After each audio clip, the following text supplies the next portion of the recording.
should now be running. I think that's seems to have hit the YouTube world.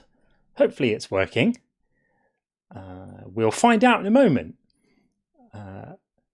46 strings in the YouTube chat. May you be reflected in his scales. Already praising Puff. I'm very pleased to see this level of devotion. I approve of this. It's very, very good behaviour. How is everyone? Hope you're all having a fabulous weekend and a wonderful time, whatever you're doing, wherever you are. And you've all had a good day, or having a good day, or about to have a good day, or however that kind of pans out, given the geography. Sebastian, lovely to see you as well. Who else have we got? We've got Richie in the house. All the good people are here. I like this very much. Righteous Kafir has never been this early, so very, very nice to see you early as well. And who else have we got? What's going on? Chaos is here. Christy is my very good friend. You need to know about Christy's art. I'm going to be posting some more information about this soon, but Christy's a friend of mine and now a moderator on the YouTube, on the TikTok side.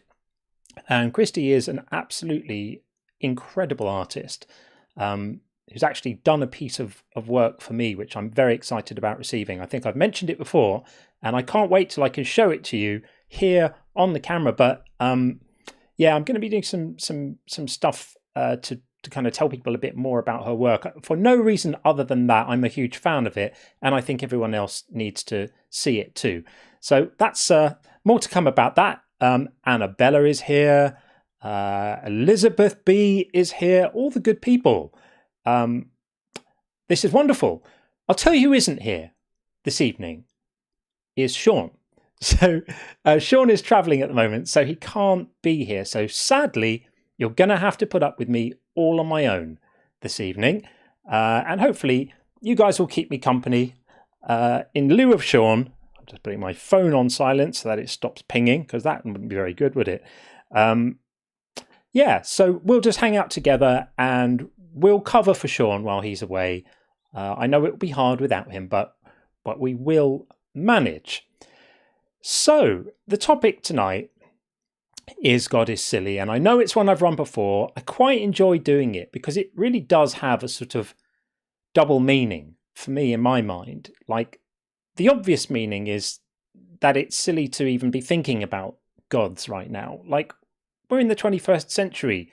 We understand stuff. We don't need to explain things in terms of like ghosts and goblins and magic and forces in the sky anymore. We just don't need to do that. It's something that we really should have grown out of by now, and it continues to amaze me that we still haven't. And I wonder if we ever will. I suspect we probably won't. So I'm like resigned to it, but that doesn't mean I don't get to call it silly, because it is extremely silly. Through all of human history, there's a consistent pattern of explaining things naturalistically. Things that we don't have explanations for, we then find explanations for. Eventually, it sometimes takes many years, but we figure stuff out, and it never turns out to be magic. It never turns out to be supernatural. It never turns out to be goblins or pixies or fairies or gods that make stuff happen. There's always a simpler explanation. And yet, billions of people in the world still persist in insisting that there must be some kind of special wizard behind it all. And to me, that is profoundly silly. Really, really silly. So I'm always going to call it out that way. It's always going to look silly to me. And I'm ready to be corrected. You know, if anyone doesn't think it's silly, well, come and tell us why. And then the other aspect to the silliness for me is the actual character of God himself.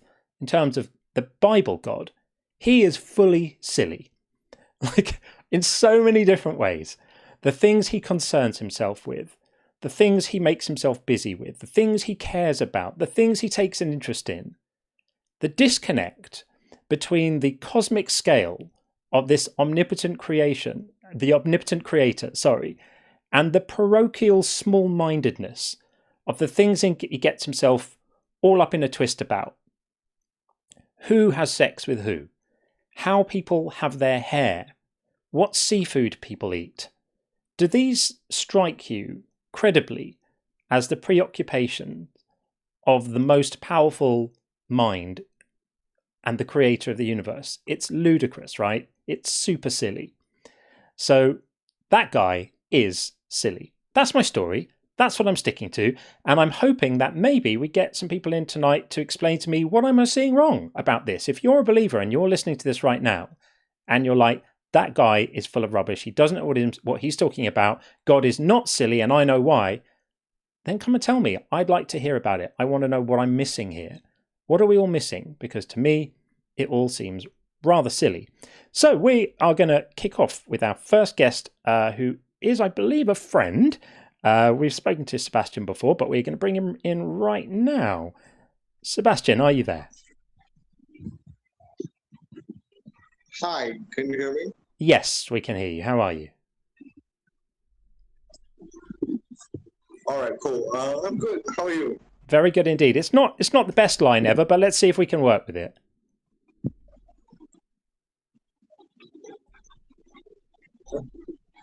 Yeah, I'm noticing that too. So yeah, God is silly. God's extremely silly. I think even a cursory glance at all of the amazing diversity in the world that we can observe.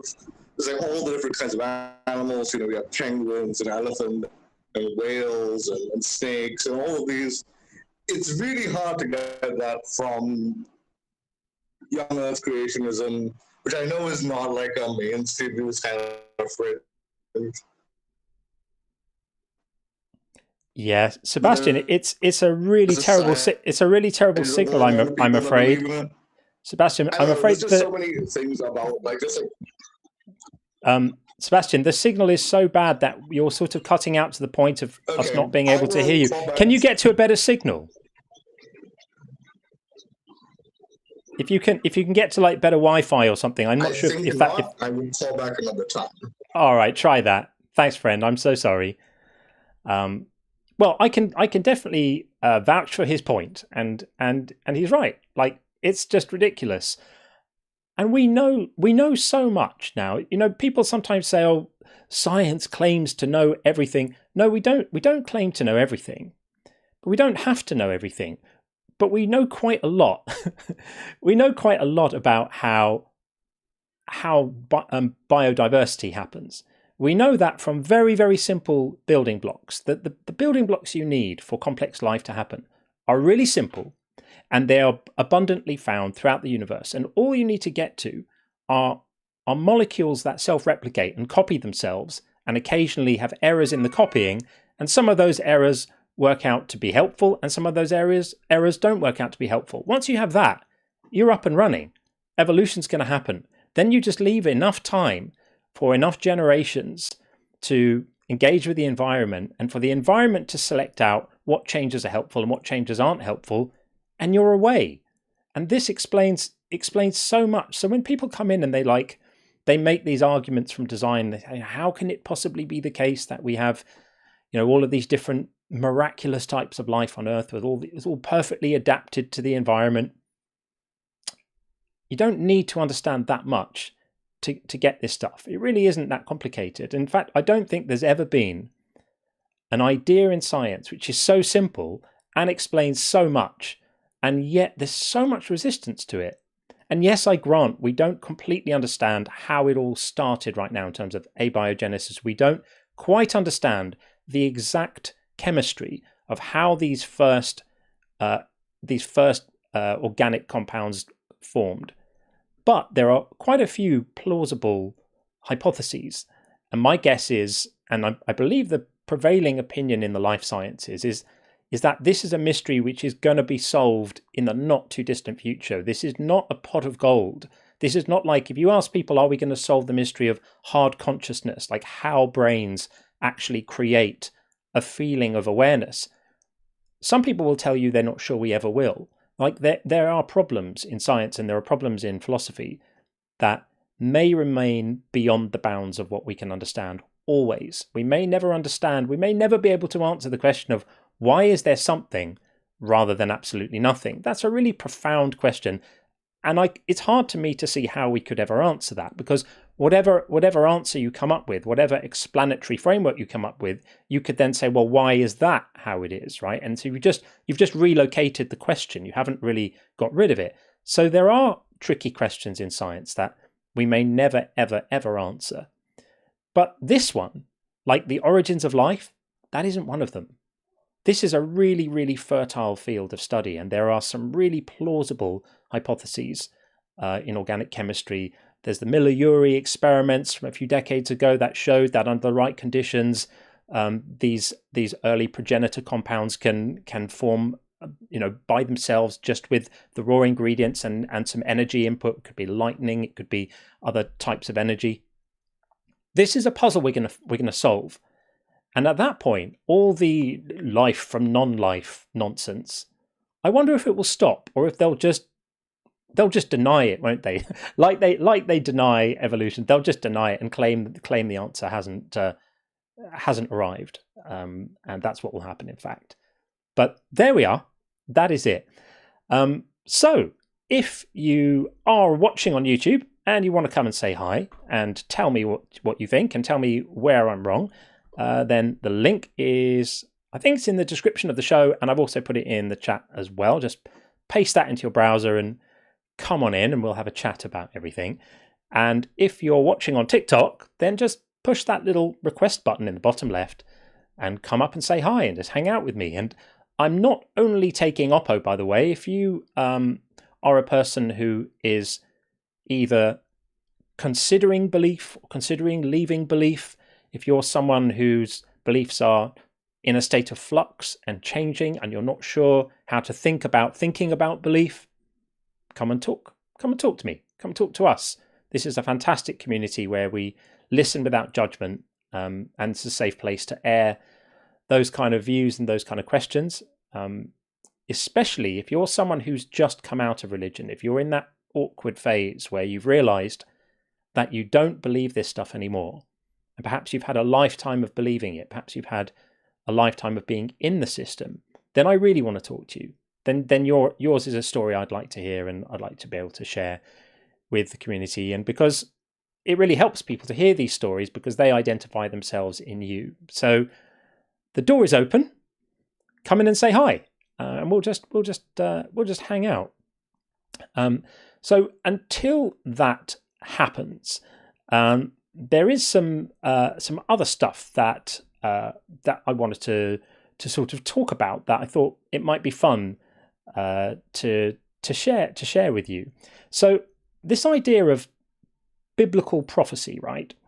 There are all these amazing prophecies apparently in the Bible, and I was thinking about it. I was thinking about how sort of rubbish they are. Like, the biblical prophecies are so sort of lacking in you could say lacking in ambition. They're small-minded, and they're vague, and they're not particularly accurate. And the ones that are accurate, by the way, were normally written afterwards, or they were sort of made to come true by people who knew what was prophesied and decided to try and sort of make it happen. But I wanted to contrast some biblical prophecies with some scientific prophecies, because I thought it might be interesting for you to see what real prophecy looks like. So I thought I might share a few things with you, and see if you like this. So let's see if this works. Hopefully it will. Put an image on the screen right now. Right, this is Halley's Comet. So Edmund, I never know if it's Halley or Halley. I've heard it said both. I suspect it's Halley. So Edmund Halley, he predicted in 1705 that the comet that they'd all seen in 1682 would return in 50 years later. In fact, 53 years later, to be exact. He did the calculations. He did the astronomy. And he figured it out. And he said in 1758, that comet's going to come back again. And it absolutely did. It arrived bang on schedule, and it was named after him. And I think that's an absolutely remarkable bit of prophecy. Pretty impressive, right? So what has the Bible got to offer on the Bible side of prophecy? Well, here's a Bible prophecy. This is from Matthew 24, and it says, "There will be wars and rumours of wars." That's it. That's the prophecy.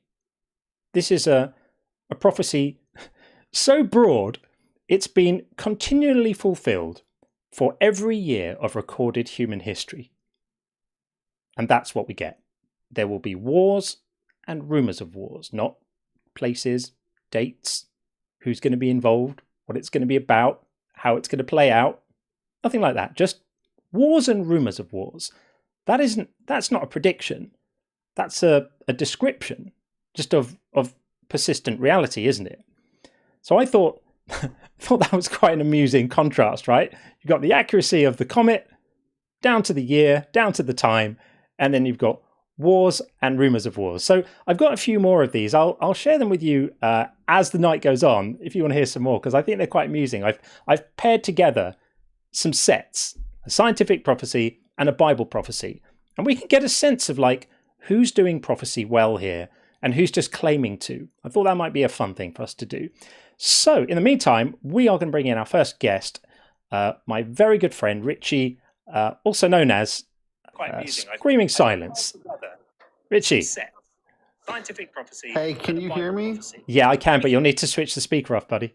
That's it. I just want to let you know that TikTok's not working. TikTok's not working? This is not good. It hasn't worked since you went live. That's awesome. That's not very good at all. Okay, let me check into this. Thank you for letting me know. I don't know why it's not working. It seems to be working here. YouTube is working, but can you see our chat for TikTok? Yeah, I can. Okay, I see it. I don't know why that's happening. I see this now. I don't know what's going on with the tech at the moment. See this now, guys. I might have to. Was it like not working at all, or is it just like not working well? Couldn't see or hear you. But now that I requested and you brought me in, I can see and hear you. But that's like different. They still don't. Yeah. Okay. So it's completely down. All right. I'm going to restart the. All right. I'm going to restart. We'll restart the TikTok stream and see if that helps. No idea why this is happening. All right. Yeah, thanks, Richie. Appreciate you letting me know, buddy. Thanks. Well, that's weird. That is very annoying. Bear with me, YouTube friends, while we tend to the needy platform of TikTok, which just I don't know what's going on with that. Let's try this. Let's go end that, and then we're going to try and restart it again, and hopefully it will work. Very, very annoying. Very annoying indeed. I hope you're all well, though, and having a good weekend. For those of you who joined me for the stream with Justin the other night, thanks a lot for hanging out. I had lots of fun. I think we were slightly guilty of letting people yap on a bit too long then, and I think I know why. I'm just going to get this TikTok up, and then I'm going to tell you my theory on that. Okay, let's try this again and see if it works. Might need to just restart all of TikTok. Let's do that. Let's try and completely restart the TikTok world. Yeah, so while I do this, I'll tell you what I think happened. So I think that Justin was possibly being extra polite and magnanimous because I was there, and he was wanting to be very gracious and wanting to be, not be too sort of. Justin can be quite, aggressive in his engagement style sometimes, which I think is absolutely great. I love it. But I think he might have been doing that almost to sort of, I don't know, almost to sort of be polite to me. And then I think I was holding back a bit because I didn't want to be too domineering in Justin's stream. And I think what happened is we were both maybe just being a little bit too polite because of each other.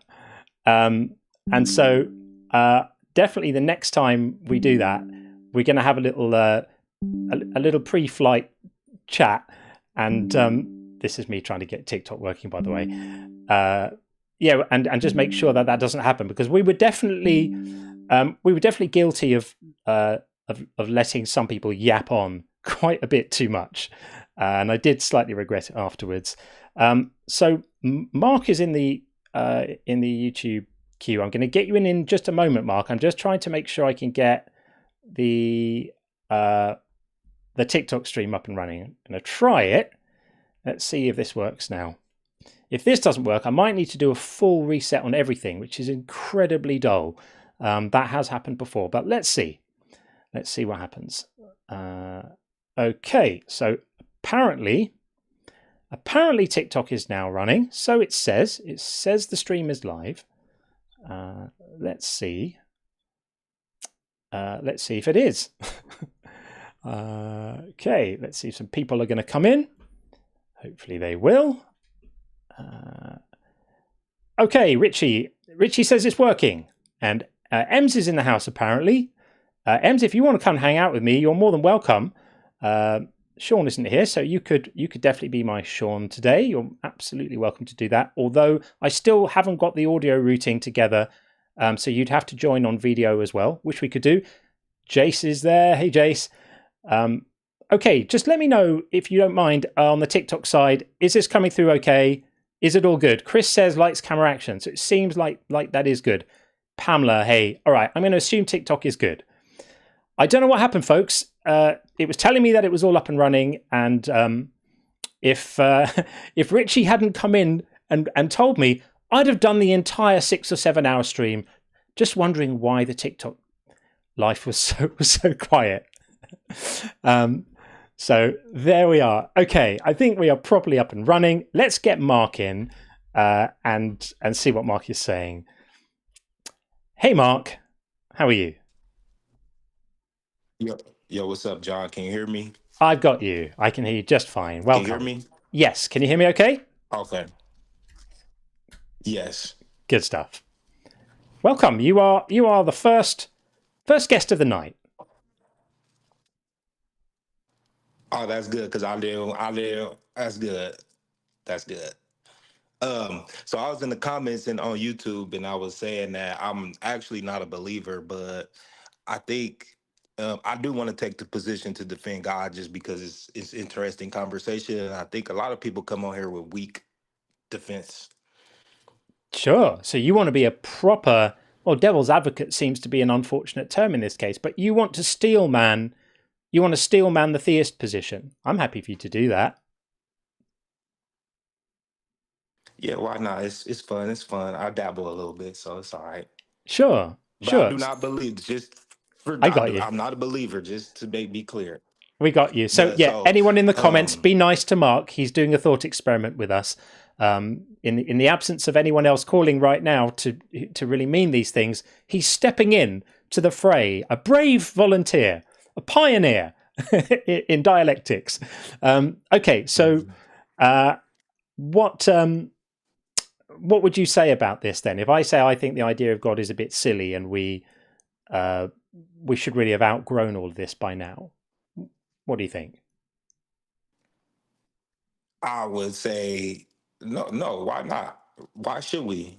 People need something to believe in, and some things that God may do may sound silly to you, but we need hope, and He gives us that. Yeah, right. Again, a quick reminder for anyone listening, Mark is role-playing. He's role-playing the believer here for the sake of the discussion. So I do understand that the idea of a God can give some people hope, and that people sometimes, as you say, need something to believe in. But hope is not the same thing as having a good reason to think something's true. Like I might feel like it gives me hope to think I'm going to find a suitcase full of money tomorrow. I could feel very, very hopeful about that. Or that I'm going to grow a few inches taller and become better looking or something. I might feel really hopeful about that. But does that justify believing that those things are true?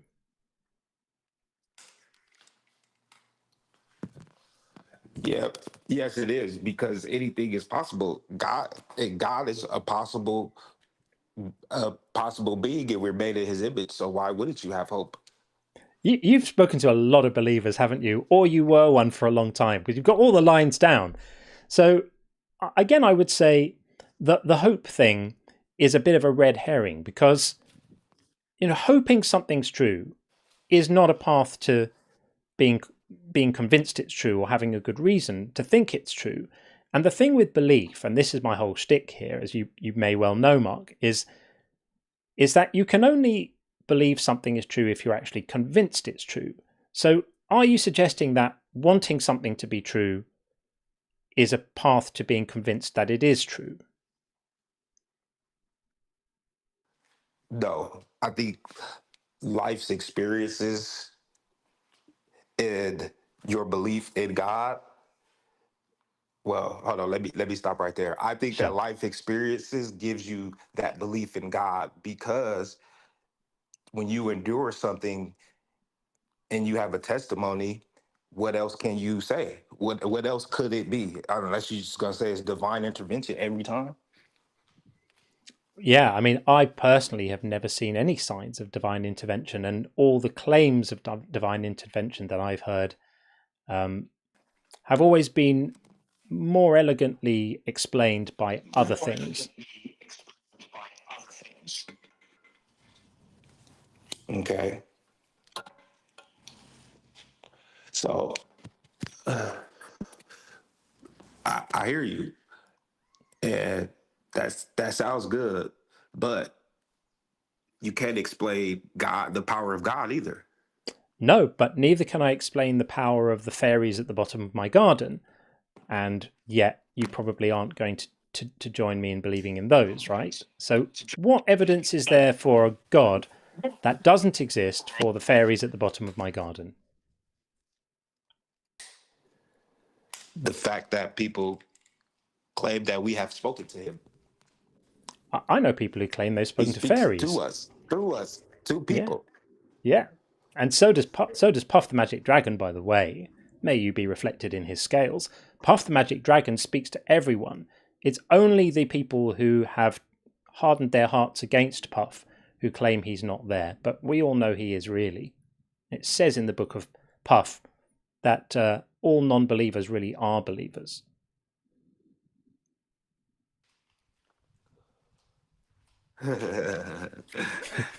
You're doing a great job, Look, Mark. You are doing a great job. I must say. Because I really this is interesting, because I really thought you was gonna pull something out of the Bible, so that's what I was thinking was gonna happen. Like, Right. it's hard for me to tell you without a reference.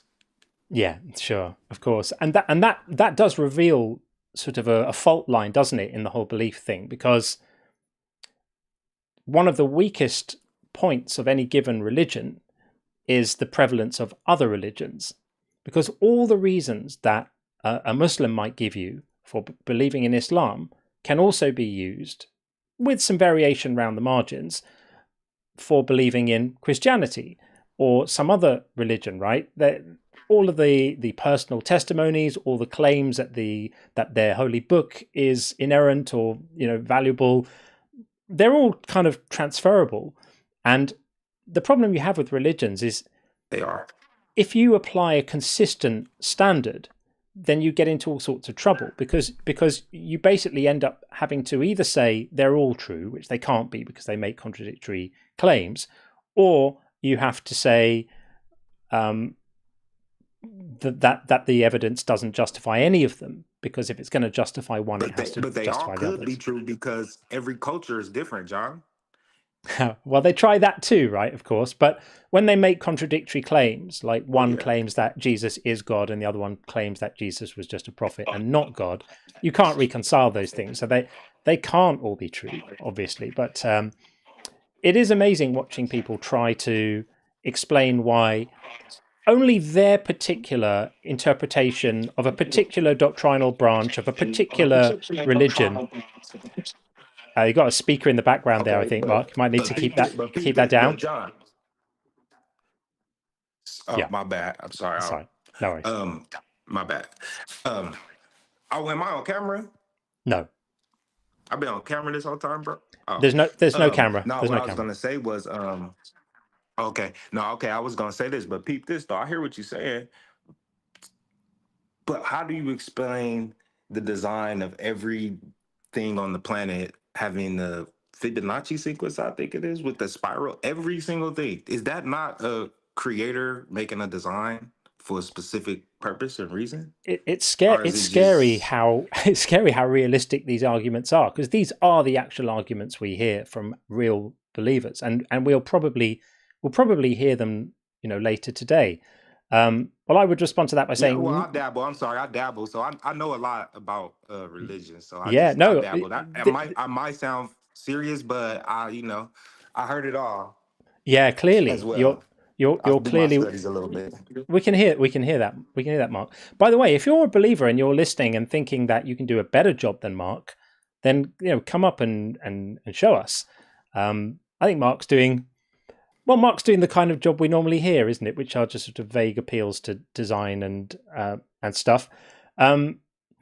Yeah, Mark, we do have another caller in the queue. I don't know if that's a believer All right. or not. So perhaps I'll move it on. But thanks for coming up to play devil's advocate in All right. such Appreciate it. a fun way. Yeah. Really appreciate it, Mark. Thanks, man. Take it easy. Yeah. All right. Cheers. Hopefully Thanks, next time I Mark. catch you with some Bible verses. Peace. Take care. Thanks. Yeah. Okay, we are bringing in Darwin right now. I wonder if that's the Darwin or another Darwin. Darwin, how are you doing? I'm okay. How about you? Very well indeed. How's it going? What would you like to say? Well, I just wanted to know what you meant by silly.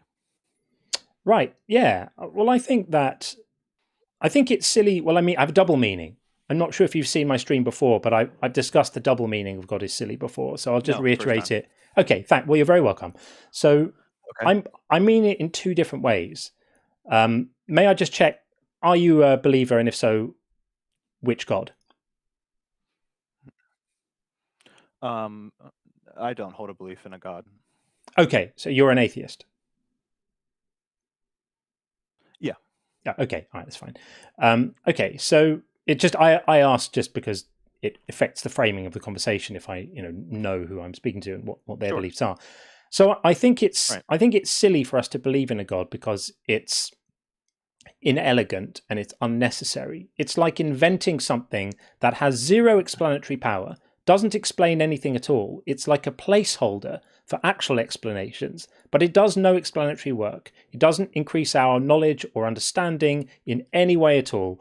It's just like a sort of silly argument that gets in the way and makes people think that the hard questions have been answered when in fact they haven't. So in that sense, I think it's sort of strategically silly.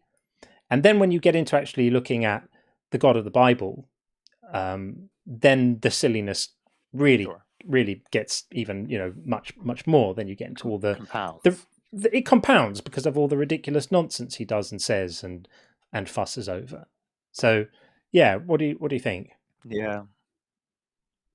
So the reason I called was I saw silly, and then I saw prove me wrong, and so I'm like, how am I supposed to prove you wrong on like your subjective interpretation of a thing? And then I thought, Right. okay, so you want to be reasoned to a different position.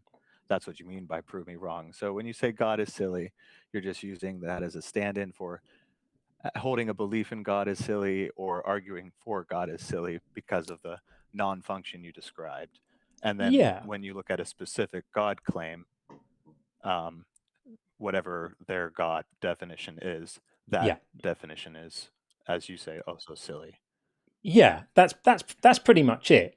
Because there's just there's so much nonsense. Like I was thinking about another one earlier, right? So again, like God is the creator of the entire universe and everything within it, right? That means God is the author of all of life and all the systems of life are his design, and he is all powerful and could have designed them any way he wants. And in Deuteronomy 23, there are rules about where you have to bury your poo, right? Because because when God walks among you, it's offensive to him. And it just struck me as incredibly silly that the author of everybody's digestive system, who presumably could have configured it any way he wanted, God could have made it so that digestive processes smelled like flowers. But he didn't. He decided to make it so that it had a particular aroma, and it wasn't pleasing to him, apparently. And he's awfully upset at the idea that people need to use toilets occasionally. The author of all of this, right? Who could have made it... Like... He could have made us all like Ken and Barbie, all smooth and nothing going on down there, right? No equipment to worry about, and it's all a bit silly, right? I would say that all things considered, I find the present configurations of things, well, at least bearable, I guess. Right. But so, like when you point to the law in Deuteronomy, it at first glance actually seems like you might not think so at first, but a pretty important rule to have where you might put your waste. But it's not framed pragmatically. For the sole argument. Yeah. Right. For the sole argument that it offends God. Yes. I guess I would need to know the nature of the offense. Exactly. It explicitly says. In any case, it explicitly says it's so that he may not see anything indecent among you and turn away from you. In other words, if he sees you, doing your business, he might get upset and turn away from you and start issuing punishments and God knows what, because he's quite into the collective punishment stuff. So I just think that's very silly. So, like, even just from the premise you're laying out, it's completely absurd, because if God actually has the quality of being, omnipresent in all places at once, then he sort of can't help but be among the so-called indecent of absolutely his own creation. Absolutely. But no, I would have to agree with you. God is silly, but the reason I called in is just trying to understand the nature of the conversation you're trying to have. Sure. Because as I first asked, it would be, at face value, very difficult to prove you wrong on whether or not God is silly. You'd be amazed the number of people who presume to do so, and also look. I know the title's a bit. I know that the title's a little clickbaity, but actually there is some substance here. I mean, we I like to talk about the involuntary nature of belief and whether it makes moral sense to punish non-belief. Like we're quite into. I'm not just looking to get people upset and angry, and it's not rage bait. It's just a diving off point to actually get into some conversations of substance, which I prefer to have. But it's also a little bit lighthearted. These conversations can get a bit earnest sometimes, and all a bit serious and philosophical. And are we a moral realist or a subjective anti-realist? And it's quite nice to just have a laugh as well sometimes. To be fair, definitely wasn't accusing or presuming rage bait. I mean. Personally, I would find it a bit unreasonable to be in a rage over the word silly.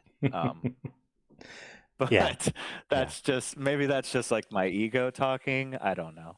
In any case, thanks for taking my call. Of course. And I guess I'll tune in to see exactly what kind of substance you.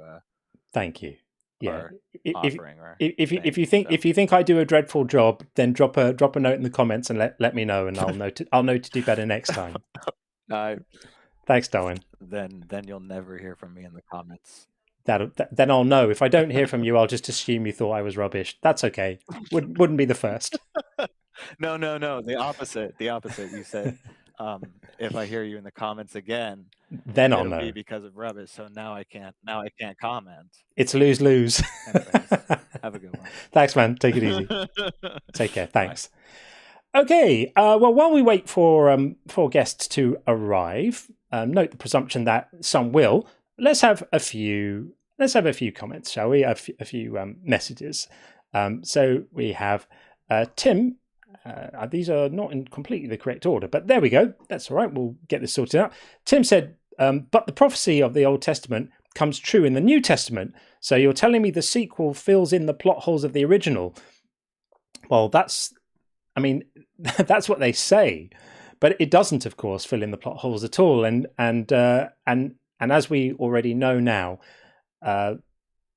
Jesus was spectacularly poor at fulfilling the specific messianic prophecies of the Old Testament. Justin, of course, is the goat when it comes to this stuff, but it's shocking. I mean, I have started looking into all of that stuff really as a result of hearing Justin talk about them, and I'm shocked at quite how poor it is. I mean, really, it's like the New Testament authors really weren't shy, particularly in Matthew, really weren't shy to just grab a little block of words from the Old Testament that weren't prophetic at all. We're just talking about something else. They might as well have been talking about the weather that day and go, aha, and make it into a prophecy. And when you look at it and you go, well, that's not a prophecy. It's not prophetic. It's not making any predictions. It's not saying anything's going to happen.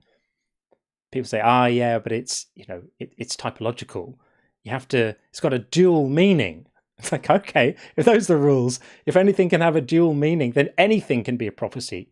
You can open your average cookbook and find prophecies in there if we're going to get typological with stuff. So yeah, that's all a little bit silly. Real Jiffy Cones says, thank you, Jiffy, lovely to see you. Praise be to Puff. Indeed, may you be reflected in his scales. And Tim also said, God is more concerned with my testicles than my MD. Yeah, God is very concerned with testicles. So much so that he went to the lengths of passing a specific piece of legislation about what happens should a man's wife decide to intervene in a fight with another man by reaching in and grabbing the other man's jewels. She's got to lose that hand, and we are not allowed to show her any mercy. That hand's got to come right off. So pleased that the creator of the universe was on it, making sure that one was buttoned down. And Brother says, can I join? I don't believe, but I want to play devil's advocate. I wonder if that might have been, possibly that was Mark. If not, yes, you can join. I prefer to speak to real believers than non-believers pretending to be believers. But hey, any port in a storm, I guess. And Tim was letting me know that the TikToking wasn't working there. I'm really pleased we've sorted that out now. Okay, I'm pleased to say we do have another guest in the TikTok queue. We're going to bring in Larian right now. Hopefully. Coming in right now. Larian, hello. Yeah. How are you? Suffering from a dearth of taste. Am I suffering from a dearth of faith? I thought you were going to say, am I suffering from a dearth of good faith callers? I was going to go, yeah, it's really quiet. But no, I'm not suffering from a dearth of faith. I have precisely the amount of faith that I want to have. No. I mean that of taste. Like me. Theists. Like scarcity. Theists. Yeah. I'm scarcity, so sorry. Yeah. I misheard you. I'm so sorry, Larian. No problem. Forgive my hearing. Yes, at the moment, it's a bit quiet. Theists don't seem to be wanting to call in and speak to me. I can't imagine why. I'm very personable. So I'm told. Because of the person who says, who's like saying, can I come up to play the devil's advocate? Yes. I say, it's like you're having a bad market today. Yeah, well, it's early as well. We're just getting started. Sometimes it takes a little bit of time before the guests come in. What quite often happens is by the time we get to the point that the guest queue is really, really rumbling, by that point, it's quite often time for me to head for bed, because I'm not sure where you are, but I'm in the UK, and it's already coming up to 11 p.m. I generally go kind of through the night. So it quite often happens that around 3:30 a.m. it starts really hotting up and the queue starts filling out. But hopefully it will happen before then. Sure. I'm in Sheffield as well. Yeah. What's your view on this stuff? On God being silly, right? Yeah, or gods in general. I take it you're an atheist, right? Yeah, you're not. It depends on what you like. There's this video I see online where the little child was saying, "Oh, Daddy, you're silly."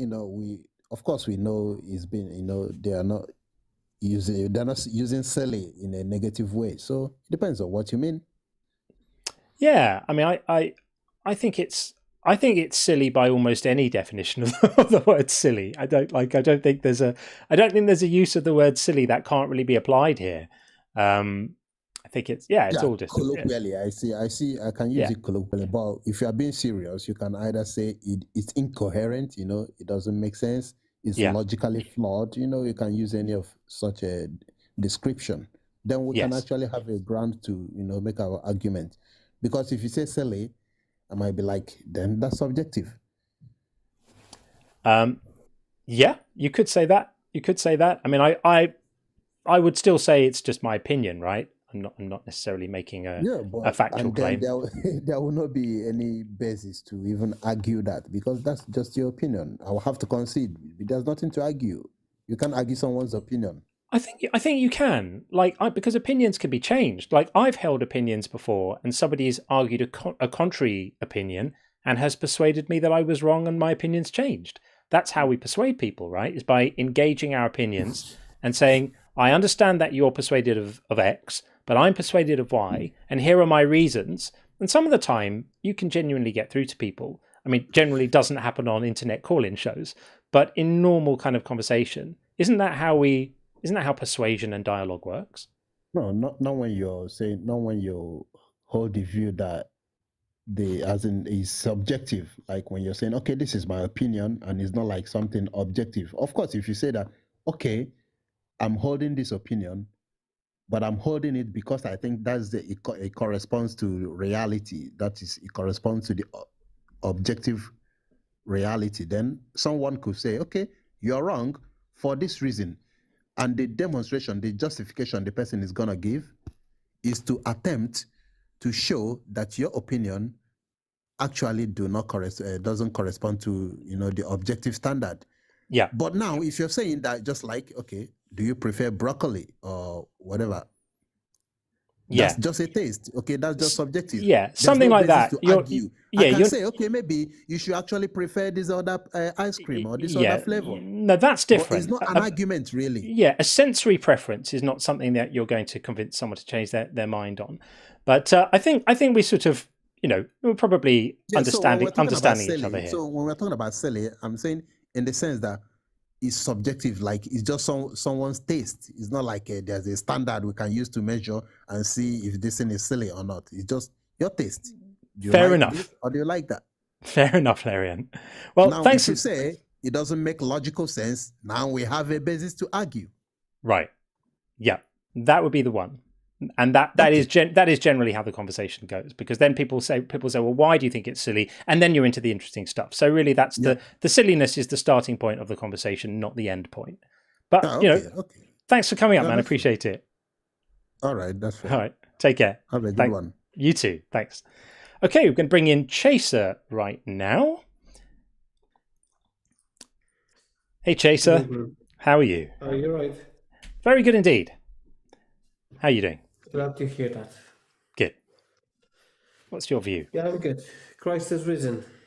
Christ is risen. Wow, straight into the good stuff. Okay, is he like a loaf of bread risen in a sort of doughy kind of way, or in a different way? In a different way. He's risen from the dead. He's risen from currently risen from the dead? Yes, forever. Does he have a forwarding address? There's about 3 or 4 billion people who would love to know where he is, because no one's seen him. Well, plenty of people have seen him. Well, plenty of people say they've seen him, but lots of people claim to have been abducted by aliens too. So let's talk about this. So when you say Christ is risen, why would I believe that? Well, it depends. Are you an historian, or do you I'm not. believe in history? I'm not a historian, no. But I gather that there's not a great deal of historical evidence for Christ having risen. What makes you say that? Well, there's some evidence that there was a person that these stories are based on, and I think it's the consensus view of scholars and historians that the character of Jesus wasn't just magicked up out of complete thin air, although there are mythicists who do believe that the entire thing is made up, completely mythological and all made up. I don't share their view. I think that I think that Jesus or someone that the stories were based on probably did exist. But the fact that he existed is a long way from he existed and he was crucified and then he magically came back to life and flew up into the sky to be with his dad, speaking to a few friends along the way. So there's no historical evidence for that. There are claims, and there's historical evidence for groups of people who were making claims decades later, but that's the only historical evidence you have. You have no historical evidence at all of the resurrection. Well, it all depends if you've got a bias around the Gospels. So if you've got a bias around the Gospels, then but there's no reason to go into it. But if you accept the Gospels as historical documents, well, I don't think a bias is really necessary in order to evaluate how reliable the Gospels are as historical documents. I think you just need to look at the idea that nothing was written down at all for 3 or 4 decades at least. That's false. I think 1 Corinthians 15. That's some of Paul's letters, possibly, but Paul wasn't an eyewitness to the resurrection. Well, he was. No, he wasn't. Paul never met Jesus. He did. He had a vision. He had a vision of him on a road. He fell off his horse, bumped his head, and had a vision of Jesus. Well, the vision was shared by the people who were with him. Except they didn't. That's what people say. This is the point, though. This is why I think you don't get to claim these things as historical evidence. It's a person said a thing, right, in a letter. I mean, there are things that are claimed. But what do you do then about the fact that Paul later met with the eyewitnesses, like Peter and James and others? These are claims. Like they claim that there were 500. They claim, for example, that there were 500 eyewitnesses. But no one knows who any of those people are. We don't have any of their. Do you believe in Aristotle? Did Aristotle exist? There's actually, I do believe in that Aristotle existed. But so when's the first writing about Aristotle? How many years after he lived? Yeah, the thing is, I think that there are more independent sources attesting to Aristotle's existence. Not, it's like 400 years after. So on what basis do you believe in Aristotle and you don't believe in Christ? Well, I do. I've already said I do believe in Christ. I said that I do believe in Christ, but Aristotle's not claiming to have been a magic man who flew into the sky and makes people's wishes come true. If that were the case, I would be a little more skeptical. Don't you think? Jesus Christ claimed to be the Messiah that was promised in the prophecies from the Old Testament. So he did fulfill those promises, and he didn't. He was a liar. He was a liar who broke his promises. So he promised he promised his followers that the Son of Man would come and people would be judged and a new kingdom would arrive whilst some of them were still standing. Well, before some of them still standing there had died. That's the wrong interpretation that you posed over there. It's not the wrong interpretation. It's the right interpretation. He said, some of you standing here won't taste death before you see the Son of Man coming in his kingdom. And some people try to argue that then who's got the authority of interpretation for those texts? Some people try to argue that nonsense was fulfilled a few days later when he had a little glow up on a mountain with 3 of his friends. But there were no angels, there were no trumpets, there was no Son of Man flying out of the sky to judge the righteous and all of that stuff. It didn't happen. We won't go any further than this because at least we came to a consensus that you accept the historicity of the Gospels when it comes to his death. I'm not even sure about that. I accept the historicity of him as a figure who probably lived, and I accept the obvious historicity of the fact that there was a cult that sprung up around this guy. We had Tacitus writing about the existence of Christians, a few decades later. So yes, obviously there was a personality cult around this itinerant preacher who got himself killed for breaking various laws and pissing the Romans off. And that's an unremarkable claim. Where it starts to get remarkable is the claim that he invented the entire universe and is going to find me a parking space when I go shopping on a busy day. That's where I start to find, it starts to strain the credulity to imagine he's the guy who invented Ebola. That's where I start to get a little bit, really? Are you sure about that? He's the chap who, put the moon in orbit around the Earth. Not completely convinced about that. Not sure. Do we have evidence for those things? Yes. We do. What would be the evidence for that? Well, I try at least to pose the transcendental argument for God. The transcendental argument for God is what proves that Jesus put the moon in orbit around the Earth. Yes. Does it? Okay. Make an argument for me that starts with the transcendental argument with God and ends with Jesus of Nazareth created the universe. Well, let's see. So you've got this is a debate, yeah. So we presuppose logic, dialogue, concepts like math and all the rest of it, yeah. What do you mean by presuppose? Well, we presuppose these are preconditions to knowledge in order to have a conversation.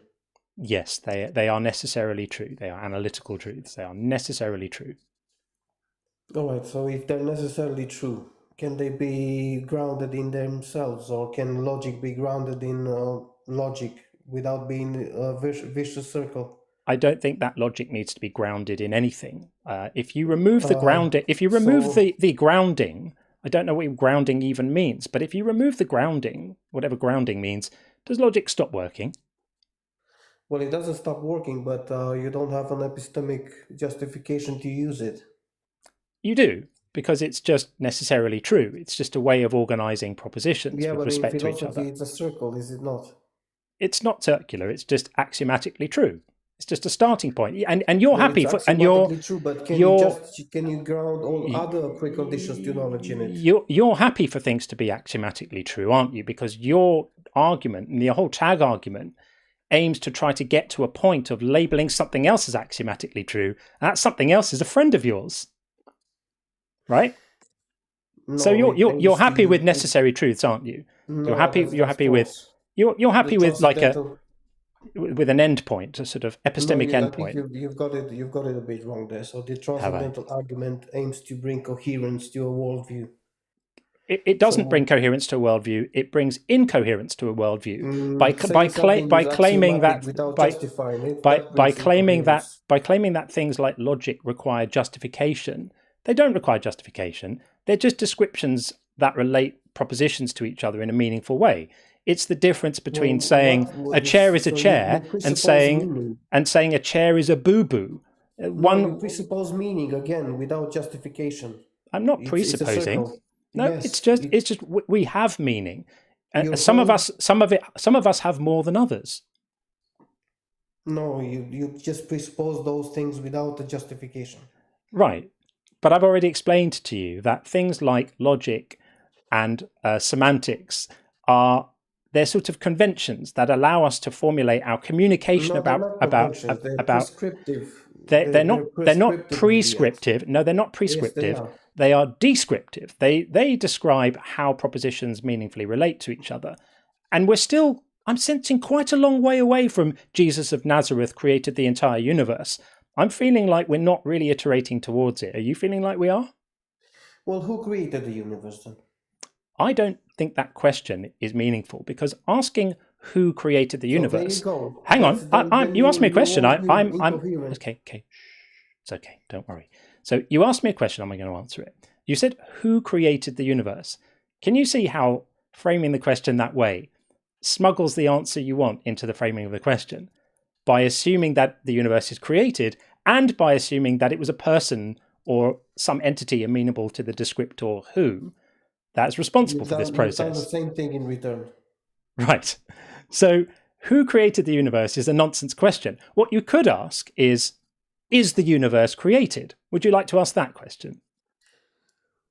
What is the origin of the universe? Where does the universe come from? Yeah, that's a reasonable question. What is the origin of the universe? My personal view is I don't think the universe has an origin, nor do I think it needs one. I suspect that the universe has always existed, and there has never been a time when the universe didn't. Do you have any evidence that there was a point at which the universe didn't exist? No, before you ask a question, you have to explain how you escape infinite regression. Yeah. Do you have any evidence that there was a point at which the universe didn't exist? Now, how do you escape infinite regression, which is a logical error? Yeah. Do you have any evidence that there was ever a point at which the universe didn't exist?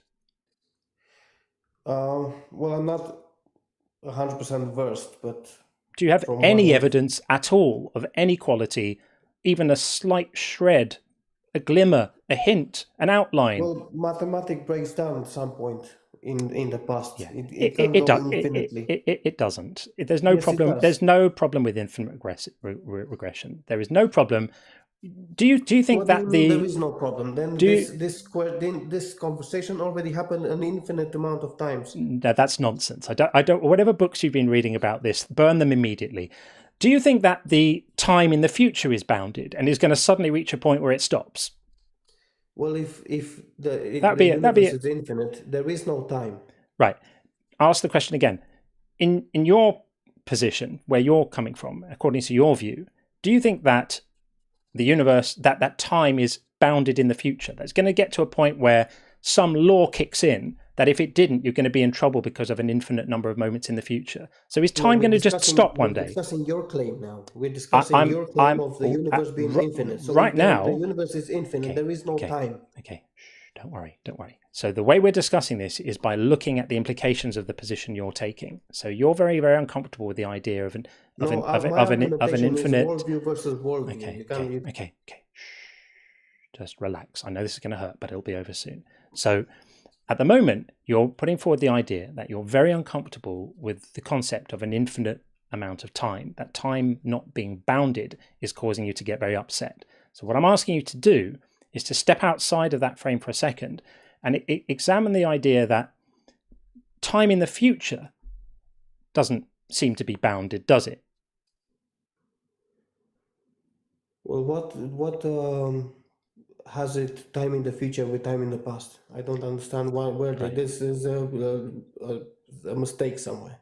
Right. You're not. So, yeah, I know that you're struggling to follow this. So your argument at the moment seems to be that you're very uncomfortable with the past. No, not uncomfortable. It's incoherent. It's not that I'm uncomfortable. It's incoherent. Yeah, you're struggling to see how it could be coherent for the past to not just be infinite.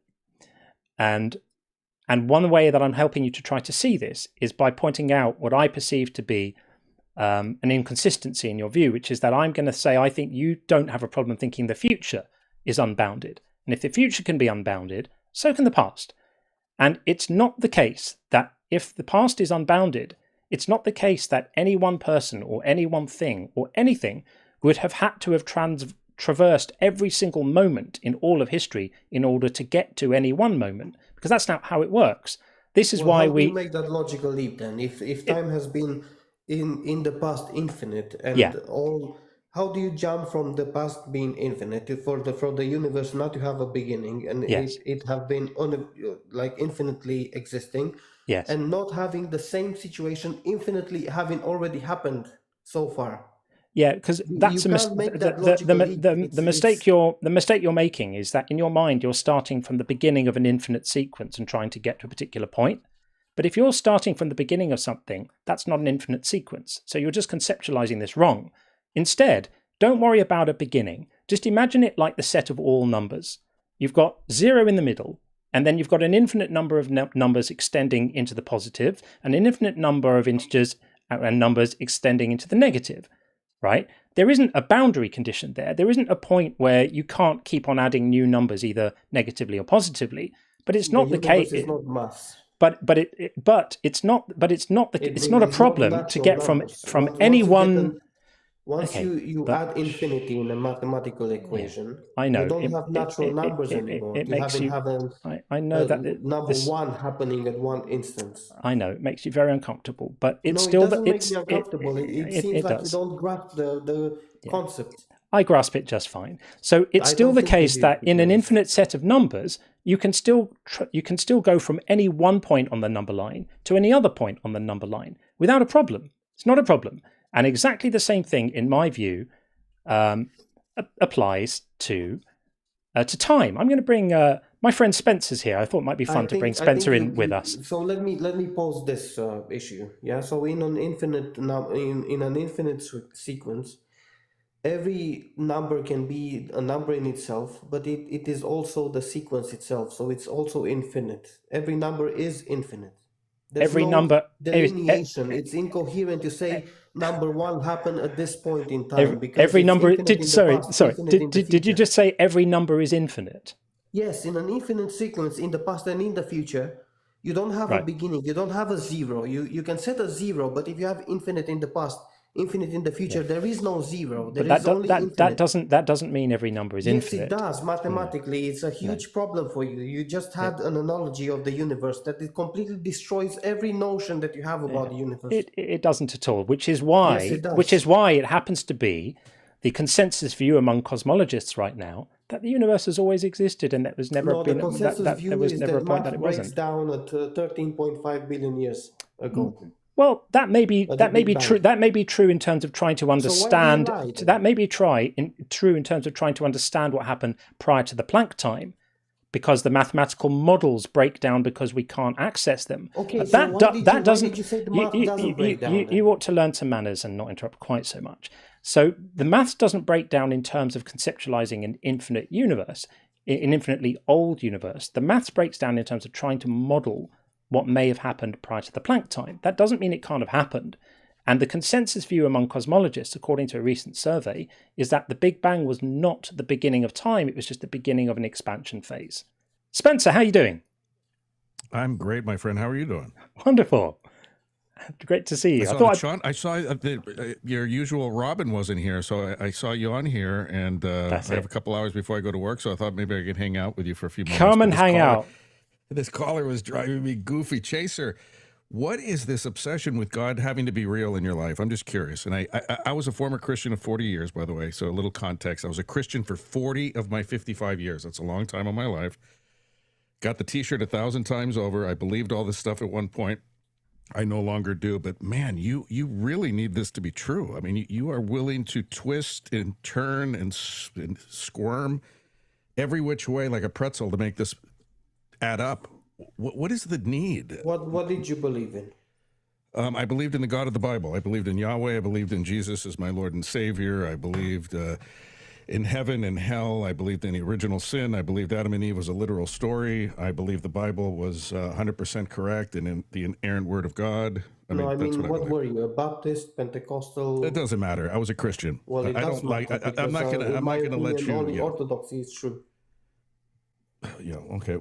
You're not answering my question like you're not answering any of John's questions. What is your obsession with this needing to be true? Like, what is lacking? And I don't say this disrespectfully. That's a nonsensical question. What is lacking? What is lacking in your life?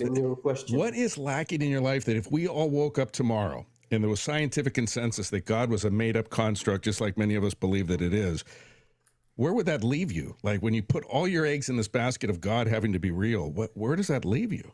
In incoherence. I'll just sit out with you here in the box. I can't get through. If you can't get through to this guy, I was an atheist, and I had to ask the actual important question. So you once believed in reality, and then you started believing in fairy tales. That's kind of a weird direction. Usually, most people go from fairy tales to reality. To have the dialogue we are having, it requires knowledge, is it not? It requires logic and presupposes he wants to run tag. Some truths that we take. Yeah, knowledge and logic are things that religion sorely are missing, unfortunately. I wouldn't think so. No, I think It doesn't matter if you don't think so. I mean, they do. Well, in what way? In every way. Religions need you to make. Religions have to brainwash you to believe that animals talk, humans live 800 years, there was a flood that no evidence on Earth can prove ever happened, that a guy in the clouds handed the word of God on stone tablets that he wrote with his index finger. Are you kidding me? Like, what else do we need to talk about? You plod on for another 5 minutes, but atheism has the same presuppositions that life came from a rock. Atheism has no. Atheist, by the way. Oops.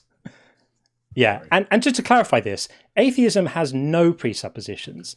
Atheism is literally the position of not being convinced a God exists. That's it. Okay, so if you're convinced that God does not exist, then the source hang of on, life... hang on. Listen. I'm trying to say something. No, but you am I misheard not? me. You misheard me. So just listen again.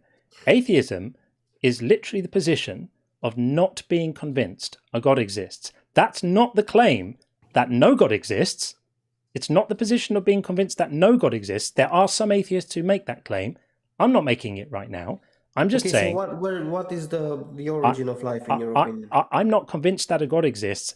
And so I'm asking for your position. Right. You want my position on the doesn't have origin to of have life. one. Let's imagine even my have to have position one. is... Let's imagine my position is I have no idea. No, I don't want to imagine. Then if you're agnostic, you cut yourself No. off from debate. No.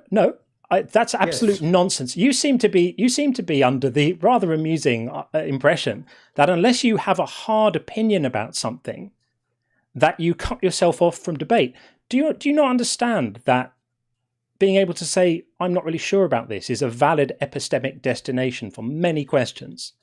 It's a destination, but it's not a point of argumentation. So you It cut yourself off from absolutely debate. is. It doesn't cut yourself off from a debate. Yes, it just makes you intellectually honest. You have to take a stance if you want to argue with me. Well, my So if stance. you don't I am have taking a- a stance. My Okay, so stance. where My does that come stance from is. then? My stance is that we don't know exactly what the origin of life was, but that there are some quite promising areas of research right now into the area of abiogenesis, and that if you speak to most experts in the life sciences, they will tell you that this is a technical question that will probably be answered in the next some number of decades, 50 to 100 that years. was the same proposal that was said a few number of decades ago, and it's Right. still Well, it's gonna be impossible to be proven. And that's if nonsense. abiogenesis is proven in a lab, Yeah. then it just proves intelligent design, does it not? No, it doesn't at all. I don't know where you would possibly get that from. That if we are able to prove in a lab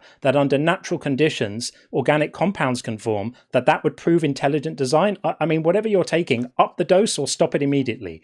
This is nonsense. Absolute nonsense. Now, I want to go back to the philosophical point that you made, which is to say that if somebody says I don't know to a question you ask, that's not a valid that's not a valid position to take, and that takes you out of the discussion. Why on earth would that be? Why on earth would that be the case? The discussion stops. Either you accept what I'm proposing, or you come with an alternative. But No, if you that's say, I don't know. The discussions. This is philosophical kindergarten. To say that when you ask a question, 2,000 years later, after Plato, after everybody else, it's still valid. Yeah, it's not valid, and I promise you that Plato would not have said something as idiotic as, if you don't agree with me and your answer is I don't know, that somehow I win by default or the conversation stops. I don't know just means you're being intellectually honest about an area where we don't have final answers yet. That's all it means. If you'd asked someone, I'm speaking right now. No, you can hold on. So if you'd asked someone a few hundred years ago what lightning is, they might have said, I don't know. Right? Goodness, would that be an invalid response? And would that make your claims that lightning must actually be the signs of an angry God right by default? Or would a more intellectually honest position to say, I don't know, but hopefully we'll find out one day, and then at some point a few decades later we do then find out?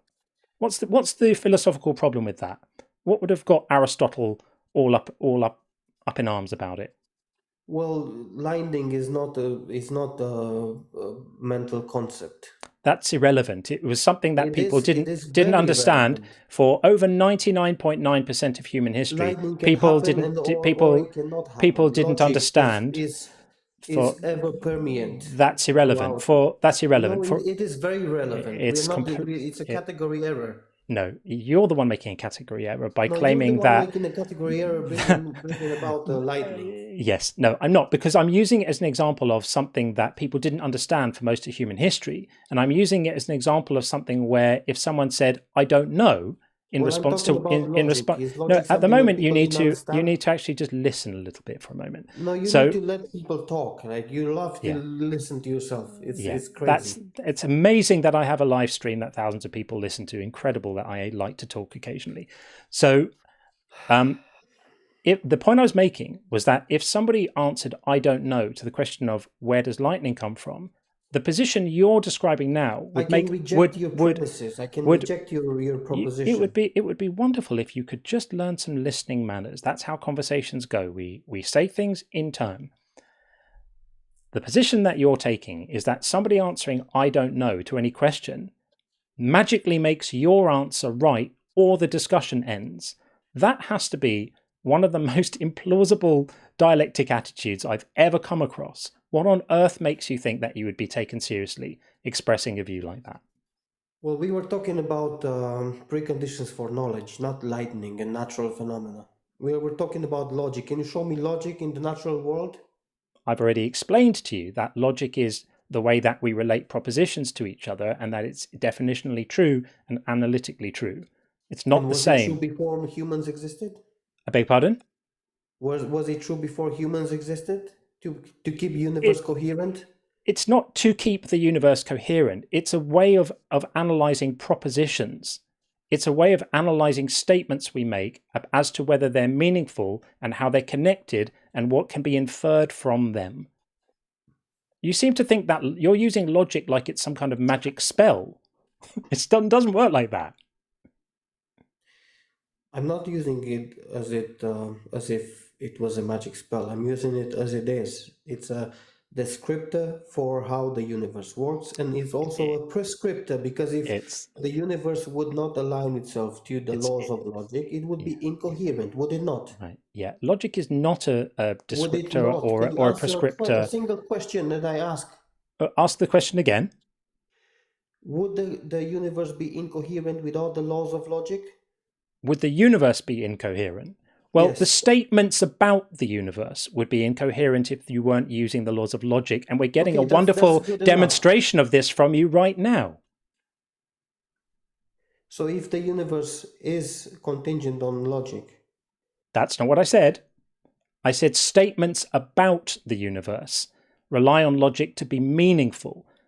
Okay, could the universe defy the laws of logic? Could the universe defy the laws? The universe is not following the laws of logic. Statements about the universe are what either follow or don't follow the laws of logic. Okay, you're confusing the territory. You're confusing the territory for the map. So we use language and propositions. We use language and propositions to describe concepts and how they're related. And the laws of logic and other such constructs are what we rely on to make sure that our statements are meaningful, and to separate meaningful statements and valid statements from statements that have no meaning. But these are not like traffic laws imposed on the universe by some celestial policeman who says, without him making these things happen, if God wasn't there, and if this grounding that you so depend on wasn't there, do you think inference rules would stop working?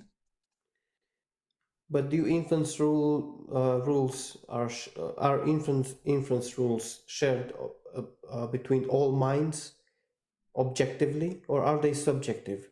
Could you say you have only 2 laws of logic and I have 3, or I have 4? Well, anyone can. Are they objectively true regardless of how many minds agree or don't agree, or if any minds at all exist?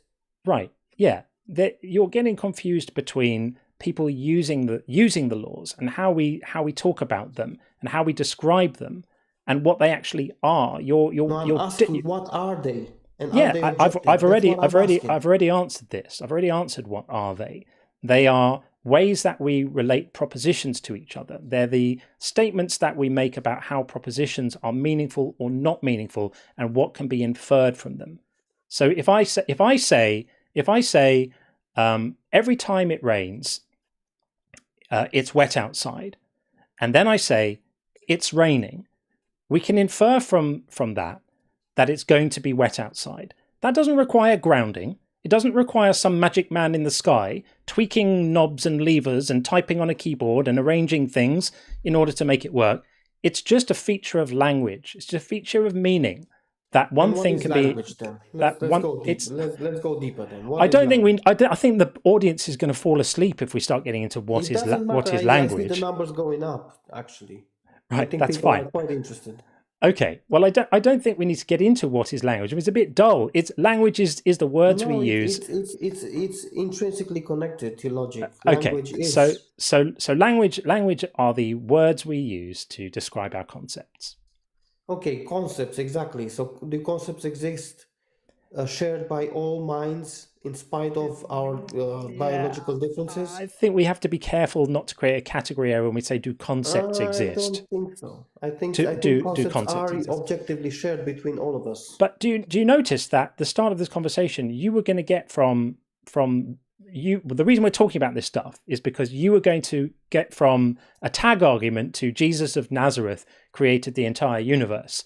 Yes, of course I am. I'm feeling like it's going to be Thursday next week before we get there at this point, because you're not giving into any of my propositions, even though they are. It's because your claims are ludicrous, because your claims are complete They're nonsense. not ludicrous. What do you They mean? Language describes concepts, like objective concepts. Yeah, behind but every word. you're saying that none of this stuff would work if there wasn't some sort of policeman in the sky making it work and waving his hands like the Wizard of Oz.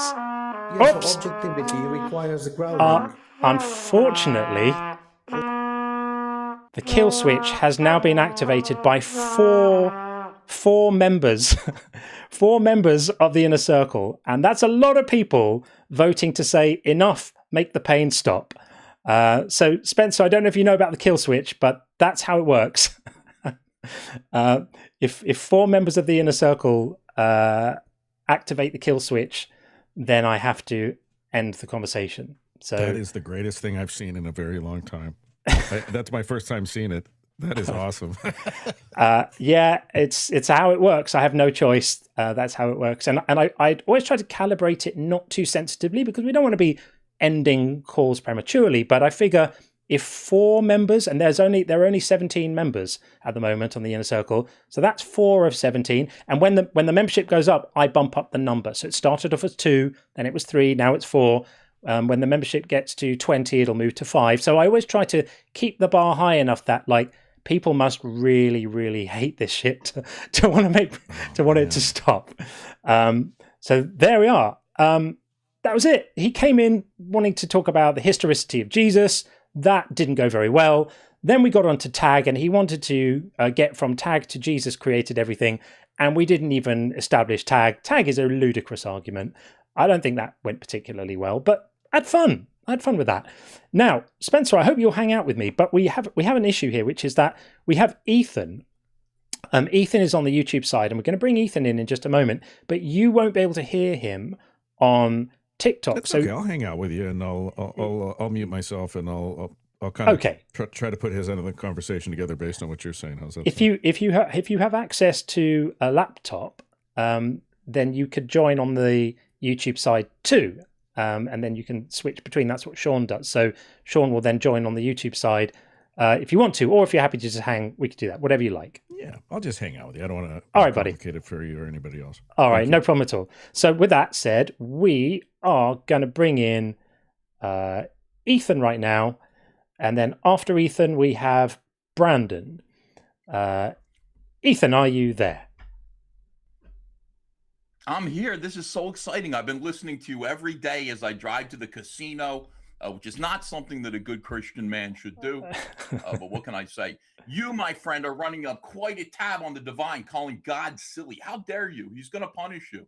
This is a guy who has flooded the earth and wiped it fresh and clean of all humanity when he wasn't happy. That's not silly at all, is it? 6,000 years ago. Right, yeah. How do you suppose that... At all, but John, I want you to know... How did those penguins get from Antarctica to Mesopotamia to get on the ark? It was it Pangea at one point? Or wasn't Earth flat with bordered with mountains? No. It was flat at one point, and then God made it a ball. No? We're talking about 4,500 years ago. I assure you that 4,500 years ago, the Earth was configured pretty much precisely how it is right now. So remarkable that all the koalas managed to make their way from Australia across the ocean to Mesopotamia as well, with all the eucalyptus that would be necessary to sustain them on a boat for a year as well. God added Australia later. God added Australia later. Everybody knows that. If you've been to Australia, met Australians, you know that they were an afterthought. Hashtag pose What I law. want to say to you, John, is that when you see a rainbow in the sky, that is God saying He's never going to wipe out people Right. again via the flood. I But know. it's a threat to you, John. I want I you to know. understand. God I is putting take that it. rainbow in the sky to say, I could do it, and I'm thinking about it. And that's what I want to say to you. I love the show. I am a devout Christian, but I don't believe everything that's in the Bible. Right. I love listening to you. It is a fun show, man. I just want to say keep it up. Thank you very much. I appreciate the call, man. Take care. All right, take care. Thanks. Okay, we will now bring in Brandon. Hey, Brandon. Hey, how you doing? Do you Very hear me well okay? indeed. I can hear you just fine. How are you? I'm doing all right. Good. Yeah, I came across your channel and I was waiting for like 40 minutes. I'm actually about to leave for work in like 30, but I mean, we got time to chit chat if you don't mind. Sure. So I am a Christian, particularly a Catholic, but I was Protestant and then I became Catholic and whatever. And I actually was looking at some of your videos. You seem like a very intellectual person, you know, well kept, and you know, try to keep things logical. So I can respect that. Thank you. So, yeah, no problem. So, like I said, right. So I am Catholic, and obviously that comes with a lot of different viewpoints on like other non-Christians versus like my evangelical brothers. So with that being said, before we can even get into like what brought me to Christianity, which I would say it's the historicity of the resurrection, but I could tell you right now, the other guy you were talking to, I think he was trying to hit a nail and he was kind of hitting the wood, missing the nail. You know what I'm saying? So I kind of want to steel man the position and give you a couple points that I think is good. Good for it. Go for it. But I kind of want to start more so on the concept of like, is there even like a God out there in general? You know what I mean? Yeah, Kinda that's going in steps. that's a good starting point, because I mean, I think if until you can establish that there's a reason to think a God even exists, having a conversation about whether a particular person was a god is a bit silly. And I'm extremely skeptical about the idea that a god is even a thing that exists. So I agree with you. That might be a sensible point to start off with. Why do you think a god exists? Yeah. So I would say just contemplating life, and I'm 30 years old, so you know, I have a family. I've been through life a little bit. I grew up in America, United States, so obviously I've seen my fair share of bad things, bad people, bad experiences, and I've met a lot of different people: Muslims, non-religious, like atheists, like yourself, or even agnostic. And I'll sit down and I'll contemplate life, and I'll say, okay, well, what's the meaning of life, in the sense of, okay, you know, what value do you put on your life? Of course, I think that the answer you or maybe an agnostic would say is, well, that's the value I put on it. You know, if I value my life in a high way, then I do that. If I value it as just doing one thing, okay. I tend to think that we have to come from a top-down concept of value versus like a lateral or bottom up. So what do I mean, right? So obviously, if you're not religious, you would think, okay, well, we kind of just evolved through different phases, and our ancestor came, or we share the same ancestor from a chimpanzee, if I'm not mistaken. And so that developed over time and whatever. And so I don't know if you would consider that like a lateral move or like a down up move. I just want to keep you a little focused. Sorry to interrupt you, Brandon. Just to keep it a bit focused. So the question I asked was, why should we think a god is a thing that exists? Could you give me a sort of one or two sentence answer to that? Yeah, sure. Sorry about that. That's okay. I would say one, our personality. Right? No, that's okay. I go down trails sometimes. So I would say one is personality. So what I mean, right? Obviously, animals have personalities, right? It'd be stupid to not say they don't. So like chickens, monkeys, whatever, like they have personalities. But obviously, I don't view evolution, or at least microevolution, as a bad thing. So when I look at I'm just going to stop you animals, again. Forgive me for obviously we're part of interjecting the again, animal Brandon. kingdom. I'm just going to interject Okay. once more.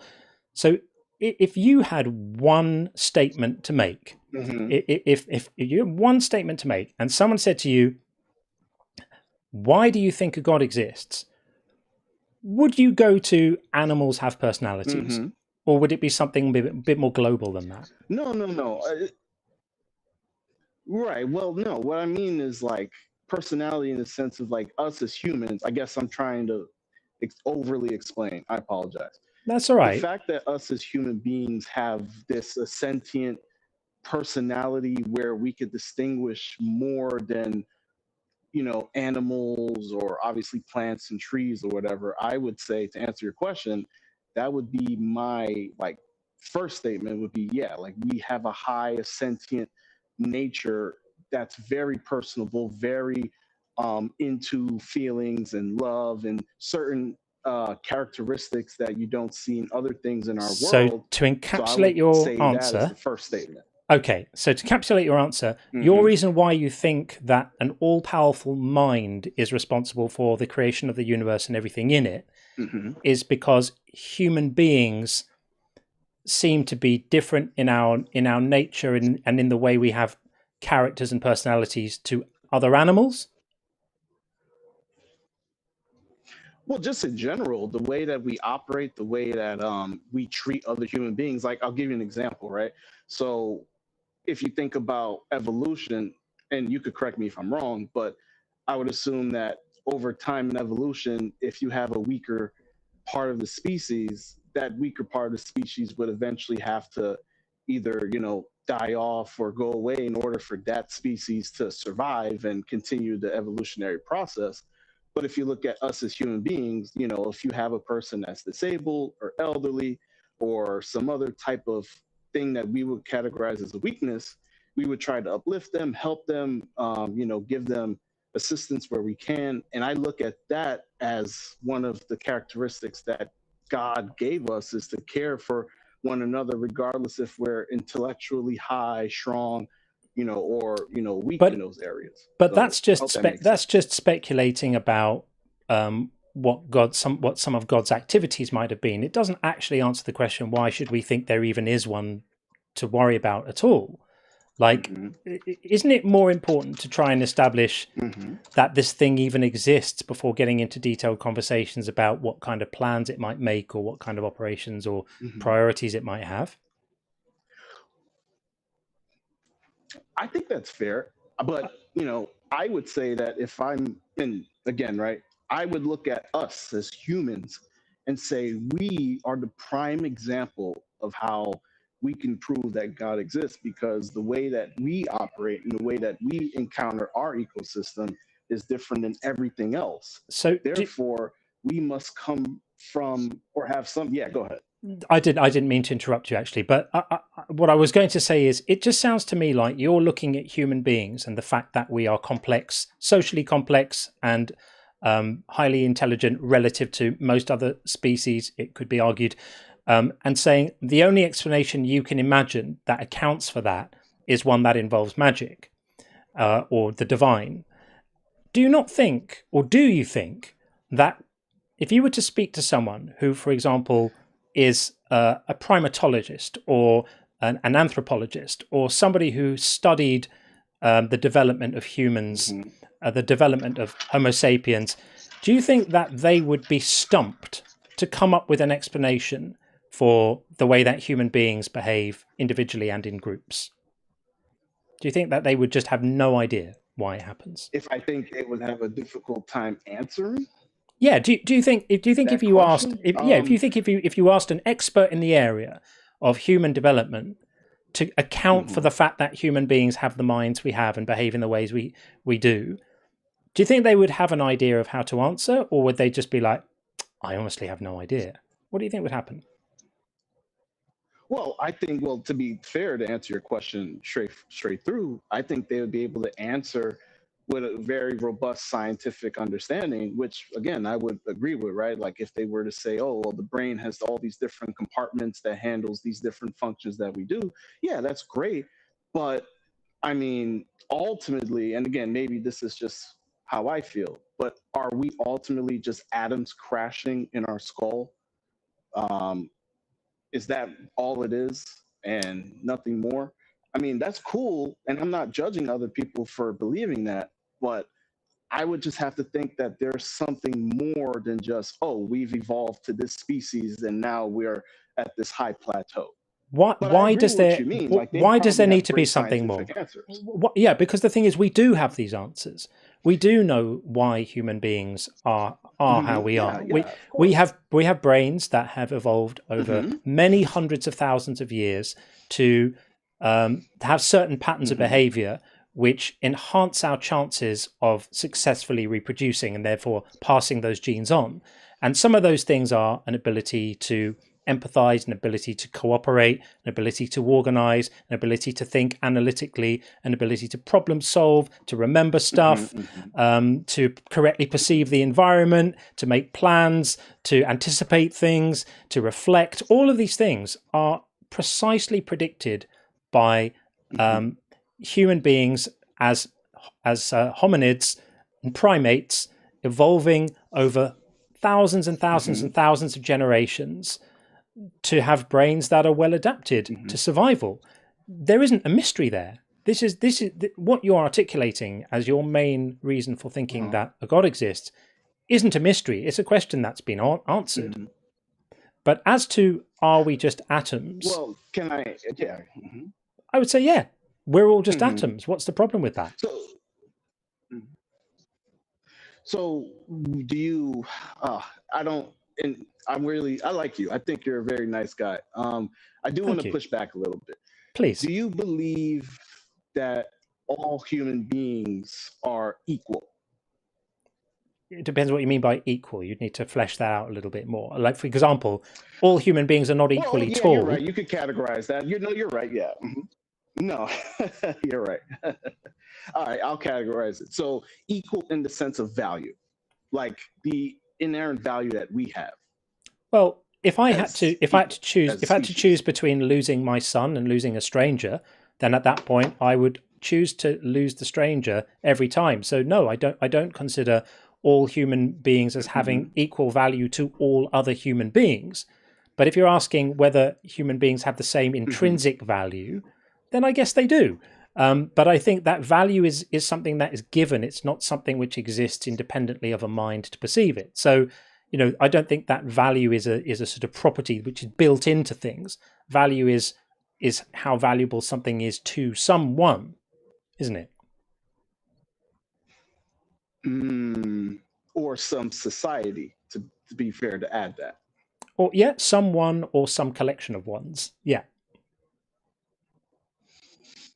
Okay. So again, and I think I mentioned this earlier, but I would like to hear your take on it. So let's say you have a person who has some type of disorder, whether it's ADHD or autism or Down syndrome or whatever the case may be, right? I have people in my family that are like that. Because I'm Christian, I automatically view them as being on the same level as value as anybody else. And when I say value, I obviously mean like inherent value to family, the world, all that stuff, and obviously to God. So when I think about evolution, and please, when I'm done, you can, definitely give me your opinion. I would think that if we're trying to move forward as a species, these select individuals, based on certain restrictions that they have, can't help us move forward. Oh, no. If I understand my study of evolution, it's you kind don't. of like, you don't. Oh, well, this is the strongest, and no. so we have to move forward with the strongest. No. Please don't think that. Evolution has got nothing to do with eugenics. What you're describing is some kind of horrible social policy of trying to weed out people from the population who don't meet certain requirements or who are perceived as being weaker or something like that. That's not what evolution is. That's what people who want to enact disgusting social policies have kind of cleaved to, and appealing to something to do with evolution. But no, that's not what it's about at all. People, now I understand why you were asking about do people have value. There's nothing about accepting evolution that makes you devalue people who are have disabilities, or who are not neurotypical, or who are different in some way.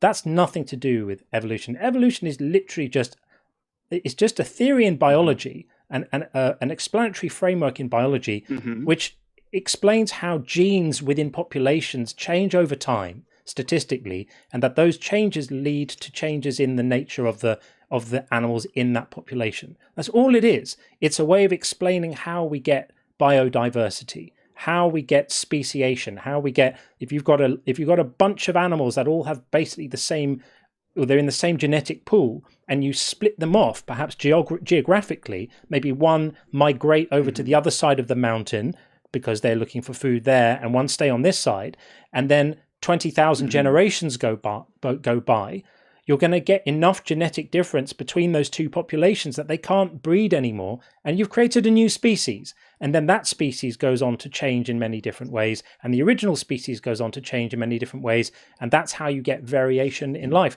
That's what evolution is. It's nothing to do with social policy. Evolution doesn't tell you that there's anything you should do. And in fact, there are arguments to say that one of the great things we've managed to do as a species is to get over certain evolutionary tendencies and realize that we're better, realize that we can cooperate, realize that we can be altruistic, and we can even do things against the interests of our own genes and genetic survival sometimes. So please don't think that that's what is entailed by evolution. There's nothing to do with individuals at all. Evolution is really about statistical genetics. Okay. Yeah, no, I appreciate you clarifying on the whole eugenics thing. That whole thing, because I know Hitler kind of dibbled in that stuff, and he's a piece of crap. So yeah. Thank you for clarifying that. But I do want to kind of touch on something you mentioned. So you said that if you have a particular species and one species goes to one side of the mountain and one species goes on the other, then over time they'll develop different things. So I have a question for you. So if you have a human being that's in the North Americas and one that's in Central Africa, they're still the same species, right? Although they've been in these areas for, I don't know, let's say 1,000, 2,000, 3,000 years or whatever. Yes. Do they begin to develop into a different kind? No, because there are actually more genetic differences between people within a race than there are between different races. So no, they don't. And these kind of changes that we're talking about, they happen over millions of years, not just 1,000 years. 1,000 years is nothing in evolutionary time, in geological time. A century is nothing. 1,000 years is nothing. 10,000 years is nothing. In some cases, 1,000,000 years is very little. They take place over very, very long periods of time, unless you're dealing with organisms that reproduce super quickly, like bacteria, where the changes can happen much more quickly. I see. Okay, cool. So I got like 20 minutes left before I have to get up out of my job, but. So that was the first part, if you remember, was establishing why I believe in God. So obviously I do have a couple more, but I would like to talk about the key points of the resurrection, if you wouldn't mind. If anything, I could always call back. I think this is pretty good. Yeah, I mean, discussion. I think, yeah, maybe we'll leave it there and call back another time, and we'll talk about the resurrection, because it feels like it might be a bit broad if we cover all of this right now. And I want to get to Jason. You've been talking about it for an hour. You're probably tired. It's all good. I'm not tired at all. I'm just warming up. But I want to get to Jason, who's been waiting a while on the TikTok side. But yeah, thanks for calling in, Brandon. I appreciate it. All right, take it easy. Take care. Yes, sir. Have a good day. Cheers. You too. Okie dokie. We are going to bring in Jason, and obviously Spencer will be able to now hear and correctly engage with Jason as well. Hey, Jason, welcome. Oh, hi. Can you actually hear me? Very well indeed. How are you? Oh, wow. Okay. So this is my very first interaction on TikTok. So thank you very much for taking my call. Sure. I don't, and again, I've only just come across you tonight, so to some degree, I don't really know what you're about or anything. But to me, it seems like you're very kind of agnostic. You kind of question a lot of life, and I guess, I mean, I'm 48 at the moment, and I've been questioning life a lot. The whole amount I've been alive, and I just kind of want to get your take on it. What is the point of life, etc.? Especially if you're not religious. Do you understand what I mean? I do understand what you're saying. Yeah. So a lot of people argue that without religious belief, life has no meaning. And I have a couple of responses to that. It's a bit like saying if you don't have a boss at work, life has no meaning. Like, meaning in your life is not something which is handed down from above. It's not something that you wait to be given to you by someone. Meaning in your life is something you find yourself. I don't believe that there's like an intrinsic meaning. I don't think that there's like an ultimate actual meaning which is there to be discovered, and we hope we find the right one. I'm hearing messages on the YouTube side that the callers' volume is low. Is it all callers, all guests who are low? Like, is Spencer low as well? Say hi, Spencer. Oh. Hello. Everybody hear me? I hear the guest okay on the TikTok side, by the way, so I don't know if it's just a YouTube issue, maybe. Yeah, it's weird. I can try and boost it up a little bit and see if that helps. Let's have a little look at this. Okay, we can try and push that up a little bit like that. Hopefully that might send a little bit more of our guests to the YouTube feed. Let me know if it's better. Okay, thanks, chaps. Sorry about that. Okay, so yeah, what we were saying there, Jason, is I don't think that meaning is something that kind of exists out there and you have to find it and it's true and real and you have got to hope you find the right one. Meaning in your life is something you create yourself. You decide what's important to you. I think, we live a few short decades and then we die and we're done. That's it. So the meaning is filling those moments in your life with the things that matter to you and that give you a sense of purpose and that give you a sense of direction and meaning and fulfillment and that things matter. But I think the idea that the only way you can get that is if there's a God is ludicrous, because why would that even give you a meaning?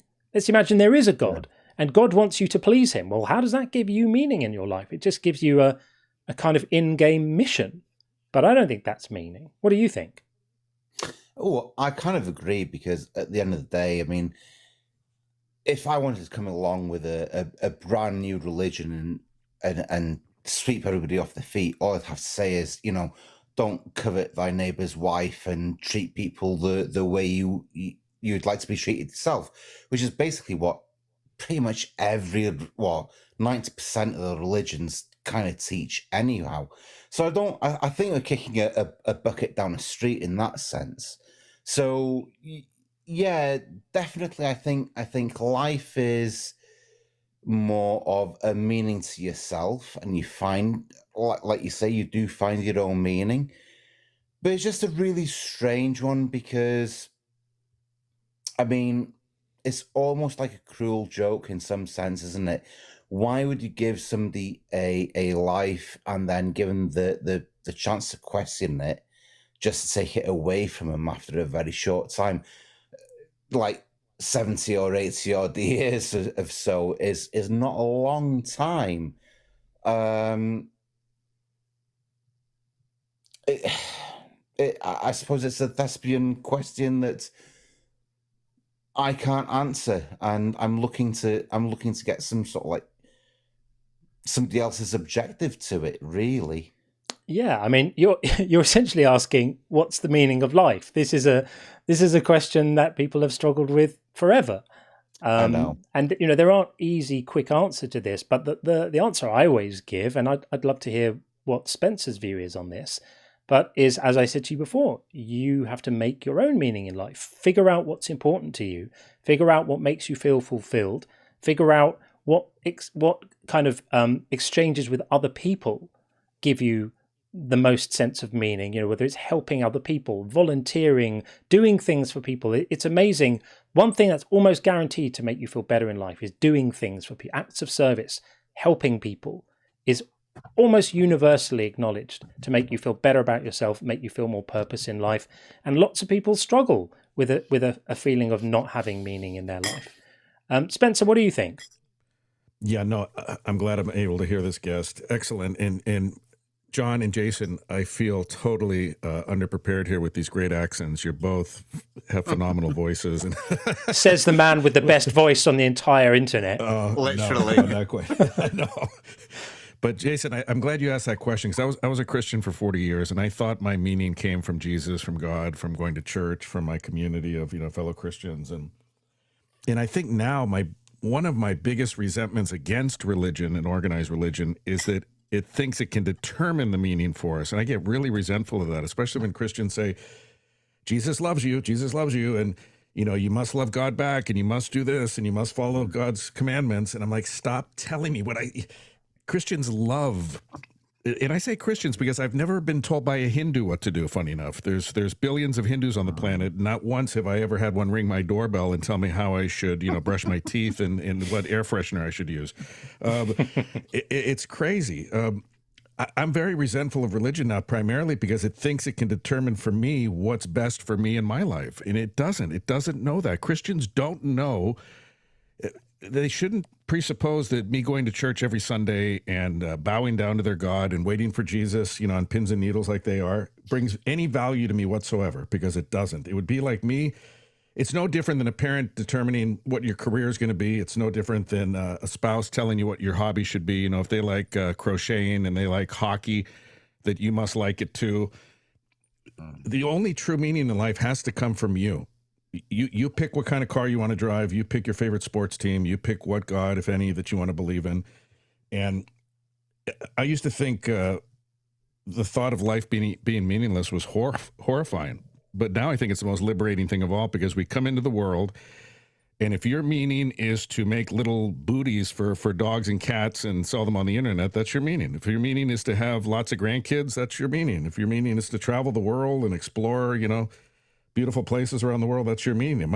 It may not be my meaning or anyone else's meaning, but I hate, honestly, I hate using that word, but I hate that religions try to dictate to us what our meaning is going to be, because I have zero interest in following God and sucking, Jesus's toes in eternity and following commandments that make no sense except to tribal men thousands of years ago. They might have made sense.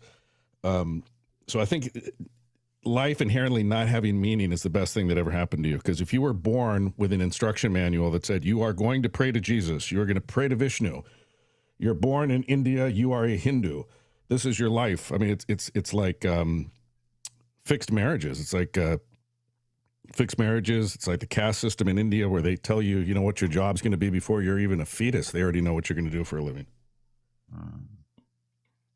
Good answer. Yeah.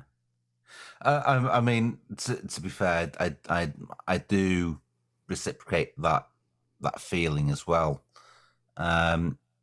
I mean, there's some times where I feel like maybe I kind of miss out, on the whole. I say folklore. I mean, I'm Welsh, so I have a whole Druid society to fall back on if I wanted to, But I kind of feel like maybe I miss out a little bit sometimes, because I don't fully believe in Christmas as a festival, and I don't, I love the idea of people getting together and singing carols and stuff, but I can't participate because it's just not a part of who I am. It's false almost. And that's okay, and that's your freedom to choose that. If you like carols at Christmas, but not the religious aspects, or you like going to church and you don't like, Frosty the Snowman, I mean, you can pick whatever you like. That's the beauty of it. 100%. I suppose. Yeah. So I suppose I can just pick and choose as will, really, no? Yeah. I'll tell you what you can't pick, Jason, is you can't pick what you believe. So Yeah. so you can't decide to make yourself convinced of stuff, which is what I always say when I speak to religious people who want me to accept their religious claims and are threatening me with punishment if I don't. Is you don't need to take these things all at once. So if you're saying like, I like the certain aspects of it, I like the community, I like the food, I like the whatever, but I don't buy into the actual religious claims, that's absolutely fine. As Spencer says, it's not all or nothing. You can avail yourself of the cultural elements of that, and the bits that you don't find convincing, and get on with your life and enjoy it. And just, it's so naff to say it, but just try and have a positive impact on people around you. That's a really good way of living if you can. Yeah, that's pretty cool. I mean, I'll share with you guys something that I didn't think I would share tonight, but I lost my father a couple of years ago. Sorry about that. No, I mean, everybody goes through it. It's what it is. But what really threw me was after I lost my father, my mother turned to Jehovah's Witnesses. Yikes. Yeah. So I kind of felt like I lost my dad and my mother right at the same time. And I never really got over that. Now I support her because it gives her support groups, and it's something she believes in herself. So I kind of respect that, right? I don't have to respect it myself, but I respect it for her, and it's her thing, and that's fine. But it's just mind blowing for me how everybody gets, to some degree, taken for a ride. Whether you believe in something or you don't believe in something, everybody's always out to get something out of you. Yeah, and religions in particular, they want your soul and they want your cash. Literally. Yeah. Yep. Jason, we're going to move it along because I've got to read some messages and stuff. But thanks for coming in to say hi. I appreciate it. All right. All the best, man. All the best. Thank you. Thanks. Okie dokie. I have a few messages to read. Yeah, I have not forgotten super chats. We're just kind of in the thick of it all. Let's get going. So, Drew, lovely to see you, my friend. One of the best relatively recent books on the topic of abiogenesis is Nick Lane's 2015 book, The Vital Question. I've not heard about that. I'm definitely going to read that because it's a thing that comes up all the time, and I do think that I should probably be better informed about it. But my understanding is that it's a really, really fertile area of research in the life sciences. There are a number of plausible hypotheses. We've just recently had the discovery of all sorts of interesting stuff on the asteroid. I'm now forgetting what it was called, but basically, the building blocks of life. I think they might even have found progenitors of RNA or something. I can't quite remember. I don't want to say the wrong thing, but very, very interesting. And I think this is a field which is going to answer a lot of these questions soon. And some of these life from non-life idiotic arguments are going to start sounding very, very silly, I think, quite soon, as if they don't already. And Philo, nice to see you, friend. If my prostate gland is evidence of intelligent design, then God needs to be sued for professional negligence. Yeah, I think a lot of men might agree with you on that one there, Philo, for sure. There's so much bad design in nature. It's so ridiculous. There was a book called Unintelligent Design, which sort of listed all the sort of ridiculous things that are to be found in the natural world, from the laryngeal nerve in giraffes, which needs to kind of go from there to there, but ends up going all the way up the neck and all the way back down again, because that's what you'd expect given evolution. But if there was an intelligent designer, you would never, ever have that. All sorts of things like that. Very, very silly indeed.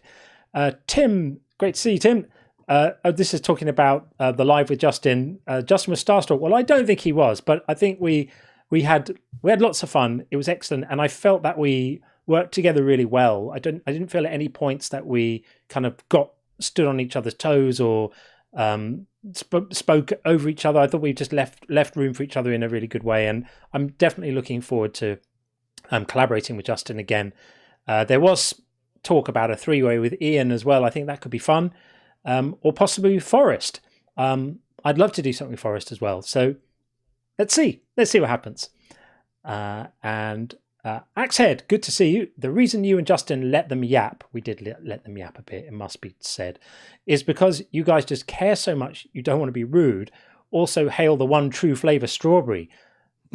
Is strawberry the true flavor though? I'm a bit of a chocolate guy, but I just think we were both being a bit polite. And I've definitely seen Justin make a lot fewer allowances for yapping, and I've certainly made a lot less allowance for yapping than I think we both did then. But hey, just starting out and finding our feet together, I think we were being a bit too polite. It's not going to happen again.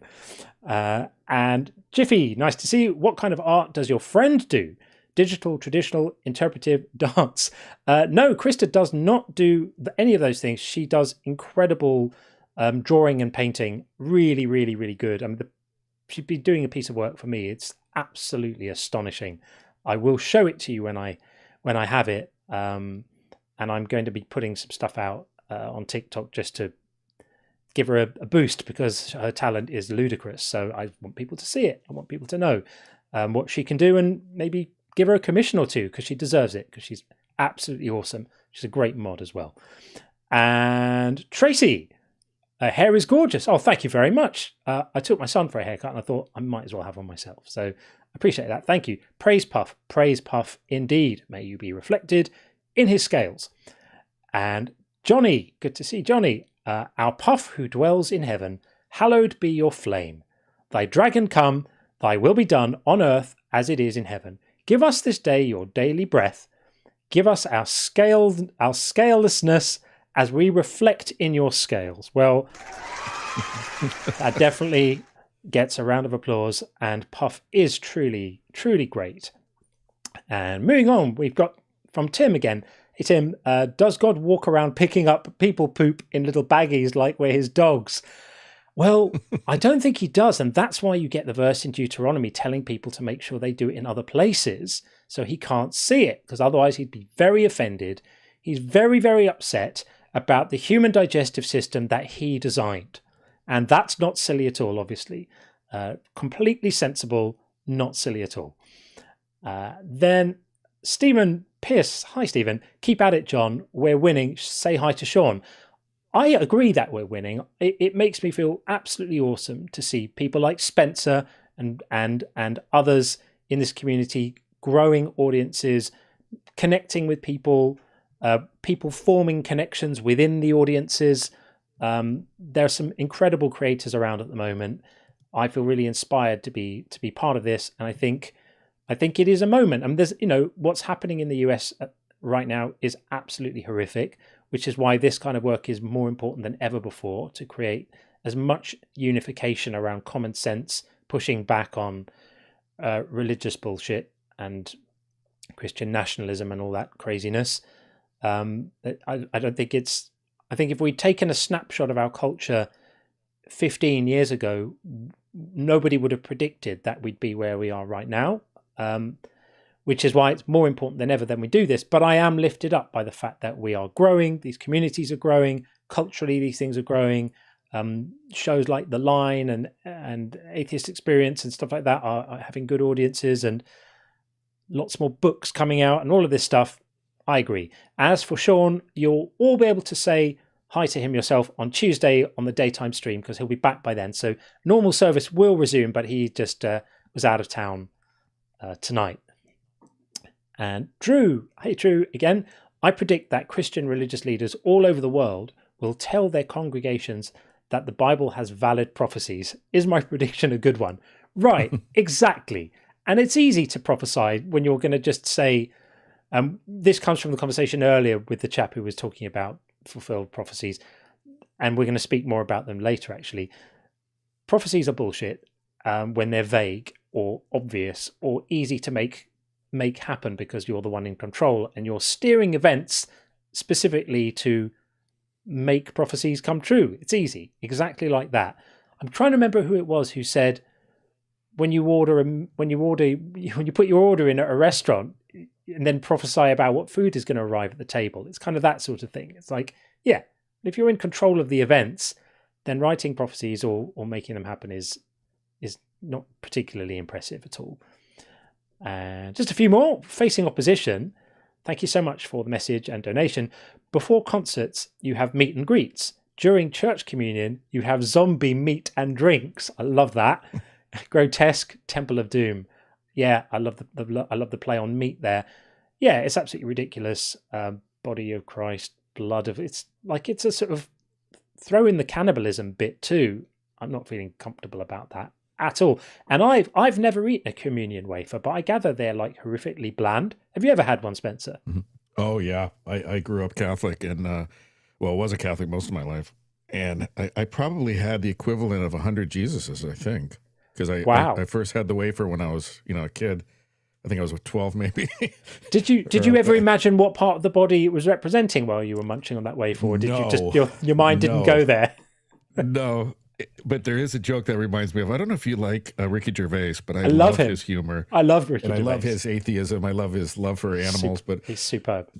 Oh, the show Afterlife, everyone needs to watch that. It is so good. And if anyone's seen it, they know, I'll say this with tongue in cheek, so I'm not going to get us taken off the air. But there's a scene where his father's wish was to have his ashes sprinkled in his favorite pub when he passed away. So he sneaks into the pub, like he's ordering his drinks and his food, and he has his dad's ashes in his pocket, and he starts sprinkling them on the rug. And the guy says, what are you doing? What are you doing? And he blows some of the ashes in the guy's face. And the guy's like, oh my gosh, he can't believe that there's, the remains of a human being on his face. And he goes, picture Ricky Gervais's accent and his demeanor. And he says, yeah, I hope that was my dad's, so-and-so that I just blew. Oh. Yeah, but it's you reminded me of that with the wafer and stuff. Like, are we eating an arm, a leg? Is it white meat, dark meat? What are we talking about? It is grim. One can only imagine.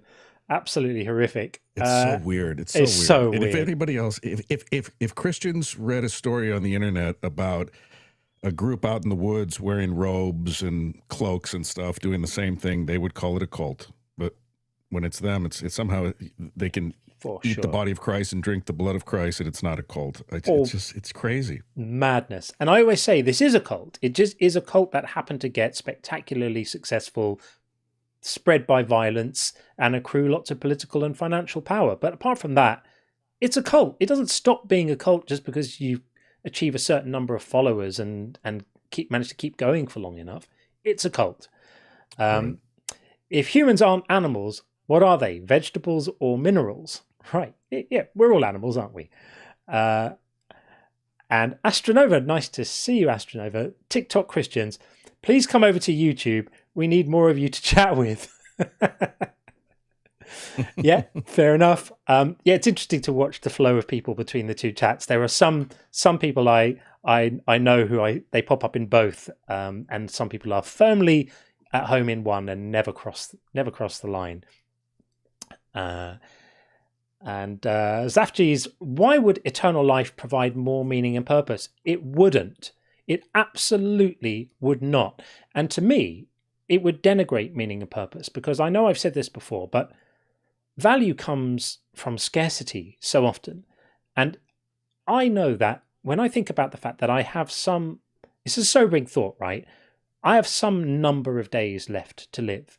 And you can put it down to I have some number of minutes left to live. Now, I don't know what that number is, and I hope it's a reasonably large number, but I don't know. It might be a small number. I don't know. But the fact is, it's a number. If I thought that number was infinity and it was unbounded, and I knew that I had an infinite number of moments ahead of me, then to me, any given moment would become basically worthless, because what value could it have if it's one of an infinite series? The fact that it's limited, to me, makes life much more meaningful. I feel, I heard someone once say recently that calling yourself middle-aged presumes a lot, right? It presumes that you've still got decades ahead of you, right? You may not. And when you get to a certain age in life and you start contemplating that, it does focus the mind. And I spend a lot of time these days thinking, I'm aware that there are more years behind me than ahead of me. and it makes me value my days more. It makes me value my hours more. It makes me value my engagements with other people more. And I think it's important. That's where the value in life comes from. So I completely agree with you. I don't think an eternal life would provide any meaning at all. I think, if anything, it could provide you a terrible case of ennui and like, well, what are you supposed to do? You've been up there in heaven for 100 billion years, and you're not even a millionth of a percent through the time. What are you going to do? How are you going to find meaning? And yeah, I'm not buying that at all. It's almost like a vacation, John. Like a vacation only really has intrinsic meaning because, you know, your friends and coworkers say, oh my gosh, you're going to Bermuda for how long? Oh, 7 days. They go, oh, that's awesome. You know, we went for 5 days. But if the answer was forever, you know, like, oh, you're going to Mexico? How long? Oh, for eternity. I mean, There's no value in that. I mean, the value is saying I'm only going for a week, but then next year we plan to go again, and then we'll see this part of Mexico, and then we'll go to the coastal areas, and then we'll go to the mountains. Right. And yeah, exactly. If it never ends, I mean, the only purpose of a vacation is that, you know, at some point you have to go back to the grindstone of work, right? Absolutely. Yeah, it does. The scarcity creates importance and significance. So, yep, absolutely. Just a couple more and then we'll get on with the next thing. John Klein says, this is in response to talking about the potential for a three-way. I love Ian, but I'd really like to see a John, Justin and Mezzo pairing. Yeah, Mezzo's awesome too. I haven't actually spoken to Mezzo, but I love him. I think he's great. I think he's fantastic when he's with Joel. And I love his vibe. Completely up for that. That would be awesome as well. And we also have Bethos. Great to see you as always again. Right when I read parts of the Bible as a child, I wondered at the verse where they got instructed where to bury excrements when sieging a city, if that's really necessary in a holy book. Right. I mean, there's a lot in this book which isn't really necessary in a holy book. I mean, obviously the writers thought it was necessary, but so much of it is so strange, and so much of it is so small-minded, and to come back to the topic again, just so completely silly. Yeah, the silliness never ends. But yes, a big preoccupation with sort of bodies and reproduction and sexual organs and excrement, and it's just like, I don't know, it's not highfalutin, is it? All a bit silly. And then finally we have Tim again. It's 340,800 communions to consume the body of an average-sized Christ and 380 shots to drink him. If I love the maths here, if once a week, that's 6,536 years. I did the math. Well, I'm really glad you did the math, Tim. Someone had to do it, and I'm glad it was you. I can think of no one who could have done the math better there. Thank you very, very much for that. Really appreciate it. Okay, well, guest queues are still empty, so come up and say hi. If you don't think God is silly, we would love to know why you don't think God is silly. If you think I'm wrong for declaring belief in God silly and God silly, then come and make a case. If you're a Christian, you're kind of obligated to. Don't let Jesus down. He wants you to speak for him. He's apparently unable to speak for himself these days, which is why the world now has Ray Comfort. But, you know, in the absence of those two, you will have to do. So we would love to hear from you. In the meantime, without that happening, I have no choice but to talk about the bingo, because we have had a couple of calls on the Believer bingo. They were a little while back, but it must be said that Isa has been completely on the case and correctly called Jesus fulfilled prophecy, and the Bible is historically accurate. So well done, Isa. You have absolutely nailed those two. That's the Believer bingo. Whoops, that's the wrong one. This is what I want. Yes, so there we are. What have you been up to, Spencer? Oh boy, not a whole lot. Waiting for our first grandchild to be born in August.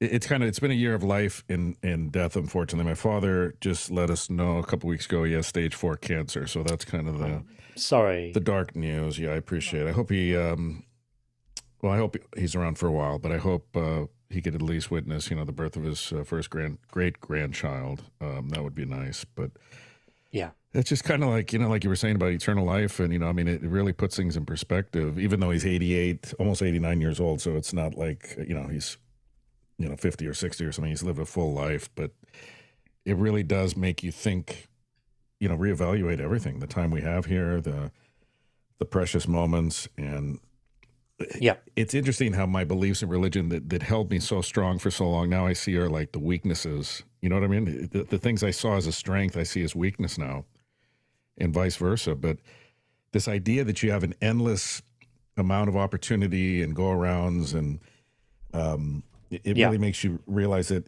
when a parent's unaliving or whatever, that you have that finite amount of time left to kind of loosen up, what do they say? Tie up loose ends, I guess. Oh, That you're not going to be able to do it forever. Everyone thinks like, I'll have, why tie up loose ends if one day when I unalive, my father and I will have 1,000,000 years to reconcile things? It makes no sense. The time to reconcile is now. If I thought I had an afterlife to make up, being a better husband, a better father, a better stepfather, a better, son. Yep. I just keep waiting endlessly. I'll always have an opportunity. If I can't get it done in this life, I have the afterlife to look forward to. And it's just kind of weird.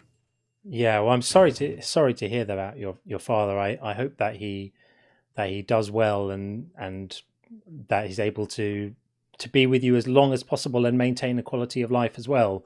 That's really challenging. So sorry to hear that. But yeah, love to you and your family, and exciting about your grandchild. That's fun. Yeah, I always said I don't feel officially old until we start having grandkids. So now I officially feel old.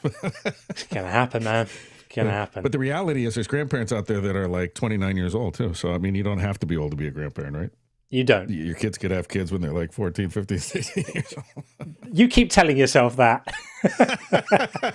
I'm glad they didn't. Don't get me wrong. But I'm just trying to make an excuse that I'm not old. But it's all right. People are living longer and longer, John. So now 55 is like the new 35. If people are living 120 years, that's nothing. Yeah, 53 is the new 52. Right. Okay, we're gonna bring in Ash, our friend Ash, and always good to see Ash and see what is happening. Ash, how are you? Hey, buddy. It's good to see you. And Spencer as well. He's really got the best audio. I'm very impressed. Yes, I appreciate it. Thank you so much. But yeah, just thought I'd say hey, really. And you had some interesting guests on. It's always some good discussions. But yeah, I do see when it comes to arguing religious, they always kind of focus a lot on the terminology, too much on just language, and objective, subjective always goes down this kind of path rather than to kind of prove their points of what's grounded in evidence or so. Yeah, to our guest earlier on, to be fair to him, he did start off trying to argue historicity. That was his starting point. But the historicity argument is pathetic because they're just, you've got a big hill to climb if you're gonna say that your reason for belief is that you think that reliable history supports the idea that a man came back from the dead and then flew up into the sky to be with his dad. That history does not establish that at all. So I think he got a sense that wasn't working out very well, so he decided to pivot to something a bit more ephemeral, and then we got into the transcendental argument, which is next level silliness. But yeah. But yeah, I was just wondering when the book is going to be released, and maybe if there's going to be an audible version. Well, that's kind of you to ask. This is not a setup, folks. I promise. The book is out in November, early November. I think it's around the 3rd or the 6th. Although Amazon are now saying like 17th, but I think it's actually officially. I think it's either the 3rd or the 6th of November, and there is going to be an audible version. And as much as I would love for Spencer to read it, because his voice is so much better than mine, I will be narrating the audio book, and in fact I'll be starting recording on that quite soon because we've just finished the final copy editing pass. So yeah, that's going to happen quite soon. I look forward to it. My pleasure. Thanks, I'll Ash. See you guys. All right, buddy. All the best. Take care, my friend. Take care, man. Okay, we are going to bring in Jay right now. hopefully TikTok will do that. Hey Jay, how you doing? Hello, I'm fine, thank you. Good. Welcome. I'm so glad you took me. I just I don't speak very well English, but I just had contact with your channel and I like it, and I wanted to talk with you. Sure. I'm Christian, okay? Okay. But I really like hearing atheists explain their point of view. So I wanted to tell you my point of view with respect and see what you think about that, because I like challenge. Sure. So talking about God, and you said God is silly, and maybe it's because I've seen what you think about God hiding, and also the moral compass, okay? And my point of view is that maybe it's all about the sovereignty of God. Like he's sovereign. That's what we Christians believe. So if he decides that it's moral from his point of view to, let's say, command Moses to kill some people, we Yep. human beings, we have our moral compass. We think that it's wrong. And me also, I think it's wrong. But he, standing as God, he can define from his point of view what is good, what is not. Maybe from his point of view, it's just to do it this way. What do you think about that?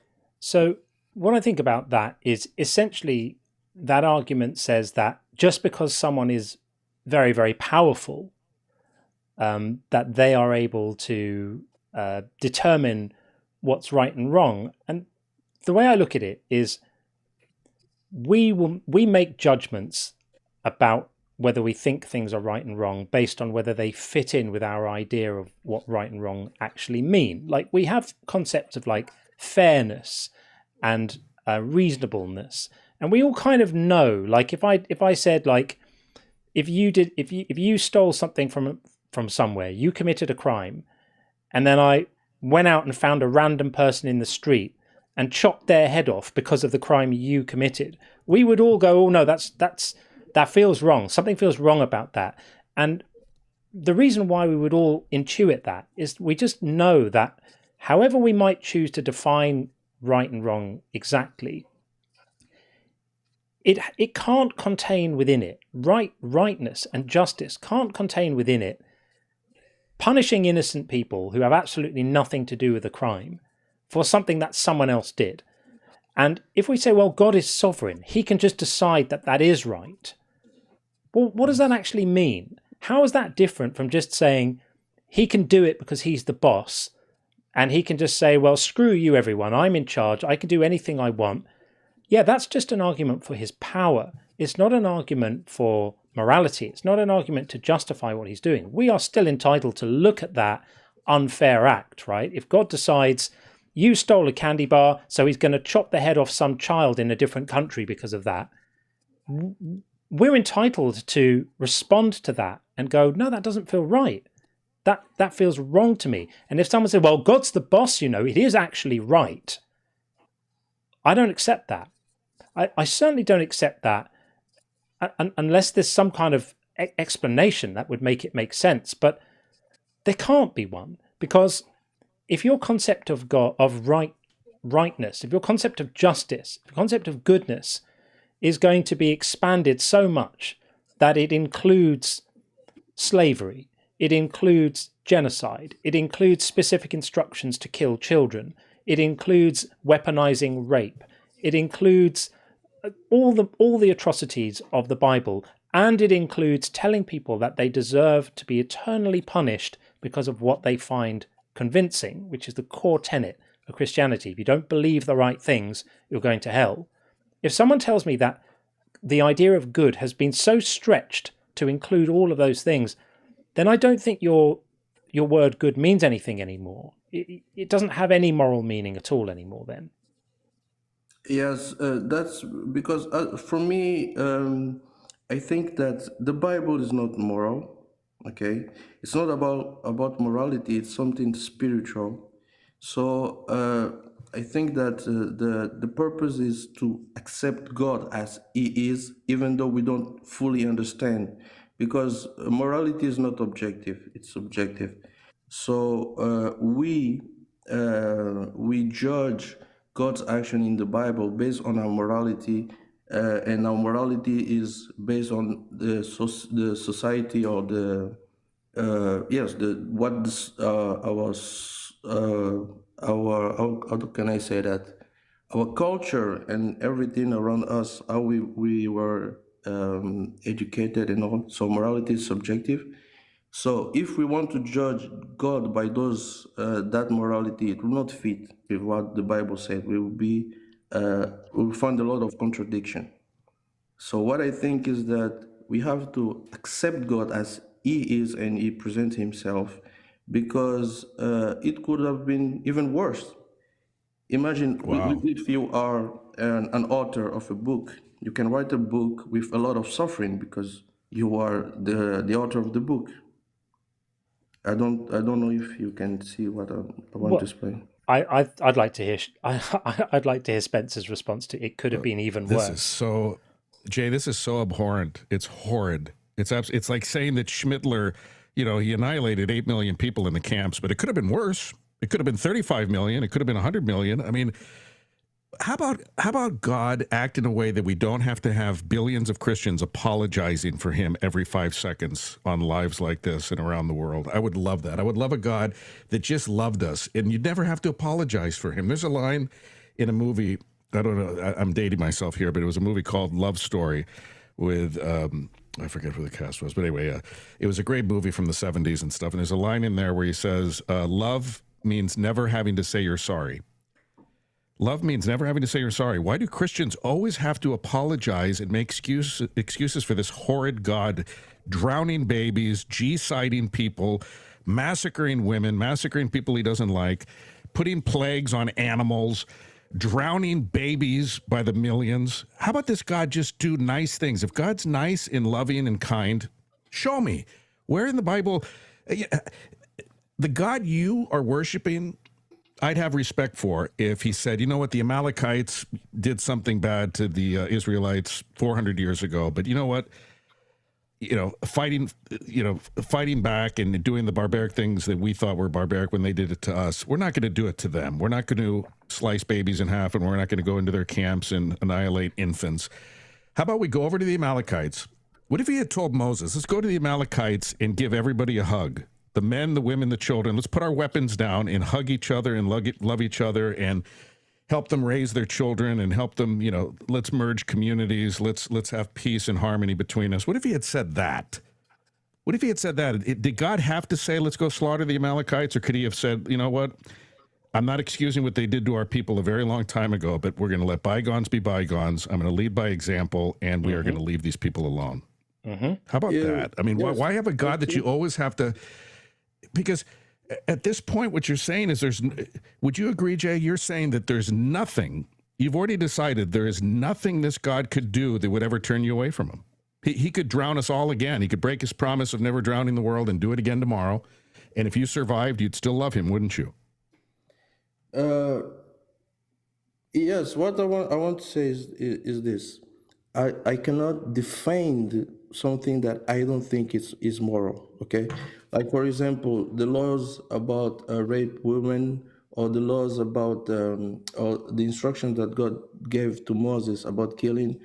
Obviously, I would say that I don't agree, but I don't understand There God. shouldn't be a but, though. There shouldn't be a but. Yeah. You put the but in there. There's no but. He was wrong. He was violent. He was horrific. And you're not going to make excuses anymore for this God. How about that?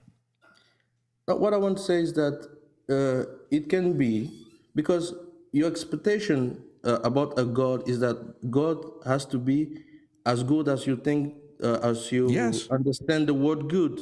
Yes. That's why billions of people worship him. That's why presumably billions of people worship him, because he's somebody to look up to. Unless you think he's evil. That's also possible. You could be worshipping an evil God, but why would you want to do that? No, what I want to say is, as you said, I want to redefine what good is. We see You know good what at good is. something, and maybe yes, I have an idea, but No, maybe you know God what good has is. another If I one. tell you have a good day, you know what that means. It doesn't mean run somebody over in the crosswalk, and it doesn't mean I hope somebody, poops on your house. Or if I say I hope you have a good day today, nobody ever stops and says, "Well, what do you mean by good?" Right? Exactly. You know what a good day is. You know what a good relationship is. You know a good relationship doesn't involve domestic violence. You know it doesn't involve one being superior over the other. You know what a good relationship is. You know what a good day is versus a bad day. Please stop with this stuff. Like we have to define what good is. Let me ask you a question. Have you seen Game of Thrones?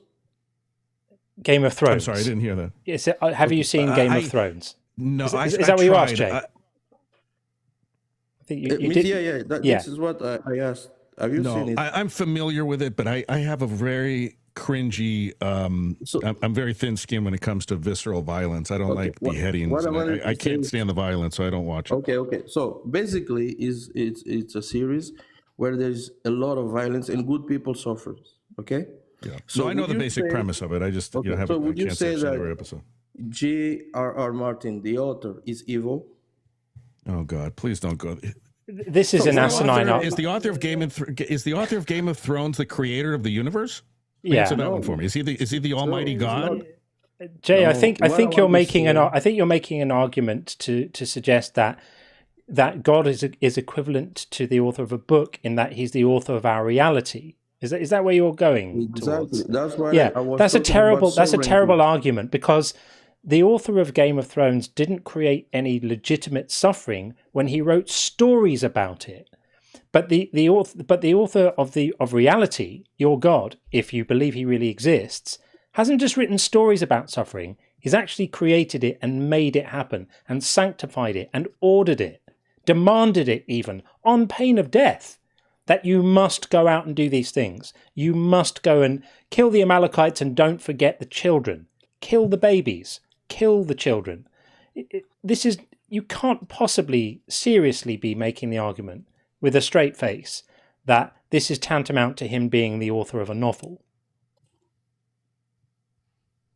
Yes, this is what I think. I think that we are just for the sake of clarifying. Me as a Christian, I'm not against atheist. I don't see you as antagonist. I'm just here to talk with you. So I don't know if you are in defensive mode or not. No, I'm not defensive. I'm incredulous. Okay. I'm incredulous that you would make an argument like that with a straight face, because it's a ridiculous argument. I'm not antagonistic either. It's why I invite people with different views to come and speak to me. I'm not looking for fights. I'm looking for discussions. But is that really what you think? I mean, when you read about God telling people that human beings can own other human beings as property, and arranging to have people punished by having their innocent wives raped and things like that, can you really just explain it away so easily by saying, oh, he's just like the author of a book? That's a terrible analogy. It's not analogous, because the author of a book can write about the most grotesque things imaginable without causing any suffering. He's just writing words down. You can sing a song about it too. It doesn't create any suffering, but actually doing it creates a moral culpability for the actions that doesn't exist in the case of an author of a book. It's categorically different, Jay. That's not a good argument. Okay. So I just wanted to share this with you, and maybe if we forget the God of the Bible, let's forget the God of the Bible, okay? And just imagine there's a God, and compare the world that we have now with diseases and all the wars and everything. And let's suppose a God decided that this world would be this way, okay? Yeah. If it was the case, we could justify saying that he's God. He can do whatever is his fit. You're just giving up. That's giving up. That's surrendering. Saying, we have cancer because I guess God didn't want to have it otherwise, so okay. Why would I have to like that scenario? Why would I go to church every Sunday for hours on my hands and knees praying to that God? That's why I said I'm making another argument. I'm not talking about the God of the Bible. I just want to see if you can imagine a word, our word, okay, with a God that just decided that he wants this world to be this way. Yeah, Of course, I would we think he was. mention it all the It's not a time. God. We would think he It's was a not a piece of God shit, that. though. We would think he was a piece of shit. Like, we could say, yes, he can do that, but admitting that someone is infinitely powerful and is able to cause lots of suffering is a completely different thing to accepting it as a moral good and venerating it and saying this is good stuff. I approve of this.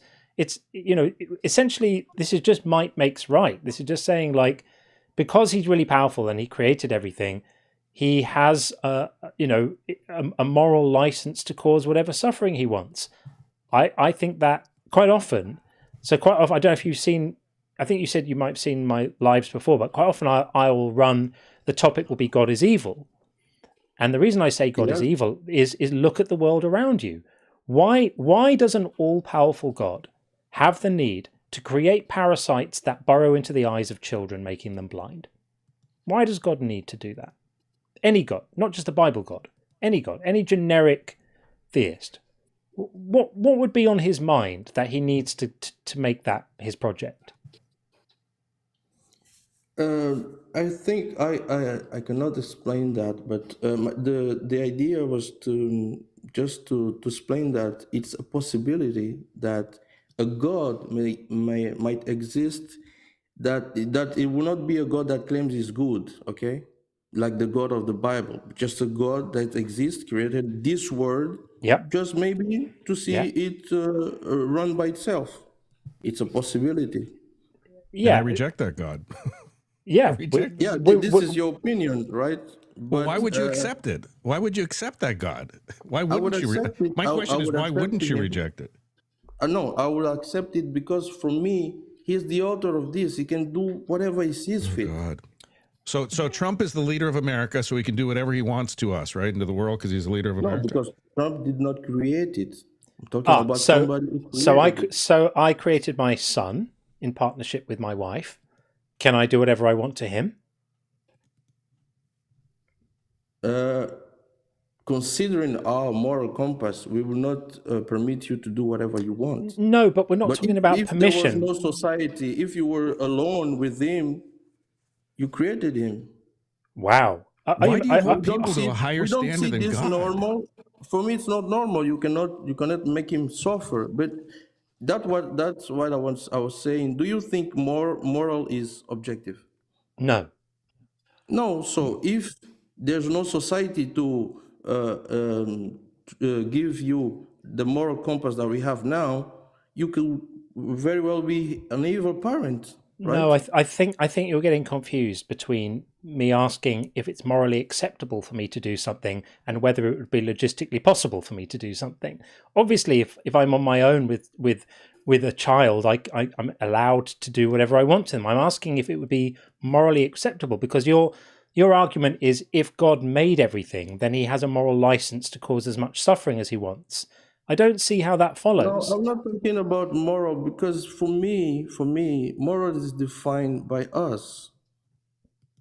Moral is defined by society. What is God needed for? So if God is alone, if God is alone and he wants to create a world, he can create the world as he sees fit, right? He can. He absolutely can. If there's an all-powerful God, he can do anything he wants, but we're not obligated to be supportive about that. We're obligated to have a look at the world and say, I see, he decided to create children's cancer wards. Well, he's a dick then. We don't have to applaud him. And as Spencer says, what's he for? What's the point of him? No, I just wanted this. I agree. That's why I said that. I think that everyone is free to have his opinion about God. Yeah. If you think that the God of the Bible is evil, that's because you saw something that you're not, you don't agree with. And for me, it's very fine, because in fact, the Bible says some things that even me as a Christian, I question it. But my reaction is this one. I say, I don't understand fully why he did this. I think he is God, he is sovereign, he can decide to do whatever he sees fit, because his moral is not the same as ours. Okay? That's my point of view. If let me just say this. If one day, I have seen you ask this question on a video. If one day God asked me to kill my son, like, for example, he asked Abraham, Yeah. I will tell him, no, I cannot do that. I don't care if he's God. I cannot do that. You see? Doesn't that just Because say I you're think, better than him then? It just says you have better moral than he does. Because no, for you me, recognize it's wrong. For me, it says that I think a certain way. Maybe it's God. He thinks another way. I don't know. But I will be honest with him and say, I don't agree with this. Here's the, I mean, No, like, I I don't do know if appreciate you your can. position, but here's the problem with the sort of territory you're staking out is to say, I might not understand what God's reasons are for X, Y, Z, right? There are certain things where you might say, okay, there's a bit of grey area here. There might possibly be scenarios I can't think of that might justify something. But so much of the stuff, in the Bible, there are no circumstances or contexts that make it okay for a morally sensible person. Like what would be the context or the reason why it could ever possibly be okay to punish a man by having his wives raped, his innocent wives who weren't involved in the crime that he did? To say, well, God might have his reasons is to assume that there are some circumstances in which that might be okay. You just haven't necessarily been able to identify them. But is that really what you think? That there are some cases where that might be all right, you just haven't worked out which ones yet? No, for this case, I would say that I don't see a scenario where this is normal. Right, it can't be, can it? I mean, I appreciate you being honest about that. So what does that say about a God who demands that it happens, makes it happen? He says, I will do this to you, is what he says to David, right? I'm going to make it happen. And then it does happen. And 10 of David's wives get sexually assaulted as arranged by God. That's not good. Yes, but I have a way to explain this, but it will not be logical. Okay, so I don't think it's an argument that I can defend here, because here we are talking about logic. So logically, I would say that there's no reason for this. And not because just that. as I said, That's it then. said, for me, yeah, but wait, please wait. As I said, for me, there are things that are spiritual. Okay, it's for me. I separate in my mind. I separate things that are spiritual and things that are logical and explainable. Okay, so with you, I cannot talk about spiritual things. We will not understand each other.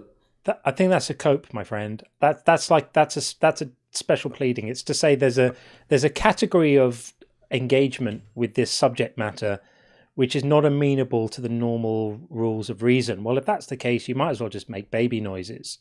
Like, it's either reasonable or it's not reasonable.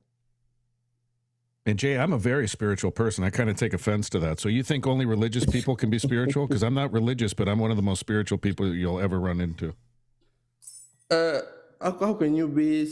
What do you mean by being spiritual and not being religious? Well, I think you can be spiritual without being religious, but I don't know that you can be religious without the spiritual component. I think it's not the same both ways. Okay, so I feel very connected to the earth. I feel connected to humans. I live in the forest, 5 acres of wilderness. I go into the wilderness and I have a deer come right up to me and I give it an apple. For me, that's a spiritual experience. It's not supernatural. I think you're mistaking supernatural with spiritual. I'm not saying there's like wood fairies flying around my face in the woods and that's spiritual. But I have a very connected. I'm one of those, and that's why I think I'm more agnostic than atheist. I believe we do have souls, but not necessarily like the way a Christian wants it to be. You know what I mean? Like not like a spirit that needs to worship God for eternity. It's a spirit that is the part of me that cries when I hear a sad song or a beautiful song, or I see a beautiful piece of art and it brings me to tears. That's for me, that's spirituality. That's the spiritual side of me. But we might argue on the differences. No, I agree. But let me ask you, Jay, I have a question for you real quick here. What exactly is spiritual about the God of the Bible? I'm just curious, like drowning babies, is that spiritual? Is genociding entire people, is that spirit? What exactly is your evidence that God in the Bible is so spiritual? How do you define spirituality? Okay, let me just say this. I don't think that spiritual things are that we can have evidence of spiritual things and can defend this by argument. Then why are you And I don't spiritual? try to. No, what?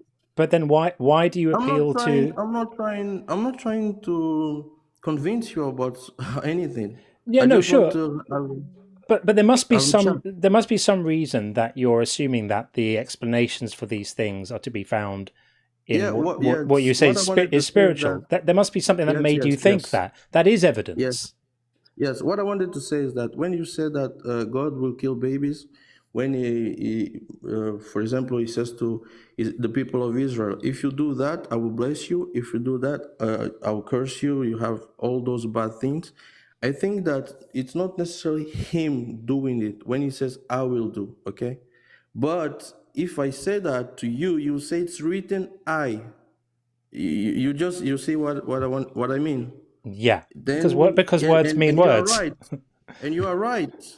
Yeah. Okay, and you are right in this aspect. But for me, when he say I will do, it's not necessarily him doing it. Right. Because I mean believe someone else. in other things. Who drowned the world? So God didn't drown the world, the raindrops did? God didn't drown the millions of people on the earth? Yeah, was it the raindrops? It wasn't God, right? It was the raindrops? No, the flood it's clearly him doing it.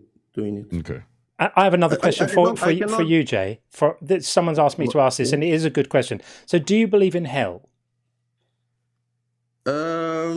Yes, I believe in hell, but I cannot say that it's a fire forever and Okay, things so like that. whatever it might be, whether it's a brief period of torture followed by cosmic death penalty, or whether it's persistent conscious torment, or some delicious combination of the two, who goes to hell?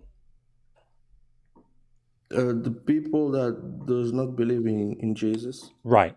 Wow. Yeah. So we can have a look. For example, John 3:18 tells us, those who believe in him are not condemned, but those who do not believe are condemned already because they have not believed. So absolutely. And there's other places it says it here in Mark 16:16. This adds the requirement for baptism. The one who believes and is baptized will be saved. We also have it in over here in the 2 Thessalonians, inflicting vengeance on those who do not know God and on those who do not obey the gospel. These will suffer the punishment. So yeah, exactly as you say, people who don't believe in Jesus or God are going to hell. Do you think that you can choose to believe in something if you don't find it convincing? No, I've seen your videos. I agree with you. Right. So okay. So this takes us back to the subject then of the morality of all of this system, right? So I don't find this stuff convincing. According to these scriptures, I'm a prime candidate for whatever you think hell is, right? Presumably it's not an upgrade. It's an undesirable place or thing, right? Why? Why is it? No, why am I being sent there? Why am I being punished for what I found persuasive? This is because God decided it. But sincerely, I don't want to have this discussion with you because I don't think it's. We'll never get somewhere. But no, we won't get to where you want us to get. But I just want to know if you think. I just want to know if you think it's right. This is what guys, wait. As I said, I'm not here to convince you of anything. We understand that. Wanted to talk, so I don't want you to get anywhere. No, that's fine. I just want to know what you think. I want to know if you think this is right, that I should be punished. Do I deserve to be punished? No. I don't think it's right.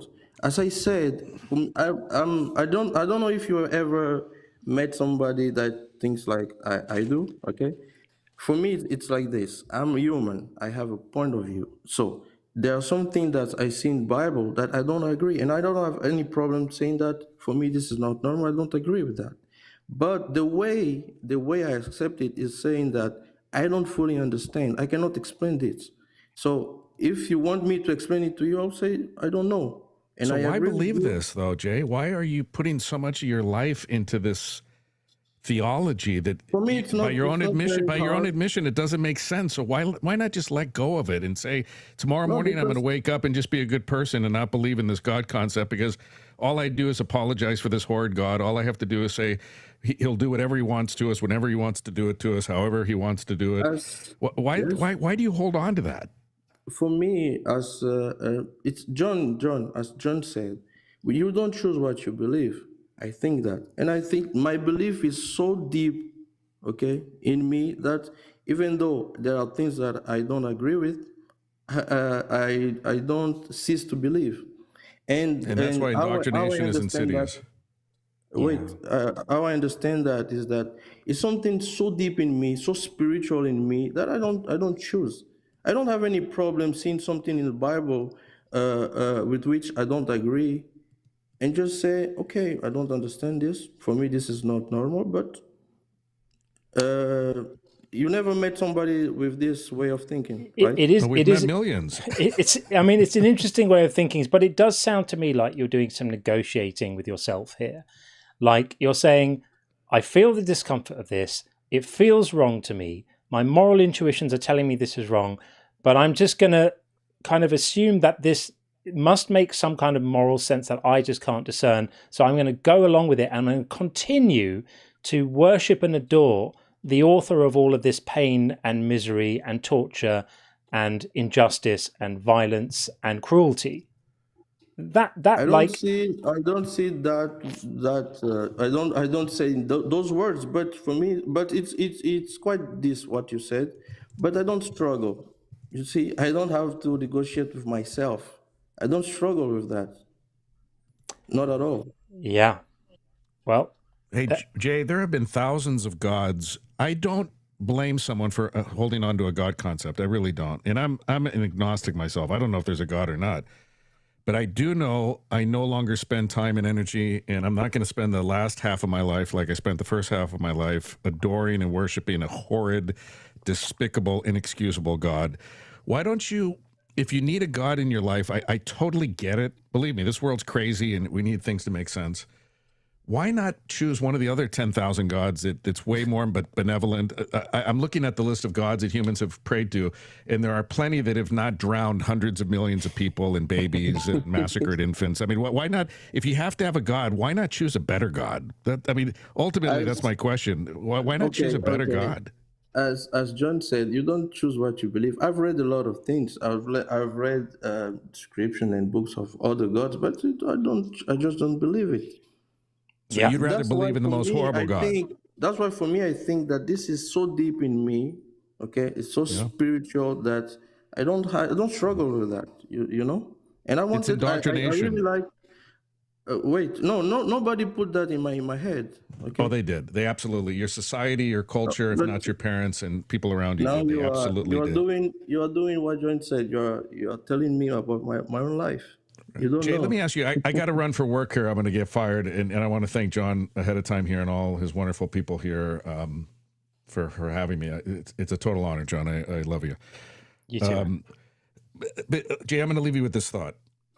85% of the Hindus on this little planet of ours live in one subcontinent. 85%. There are, I forget how many, 1 point something or whatever it is, billion Hindus, and 85% of them live in a very confined geographical area. I can predict if these gods were real, if all these belief systems were real, I shouldn't be able to predict with 99% accuracy what God you believe in based on where you can point to on the map that you were born and raised or live. I shouldn't be able to do that. There should be as many Hindus in Australia, in China, in Canada, in America as there are in India, and there aren't. You could point to places in the Middle East. I could predict, I know for a fact, if you were born in Alabama in 1957, you were not a Muslim. I could predict almost I could put my house on it.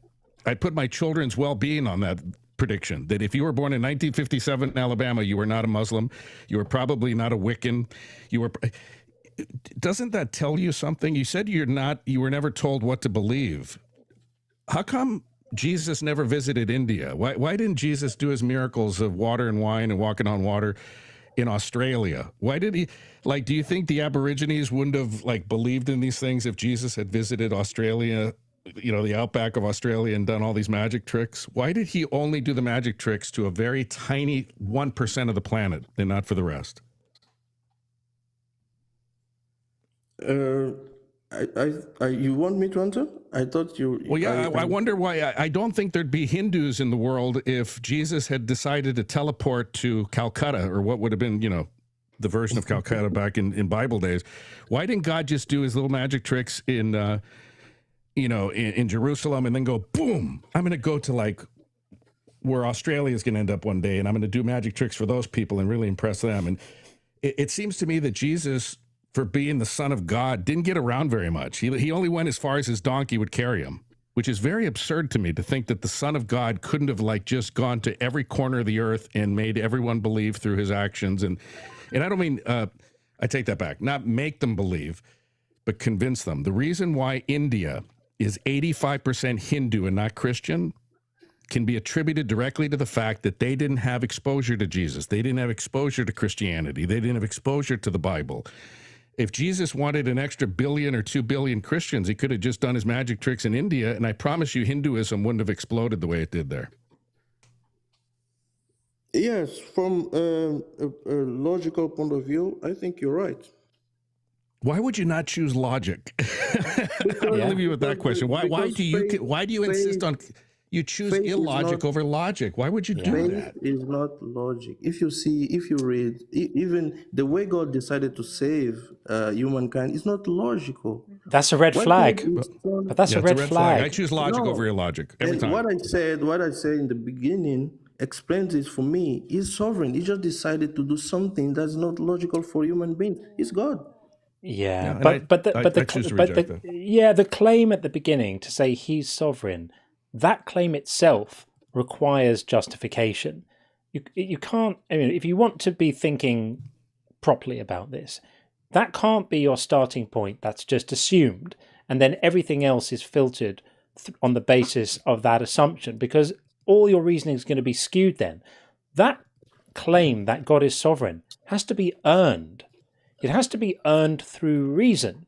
And if your starting point is to just say, well, I don't have a reason, but I'm just going to put that down and say it, and then I'm going to examine every claim through the lens of my assumption that God is sovereign, your worldview is going to be not based on reason. It's going to be based on bad thinking. And look, if that's what makes you comfortable, then, you know, you do you. But it's not aspirational. But if it were there was any God, like you are a God, you decide I want to create a world, okay? By definition, you are sovereign. You can do whatever you want to do with this world. Yep, I do good things. I think we might be going around in circles a little bit. But Jay, thanks for coming to talk to us. I appreciate it. I'm very happy to talk with you. I really appreciate your channel because I like honest people. I think that I was honest with you, I really like hearing atheists and stuff like that. Because I think that we Christian, most of the time, we are how do you say, disingenuous? Disingenuous, yeah. Yes, yeah. Most Christian are this way because you cannot read something about rape and try to defend it. For me, it's not possible. You have to be sincere and say this is not normal. I don't agree, but it's not normal. Yeah. Okay. Well, we won't relitigate that conversation again. But thank you for coming up, Jay. Appreciate it. Jay. And Thank go you. safe. Okay. All right. Take care. Take care. And John, thank you. I got a bolt for work. I got a 12-hour shift tonight, but I was so honored that you brought me up and let me stay with you this long. So pleasure always. I think you've won a load of fans on the YouTube side who were like, "Who is this guy?" You need to get your YouTube going. I appreciate it. I know. If you don't mind, I'll DM you at some point and we'll chat because I'm really so happy that you're exploding not just here but on YouTube, and I'm having such a hard time on YouTube. So maybe we could talk sometime. drop me a DM. We'll have a chat. All right, man. All right. Thanks, my friend. Thank you and all your wonderful friends here. Thank you and all your mods too. Thank you. All the best, Spencer. Take care, ladies and gentlemen. Radio Spencer, dude has the best voice in the world. Go safe, my friend. Yeah, amazing. Great guy, absolutely brilliant. He brings it, and his content is always excellent. Does a lot of kind of political stuff at the moment that I thoroughly agree with and enjoy as well. Yeah, he's a good one. Absolutely a good one. Okay, we need to check in on the bingo, because we have had another call on the bingo, this time from Upshot, who has correctly called God works in mysterious ways. Absolutely right. We definitely had some of that going on there. Very mysterious ways indeed, it would seem. But that was an absolutely valid, good call from there. Now, we did have a couple of people in the TikTok queue who sort of popped in, stayed for 20 or 30 seconds and then dropped out again. If you're one of those people and you were like, I might come up, and then maybe just didn't want to wait around too long, totally understandable. It sucks to wait for ages to get on a panel, but the queue is currently empty now. So if you want to come and speak to us and tell me why God isn't silly, I'd be very happy to hear from you. And we do have Greg M coming in right now, and we'll see what Greg is saying. Hello, hey, my Greg. friend. How are you? Good, very well indeed. How are you? Yeah, not too bad. I don't. I just come from a position of agnosticism. I think when it comes to the fundamental question of the origin of reality, no one can say for sure. So I do believe that, like the indoctrinated form, the biblical God is very silly. It's very obviously a scam, in my opinion. However, when it comes to the fundamental, actual crux of it, I think no one can say for sure, you know? Well, yeah, I mean, that's sort of true for pretty much everything, right? I mean, no one can say for sure that there aren't pixies in the woodland, but the question is it sensible to make claims about these things just because we can't definitely rule them out? And also, for certain concepts of God, I think we can pretty much rule them out. Solo Ecclesia, I see you in the queue, and we will have you in very shortly. So thank you for coming back to the queue. Appreciate that. If you can just be patient for a little longer, we'll get you in. And then we also have, therefore, Bryn after that. Yeah, I think there are certain concepts of God that we can rule out fairly confidently, because certain concepts of God are defined in a way that makes them logically incoherent and impossible. For example, a God that's all-knowing and all-powerful, that can't exist, because if God is all-knowing, then on Monday he knows what he's going to do on Friday. But when it gets to Friday, if he wants to change his mind and do something else, well, he either can or he can't. If he can, then it would mean he was wrong on Monday and was therefore not all-knowing. And if he can't, it means he's not all-powerful because he's restricted by his own knowledge. So just the concept of omniscience and omnipotence existing in the same entity is logical contradiction and therefore cannot exist. So depending on the qualities that we give this God, it can be said that for certain definitions of God, we can say that God cannot exist. Yes, completely agree with you. Completely agree with you. I also think that when someone comes to me and says, you must believe in this God, and it's like, well, if I live a good life, I should say, you must believe in this God or suffer eternal torment. And it's like, okay, so if I live a really good life, respect my family, everything, live a beautiful life, give to everyone, but I don't believe in what you tell me to believe, is there eternal torment? And they go, yes. Okay, well, I don't subscribe to that. I don't subscribe to that at all, because what you're telling me when I open your book is right off the rip is that I'm not good enough. Absolutely.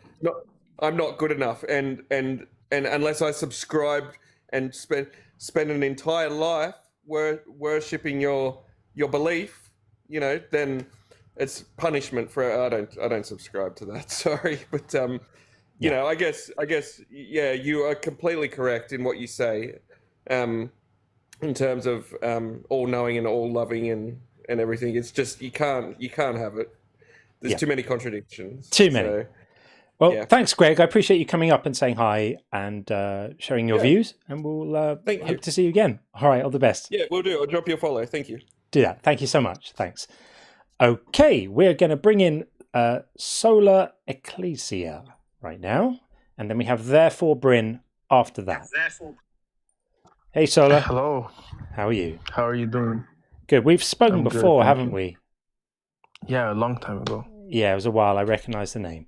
Hope you're doing well and welcome. And the floor is yours. Yeah, so God is silly, right? Yeah, he's really silly. Is this the subject that you wanna have for the conversation, or do Well, you have another preferred one? For me, the topics are always a sort of starting point for conversation, and I'm happy to talk about anything in the area of any related to belief, non-belief, religion, this sort of stuff. So we don't have to specifically talk about, an actual conversation about the silliness will perhaps be short-lived. I definitely think there are things about God that are definitely silly. But we might have a more fruitful conversation if we move to a different subject. What would be your chosen? And could you just identify for everyone listening what your belief position is with respect to? I'm a Catholic Thomist. You're a Catholic Thomist, right? Okay. So, why don't we talk about? Is there a particular thing you want to talk about? Well, because the thing is, when you say God is silly, we first have to define what is God, right? Well, we can, yeah. That would be useful, wouldn't it? Yeah. So, what is your definition of God?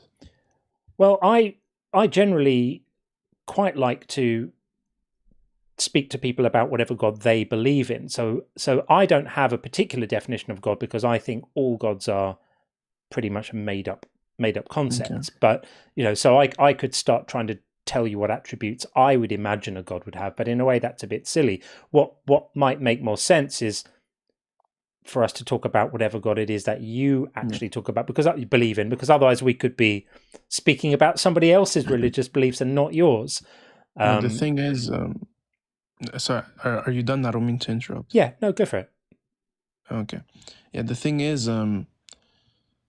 from my philosophy, I want to say, we don't start with, let's say, scriptures or divine theology. We start with basic logic, metaphysics, and we come to the conclusion that there must be a necessary being who's pure act, who created the universe, because this is the only logical explanation.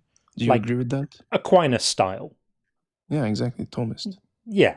Do you agree? I don't agree, because if I agreed, I'd be a theist, clearly, right? Well, not necessarily, because just from those arguments, like let's say the 5 ways, we're not arguing for Christ necessarily, right? I understand that. It's a general theism. It's general theism. I mean, these arguments are 700 years old, and they haven't aged well. Yeah, we're not even arguing that this entity has a mind yet. We're just arguing that this entity must exist. Yes, I understand that. I don't find any of the 5 ways arguments persuasive. Do you want to pick one? What is your rebuttal to the contingency argument?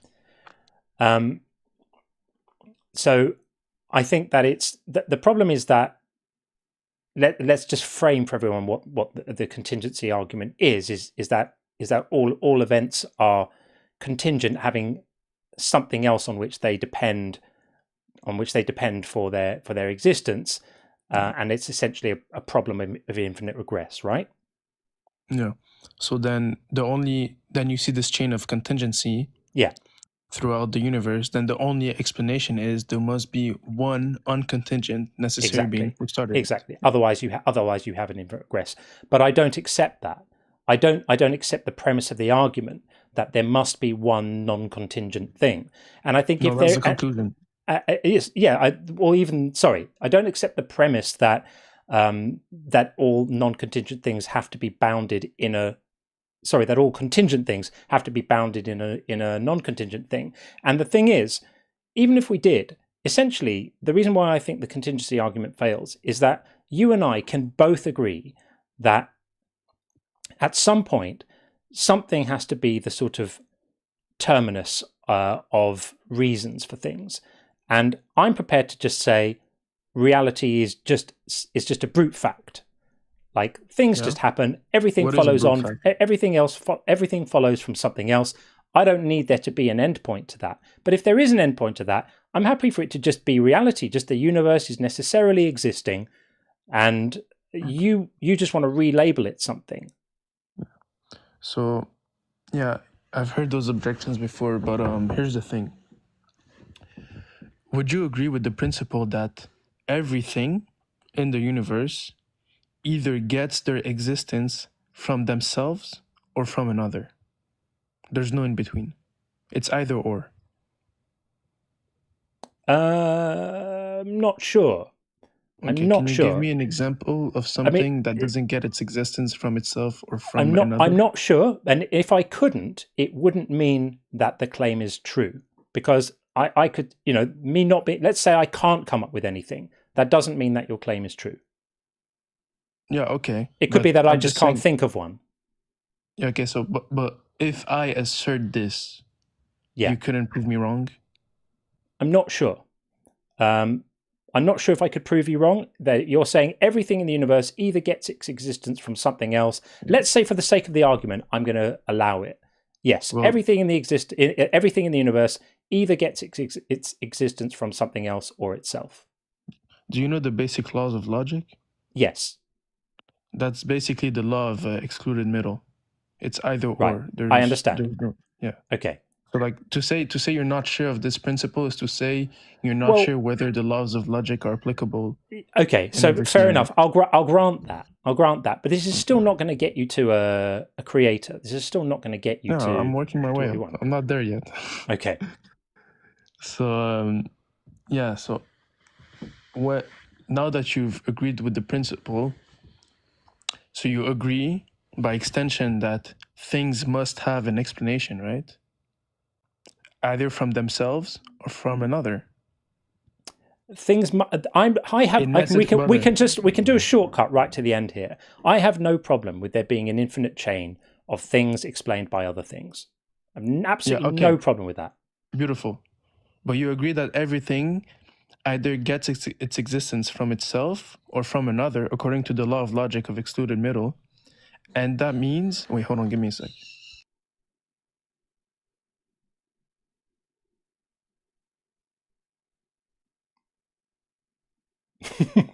Yeah, and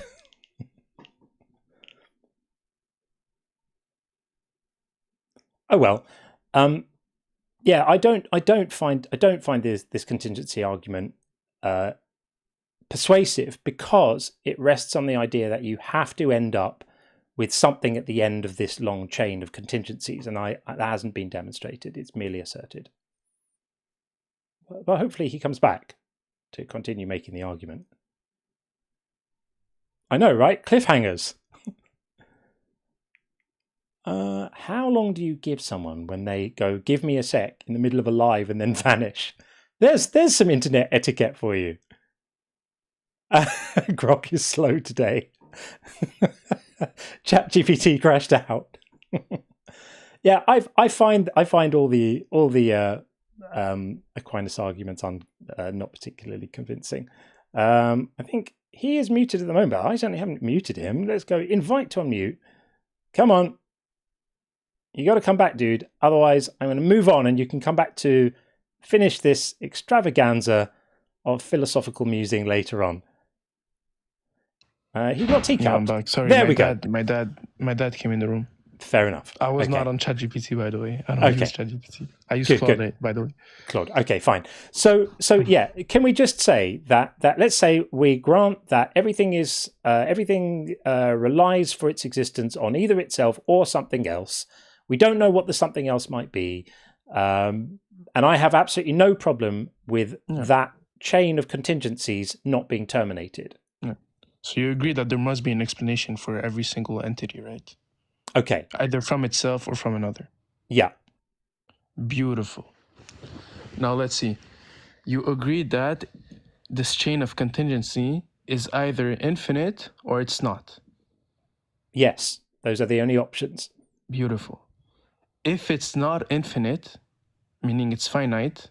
I've then already the said to universe you, has... I'm happy with it being infinite. Yeah, I know. But we'll look into both like scenarios. If it's not infinite, then do you grant the necessary being? If it's not infinite, do I grant a necessary being? That started it, yeah. I don't. I think the word "being" is doing quite a lot of lifting there. It could be a necessary ontology. A necessary thing of some sort, Yeah, as entity, in necessary, as in not caused by something else. Exactly. Yes. Beautiful. But I don't. But I don't think we have any reason to think that's the case.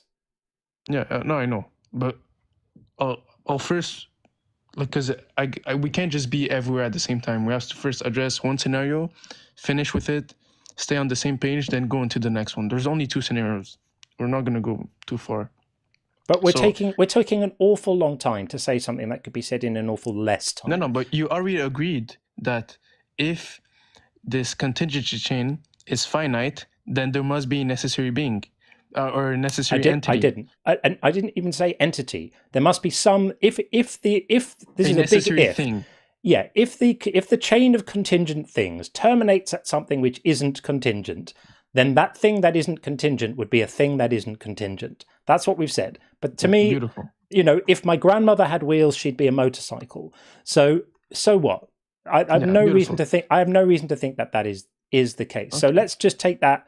Either take it off the table or assert that it has to be the case. Yeah. So if I disprove you that a infinite chain is, if I show you that it's unreasonable to believe in it, yes, then you would have to agree that necessarily speaking, there must be a necessary thing in the universe. I think the necessary thing could be the universe itself. Well, how do you define the universe? Everything that exists. Yeah, okay, beautiful. So let's say I build a Lego wall full of red bricks, right? Is there a chance that after I've built this Lego wall, the wall turns out blue? Is there a possibility? Land the plane here. Yes or no? Obviously not. Okay. So if you define the universe as everything that which exists within it, right? If everything within it is contingent, why is the universe necessary? No, I think that you have to be careful not to commit a fallacy of composition here and to take properties of things within the universe and impute them onto the universe itself. Because to use your wall analogy, you could say, I'm building a wall, every brick in the wall weighs 2 kilos, therefore the wall must weigh 2 kilos. That's kind of what we're doing here. So be careful with that. But again, we're spending too much time on this nonsense because these arguments are sort of fun, but they don't get you. They don't get you to a God. They get you to interesting sort of thought experiments. And I've already said that I don't see any reason to think that there is a limit to the chain of contingent things. I'm happy to just say everything is contingent. Everything keeps on going for this long unbroken chain, doesn't need to be terminated. And I'm happy to say that the universe itself, as the collective of everything, could just necessarily exist by brute fact, which is exactly the logic that you apply to your creator. You just call your creator a non-contingent necessary thing because it's convenient. Well, whatever laws and principles allow you to imagine that such a thing could exist, I'm happy to apply to reality as a whole, and anything else is completely superfluous and not needed.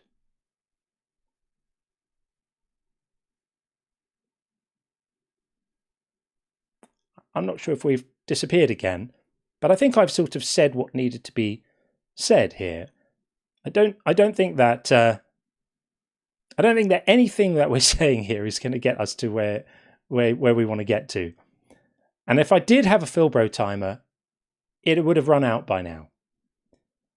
So, Solar, I'm going to give you 5 seconds to come back into the call because we can't just... Sorry, my dad is working. Just give me a sec. Yes, we can't do this too much. It might be that you need to call back when your father isn't working.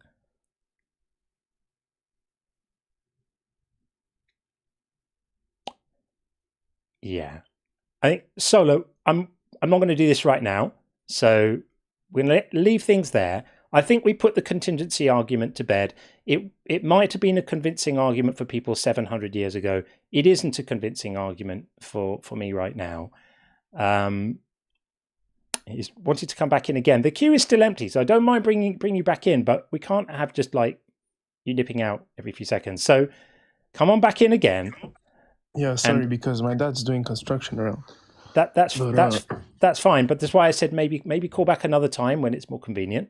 Yeah. No, I think it's done now. He's not coming back. But yeah, so you said it was a fallacy of composition, right? I think it's fallacy of composition to assume that the properties of things within the universe must pertain to the universe as a whole. And I think there's no reason to think that the chain of contingent things needs to be terminated. And I think that whatever logic and reasoning you use to assume the existence of the entity that you choose to terminate the chain can't just be applied to the universe as a brute fact itself. That's why I think these contingency arguments are silly and not persuasive. Yeah, let's just stick to one topic at a time, right? Let's stick on the fallacy of composition. What's the formal argument for that? I really don't think we need to relitigate all of this again. I think it's a bit dull. The formal argument is that to assume that properties of the composite parts must pertain to the whole is fallacious. Yeah, but let's say, because you didn't call it a fallacy of composition when I told you that the Lego wall, every single brick is red. What are the chances of it being blue? You said, oh, well, 0, right? That was obvious. You didn't call it because the thing is, you're falsely accusing it of being the fallacy of composition. Let me give you an example. When you say that I don't know, let's say a house which is made of parts, right? It's composite, and then you say that it's made of bricks, therefore the entire house is just bricks. Like this part is a brick, therefore the entire house is just a bunch of bricks. That's the fallacy of composition. So some properties of the parts are transferable to the whole, such as color.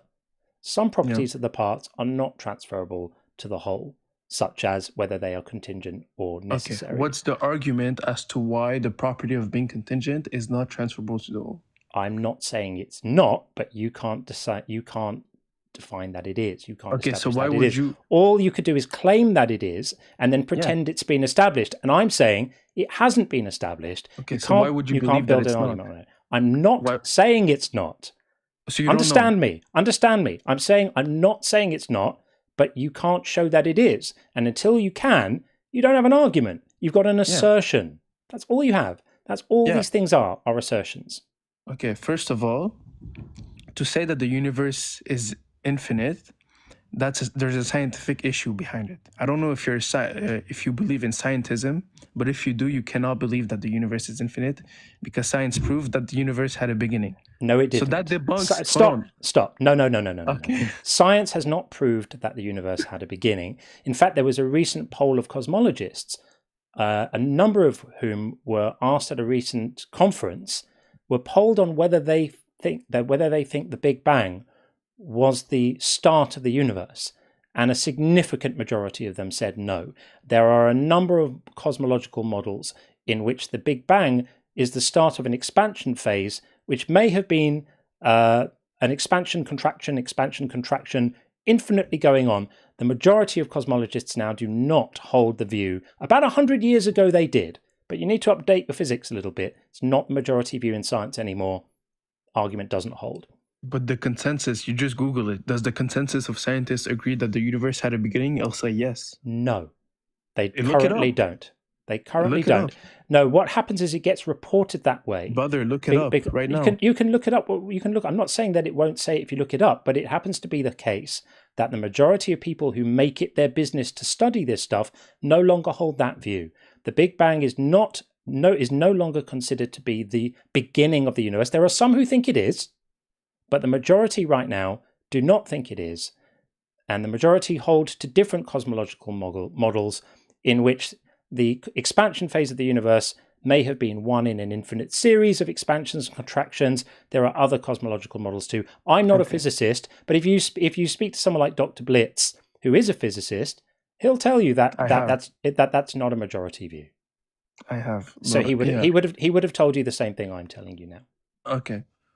I used a different argument against Dr. Blitz, but anyways, I'm sure. would you agree to say that those scientists who agree among like there are big parts of them, they're not a minority, right? That they believe that science proves that the universe had a beginning. This is Would not you, a. hold on, this I'm is- not finished. Would you agree that according to their concepts or their view, then you must affirm a necessary thing in No. the universe? No, because Bro, you just contradicted yourself. No. I'm saying I don't hold to their view. So No, you know, I'm not talking about you. You're I'm saying not talking about you. You're saying if they thought that the. So you're saying I'm if not they. saying if. I'm saying about those who Yeah. say that the science proves that the universe Well, had a beginning. you'd have to ask them, not according me. to the brother. You'd have According to to the ask them, not principles we me. just established, then you would have to say that they believe in a necessary thing. You would have to ask them, not me. Go and have a conversation with them. Don't ask me what I think they'd say. That's a waste of time. Bro, we just we spent the last like 10 minutes establishing what is true and what is false, right? And you said if it's not an infinite regress, then there must be a necessary thing. So it's a simple question, yes or no? According to those scientists who By the say way, that science I don't think it's a necessary thing because the thing might have happened I'm or letting not you happened. finish, but you're not letting me finish. But I'm just clarifying because you're mischaracterizing my position. I'm not talking about your position. I'm talking about theirs. And I've already said to you, I don't give a shit what their position is. Why are we now having? Why can't you answer me? Because if you don't give a shit. Because we are currently having a conversation about what you imagine I might speculate might be the opinion of other people who I don't have access to. It's a waste of time. Okay, I understand that. Go and speak to them. It's so hard for you to answer. But according to those scientists who say that the universe does have a beginning, then from the principles you just agreed 10 minutes ago, they must believe in a necessary thing. True or false? I have no idea what they believe in. According to the principles we just agreed upon 10 minutes ago. I don't I'm know. not talking about their beliefs. I don't. Oh, that's a kill switch. Sorry, dude. That is the kill switch. What is a kill switch? That's the kill switch. Many will see that as an act of mercy. I did try to meet him in the place where he was. There's a problem with Phil Bros is they want to make these silly philosophical arguments, and ultimately at the end there, we got super silly because he was asking me to speculate about what I think the minority of cosmologists who view the Big Bang as the start of the universe might think about his thoughts on necessary beings. I have absolutely no idea. No idea what they would think about that whatsoever. Email them and find out. It can't be too hard to find out. Go and Google famous cosmologists who see the Big Bang as the start of the universe, and then email them and say, what do you think about Aquinas' contingency argument? And see what they say. But there we go. There we are. We did have someone else in the TikTok queue who has dropped out since then. But in the meantime, we have a couple more calls on the bingo. We've got Flibbity Giblets who called Crash Out. I'm not sure if he crashed out. I normally think crash out is when they like completely lose their shit and start cussing and blinding and getting completely unreasonable. I don't think he did. I don't think he crashed out. I'm not going to give crash out for that one because we might still have one. So we're going to pass on crash out. And then Kif had called Philbro Babble 100%. And I wish I had more squares for that one. Okay, we are going to get in, it looks like Lord Flacco from YouTube. Lord Flacco, how are you doing? Are you there? Hello, Lord Flacco. No, dropped out. Okay, that didn't work. If Lord Flacco, if you were trying to join on the video link, try again. I'll try and bring you straight back in if it was a tech problem. Otherwise, we'll do other things.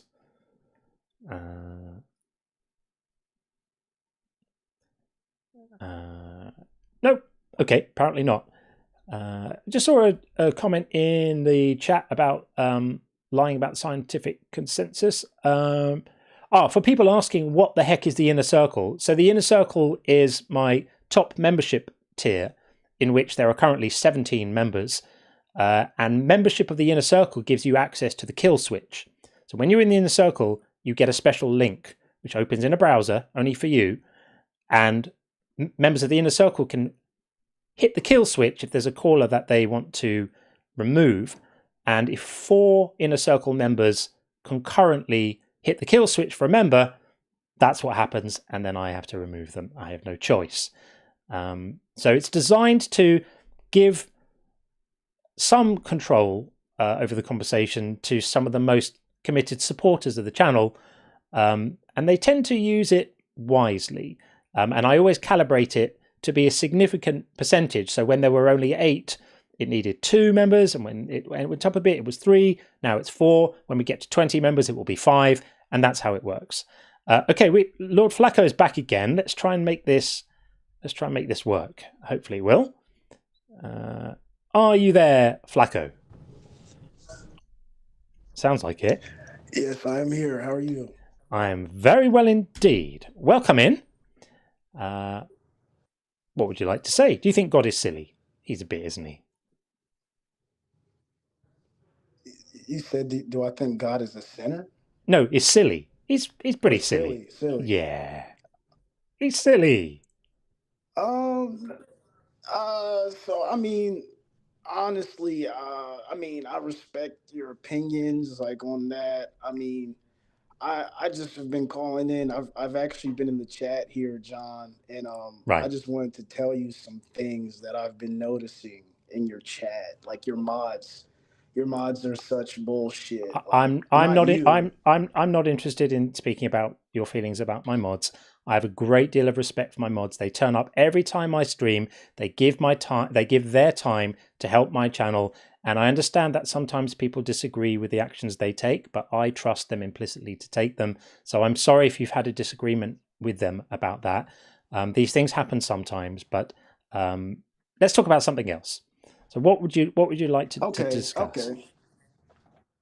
No, I mean, I get it. I mean, I get the atheism thing. Some things haven't been, revealed to you or maybe explained to you in a way that makes maybe logical sense. But I think we do have evidences for them. I think relying on certain scientific theories aren't really the most logical way to look at things. And I really wanted to ask you, because you always say, we don't, beliefs aren't chosen and things of that nature. I wanted to see like, where are you coming up with this from? Like, where are you getting that? Would you like me to talk about why I say beliefs aren't chosen? Yes. Okay. So I'm coming to that conclusion from a number of different ways. The first time I thought it was just from my own experience of self-reflecting and realizing that I couldn't choose my own beliefs. I felt it. I felt viscerally unable to choose to believe something. And I realized it about myself because somebody said to me in a debate online, just choose to accept Jesus. And I realized in that moment that it wasn't that I was reluctant to accept Jesus or that I didn't want to accept Jesus or that I wasn't willing to accept Jesus. It's that I wasn't able to accept Jesus because I don't believe that Jesus is a God, because I don't believe that anyone is a God, because I don't believe that I have no reason to think that there is a God. So I found myself unable to believe it. And I realized I wasn't making a choice like an action. I realized that it was categorically different to if somebody said to me, just choose to support this football team, or just choose to, join a club or read a book or something like that. Those are actions that I could decide to do, and then I would do them, right? I had control over those things and I could do them. And in that moment of reflection, I realized that I don't have control over what I believe because what I believe depends on what I find convincing. And what I find convincing isn't something I do, it's something that happens to me. You are convinced by something, by an argument, by just thinking about something, by meditating on it, by someone explaining it in a new way, by some experience you've had, by your upbringing, by a book you read, by a YouTube channel you listen to, whatever it might be. There's so many different ways of getting information, right? And I realized that if I'm not persuaded of something, I can't just go, now I'm going to decide to find this thing persuasive that I currently don't find persuasive. So I realized I wasn't able to do it. And then I realized that applied to all my beliefs, not just religion. And then I realized that it applies to everyone's beliefs. It's not just me. This is how belief works. And that's why I wrote a book about it. And I spent a long time researching this. And I found, interestingly, that cognitive psychology bears out what I say, that neuroscience bears out what I say, that the networks in the brain that are responsible for determining whether you accept a proposition as true, they all operate kind of independently of your executive control. They do their work of figuring out whether you are convinced of something before you even know it, before you're even aware of it. Your brain has decided for you, in a way, whether you're going to experience a feeling of belief or not, and then you discover it. So I hope that answers the question. I get this from my own experience, and then from looking into it further, reading into the philosophy, reading into the psychology, reading into the neuroscience, consulting with two of the top neuroscientists in the world who helped me frame the neuroscientific aspects of my book, and both agree with me about all of this. It seems a reasonable basis, don't you think? Well, I see what you're saying, and I'm not going to dismiss what you're saying. I want to stay on this topic. In my take, I'm gonna start with this. Like, I fully acknowledge that that's how you see things, and that you've done additional research into the concept. Um, just for a moment here, I'm not going to equate this with religion right now. What I'm going to do, just a little bit of background about myself. I mean, I'm not going to tell a full story, but I have a bit of a sales background here in the United States, and from what I've noticed, I've read many books on persuasion and influence. Yep. And I do agree that some people probably cannot be convinced of certain things. However, I don't think this is a general consensus of the human experience. I feel as though, yes, like you might have had some things in your life and some information you felt, oh, this nah, screw this, that's not, that's Can I? bullshit, I'm just going to interject what I mean? for a moment. Sorry to interrupt you, but I just want to clarify something. I'm not making the point. I'm not making the case that people can't be convinced of things. Please don't think that's what I'm saying. Of course, people can be convinced of things. People are convinced of things all the time. I think you must have misunderstood me. If your takeaway from what I said to you was people can't be convinced of things, that's of course not what I'm saying. That's the whole point of dialogue. It's the whole point of debate is to change minds, is to change opinions. I'm not saying that people can't be convinced of things. I'm saying that when you are convinced of something, it's never because you just decided to be. It's because you found it convincing. When you believe something, it's not because you just thought it would be cool to be convinced of it. It's because something did convince you of it. And that's what being convinced of something means. It's not a thing you do. It's a thing that happens to your mind. Right. And I see what you're saying. I'm forgive me for, maybe explaining in a bad way, but what I feel like what you're saying, it's more of a mechanism of the whole process. Like, I'm not saying people choose. I think that, yes, people need to find the facts and the details convincing.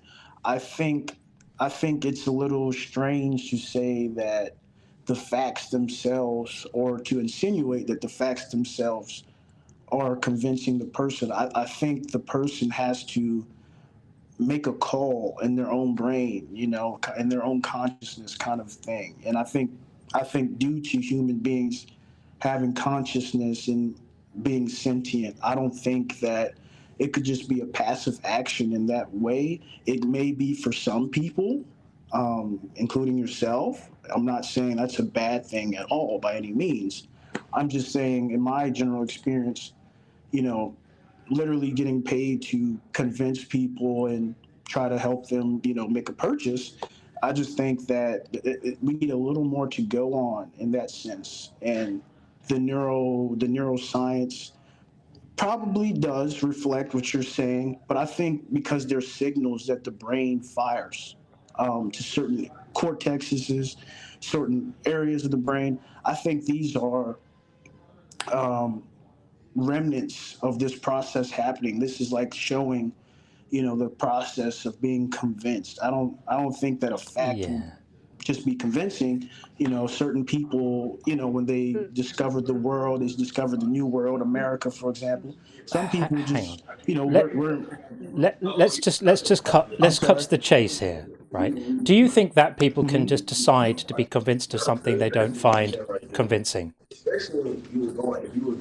Yeah, I do, and that's kind of why I wanted to jump in here, because I'm thinking like, for example, I converted to Islam, for a few weeks. I mean, for a few months, right?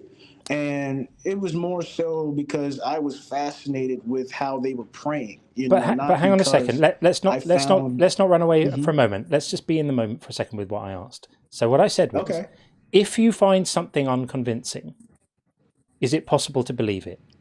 I'm not asking if it's possible to be persuaded such that you no longer find it unconvincing. I'm saying, while you're not convinced of something, is it possible to believe it? I mean, I would say so, for sure. Think about what you're saying. Is it possible to believe something that you think is not convincing? Well, yeah, I mean, I'm saying that because, somebody told me that, I don't know how true this is, but somebody told me being intelligent is holding two opposing views in your brain and validating both of them at the same time. Yeah, now, that's not being, it's untrue. It's not being intelligent. It's being contradictory and illogical and stupid.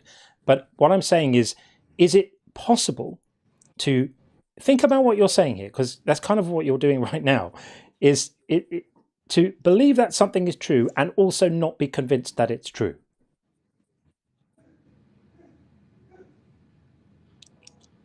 I mean, yeah, there's always doubt, right, John? No, this is not what I'm saying. I'm saying that if there's doubt, if the doubt is sufficient to stop you believing something, then you don't believe it. You can't believe. When I say believe, I don't mean with 100% certainty.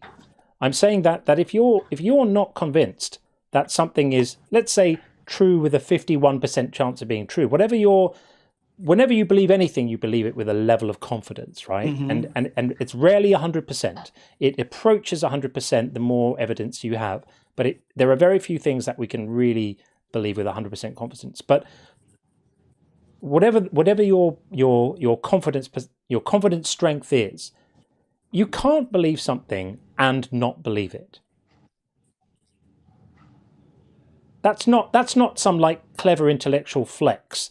It's just nonsensical. It's not possible to do it because belief means that you are convinced it's true or likely true. That's literally what the word means.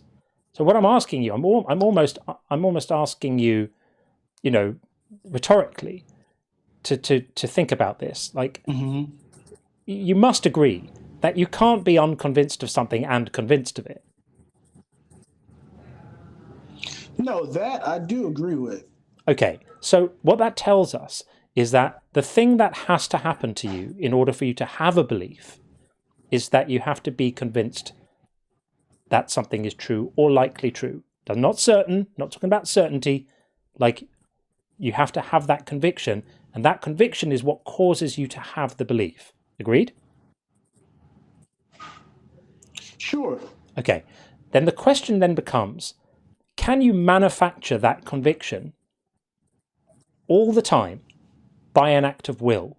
Can you just decide, this thing doesn't convince me, for whatever reasons, it doesn't convince me. Now I'm just going to decide to reconfigure my mind so that I do now suddenly find it convincing. With no new information has come in, there's nothing, you've not learned anything, you've had no change of perspective, you're just going to decide to suddenly find the thing convincing that you didn't find convincing before just because you want to. Do you think that people can do that? I mean, honestly, it might not be something me and you do, but I do think that certain people could do that. I do actually think so. It's not something that anyone can do, and I'll tell you why. I'm not saying that you can't talk yourself sometimes into changing what you find convincing. There are times when you can do that, right? You can think about something. That's why I said you can meditate on something. You can think about it, and you can, in the process of thinking about it, you can come to view it differently, and therefore what persuades you changes, and therefore your beliefs change. That is a thing, but it's not something that you can always do reliably 100% all the time. There has to be, something has to happen to make you change what you find convincing in order for your beliefs to change. And that's why I say belief is never a choice. It's always the consequence of what you find convincing changing. And as a salesperson, your job is to convince people. Your job as a salesperson is to convince whoever you're trying to sell to that what you're saying is true. If you fail to convince them of that, then they don't have the belief that what you're saying is true. You don't get a sale. So your job is to change what they find persuasive by persuasion. That's literally your job. No, actually, that was actually 100% correct. And from hearing that explanation, I think essentially we're actually saying the same thing. I just think you might be taking maybe a different approach to it, maybe based off experience. I don't think we're saying this. I don't think we're saying the same thing, Flacco, because your position was that you think belief can be chosen, and I'm expressly telling you it can't be. Well, yeah. I mean, I'm having a little difficulty, right? Because when I think of conversions and things of that nature, I'm asking myself, listening to you, I'm like, well, did somebody convince them, or did they weigh it in their mind and decide that, hey, I'll actually agree with this more? That can happen. Both can happen. Does that make sense? Yeah, both can happen. It doesn't matter what the cause is of the change. The change is something happened that made them change what they found persuasive. It might have been that they sat in a cave on their own and thought about it and suddenly realized Islam is the way. Or it might be that someone sold them on it. Someone did a sales job on a particular religion. That's how conversions happen. Conversions always, in 100% of cases, happen because somebody is persuaded of the truth of a religious claim that they didn't believe previously. That's what it means to have a conversion. Okay. I see what you're getting at, and that did help a little bit. I'm still having a little bit of difficulty though, because it's just for me, it's like a lack of agency. It doesn't feel right to me, and it doesn't really make I hear you. A lot of sense to me. I hear you. Don't think of it as a lack of agency. Think of it as.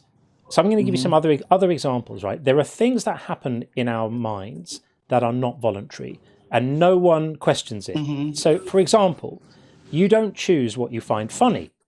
You just do find something funny. When something happens that you find amusing, you find yourself experiencing laughter or smiling or chuckling or whatever the thing is, right? But that's never because you made the decision to find. You don't decide to find it funny. You just do find it funny, right? Agreed? Like nobody decides to find a joke funny. They just find it funny or they don't.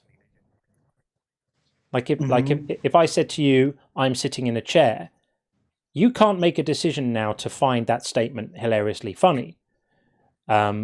You could contemplate the funniness of me asking you to find it funny, and you may find that funny, but in that case, you had no choice about that either, right? So you'll realize when you just live your normal day life, next time you find something funny, take a moment of self-examination and ask yourself, did I make a conscious decision, a choice to find this funny? And you'll realize you didn't. It's not controversial. Another example would be what you find frightening. Nobody chooses to be frightened of something. They just are frightened of it. And they realize that they're experiencing fear in the presence of a particular thing. And all I'm saying is that belief is another one of those things. It's a thing that happens to your mind. This is not some profound lack of agency for you to worry about now. You don't have control in your life or anything. You've got plenty of control. You've got control over who you listen to, what you listen to, who you read, how you use your attention. You've got control over your attitude, how open-minded you are, how willing to examine beliefs that are different to the ones you hold. There's loads of room in here for your own agency, which can remain untroubled through this process.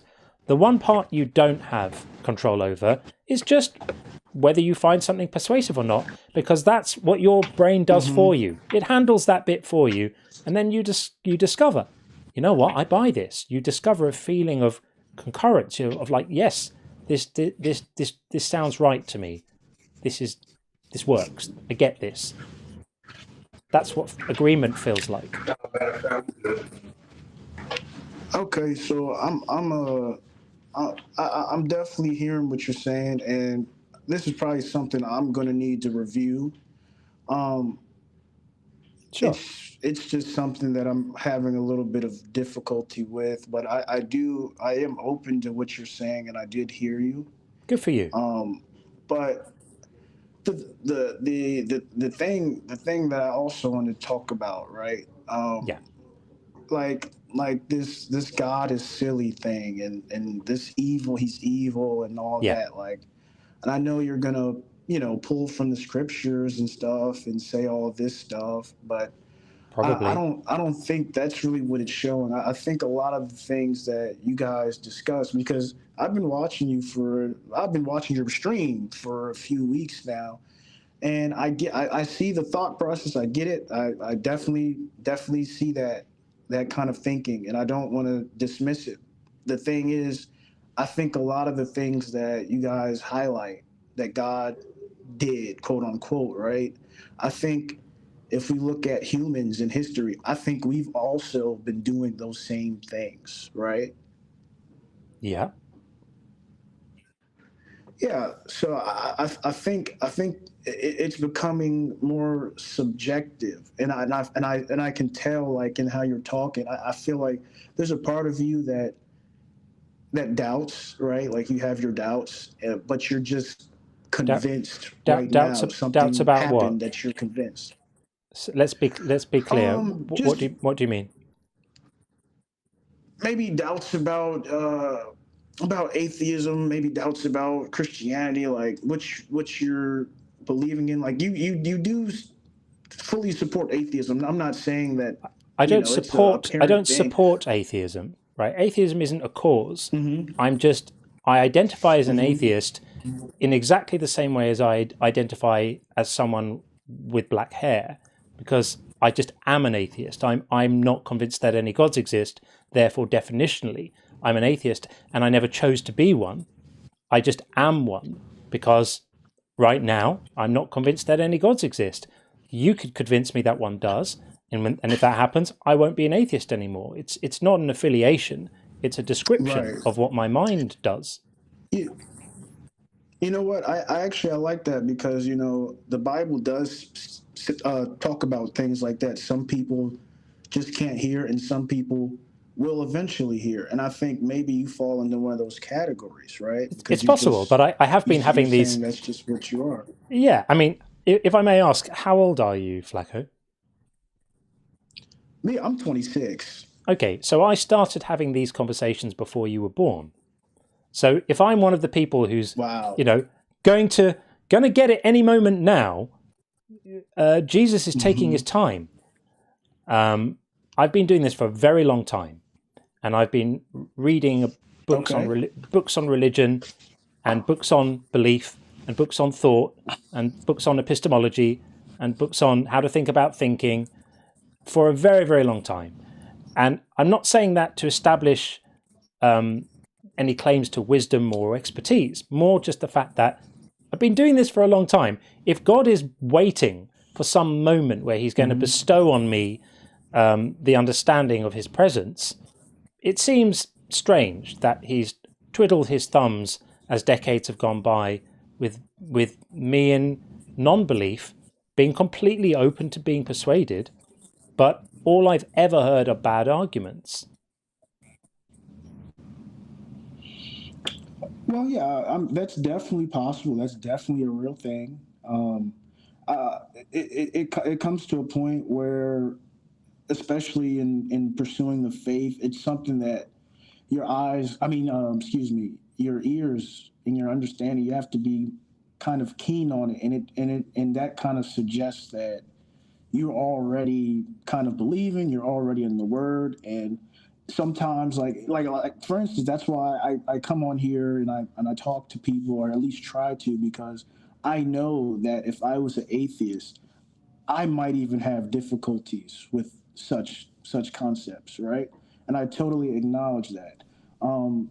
It's a thing that in your life, and I know you probably have lived a great life, John, right? It's one of those things where I'm when still things living don't one. go right, I'm not with done yet. No, I trust me. We're all living the dream. You know, I totally get that, and you seem like you're doing very well. And the thing is, I would just be disappointed with myself, just kind of not, putting some knowledge into the frame. But what we would traditionally say, especially now, like when things don't work out, things do work out. It's typically God trying to get your attention. And I know that seems kind of like fantastical and stuff like that, but It we does would seem a bit attribute silly, to be fair. those things. It does seem a bit silly, to be No, fair. I definitely understand. I get that. I get it. But that's kind of where it comes in. Jesus did make some claims that, biologically, scientifically speaking, it's like, oh my God, like, what are you talking about? But the thing is, we just kind of look at the text, we kind of look at what other people of that time were saying, and it kind of points in that same direction. Some people, had negative opinions about it. They wanted to say, oh, it was more Dude, sorcery I don't and have. all that kind of Forgive thing. me for interrupting you, but this is a 2,000-year-old book of Middle Eastern myths. This is what this is, and why Okay. are we in the 21st century now, where we have so much understanding of the world around us, where we live in a world now where the average 9-year-old in the West anyway knows more than the smartest person alive knew in the time that the Bible was written. We have access to unbelievable amounts of information about anything. The device that you carry around with you in your pocket contains all the knowledge of mankind that has been accrued over centuries of civilization, available for anybody who wants to consume it. Why is the place we choose to look for understanding a 2,000-year-old book of Middle Eastern blood sacrifice magic, written by people who didn't know where the sun goes at night, who thought it was okay to own people as property, who thought it was okay to commit genocide, to kill children, to keep slaves, to treat women like trash? They didn't understand anything about cosmology. They didn't understand anything about biology. They didn't know it was good to wash your hands between, crapping and eating. They had no idea about germs. They had no idea about anything. This is a book of ignorant preachments written by ignorant people. Why should we pay it any attention at all, other than as an interesting historical artifact? I mean, that's definitely a perspective you could run with. Like that's God gives us that ability. If we Have I said anything there that's not true?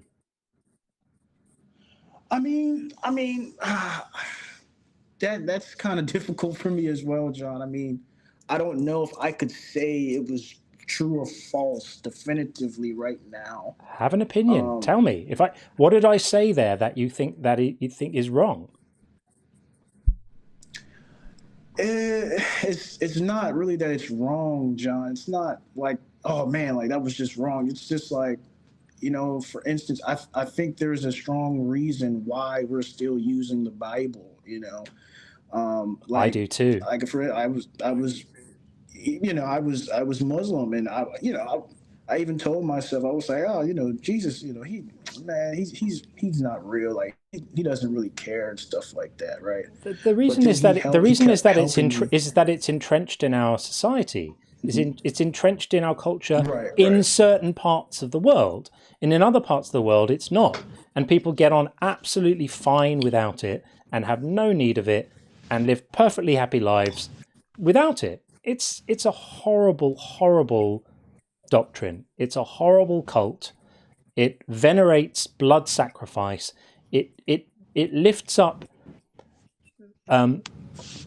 violence as a means to forgiveness. How does that work for you ethically? That forgiveness can only be bestowed if there's violence first. Why is that seen as good? Why is that described as good news? That God can only forgive his creation for being imperfect as he made them if there's violence. Someone's got to die. Then blood must be spilled. This is crazy. Horrible. We don't need this. You don't need this. Okay, John. I mean, I see where you're going, right? I would disagree with you that it's a bad doctrine. I think what Jesus taught was honorable, right? But I see what you're saying. And just to give a little 2 cents here. So I told somebody earlier, even in government, like if I do something wrong, I may not have known, it might have been a mistake, whatever, insanity. But even still, the judge and the courts really aren't going to give me much leeway if it's something wrong, right? If it's a slap on the wrist, hey, driving ticket, whatever, hey, okay, well, just pay this here. But there's always a payment, right? Because I think the idea is, and this is a little philosophical, I think the idea is even if we just say, oh, it was a mistake, I'm sorry, there's always that doubt in the human brain, in the human mind that's like, oh, he's probably only just saying that. Like, he's going to go back and just do it again. So the idea was, hey, we're going to just use, hey, I'm sorry, I didn't know if you're saying that. Hey, yeah, I'm sorry. Animals, Yeah, I know, but I think we've drifted away from where we were. I'd made a load of statements about why we should ignore this book, right? About why it's basically bullshit. This is a book of bullshit. And there are a few people in the chat are asking, oh man, give an answer on this. Like, what did I say that wasn't true about this book? Did I say anything about it in my little tirade there that you disagree with? Yeah, I mean, I don't think it's a bad doctrine. I think, with us, we recognize the Old Testament, but we hold more closely to the New Testament, which is the renewal of the old. It was stated, it was enacted on better promises, and I'm not saying what God was doing was wrong back then before Jesus, but I think Jesus cleared up a lot of these misconceptions, a lot of this kind of thinking with everything he was teaching. He never preached violence. He never preached to do wrong things. Is Jesus God? Is Jesus God? Me, I wholeheartedly believe that. Yes. Right. So that means that you might disagree with me there. No. Well, no, that's fine.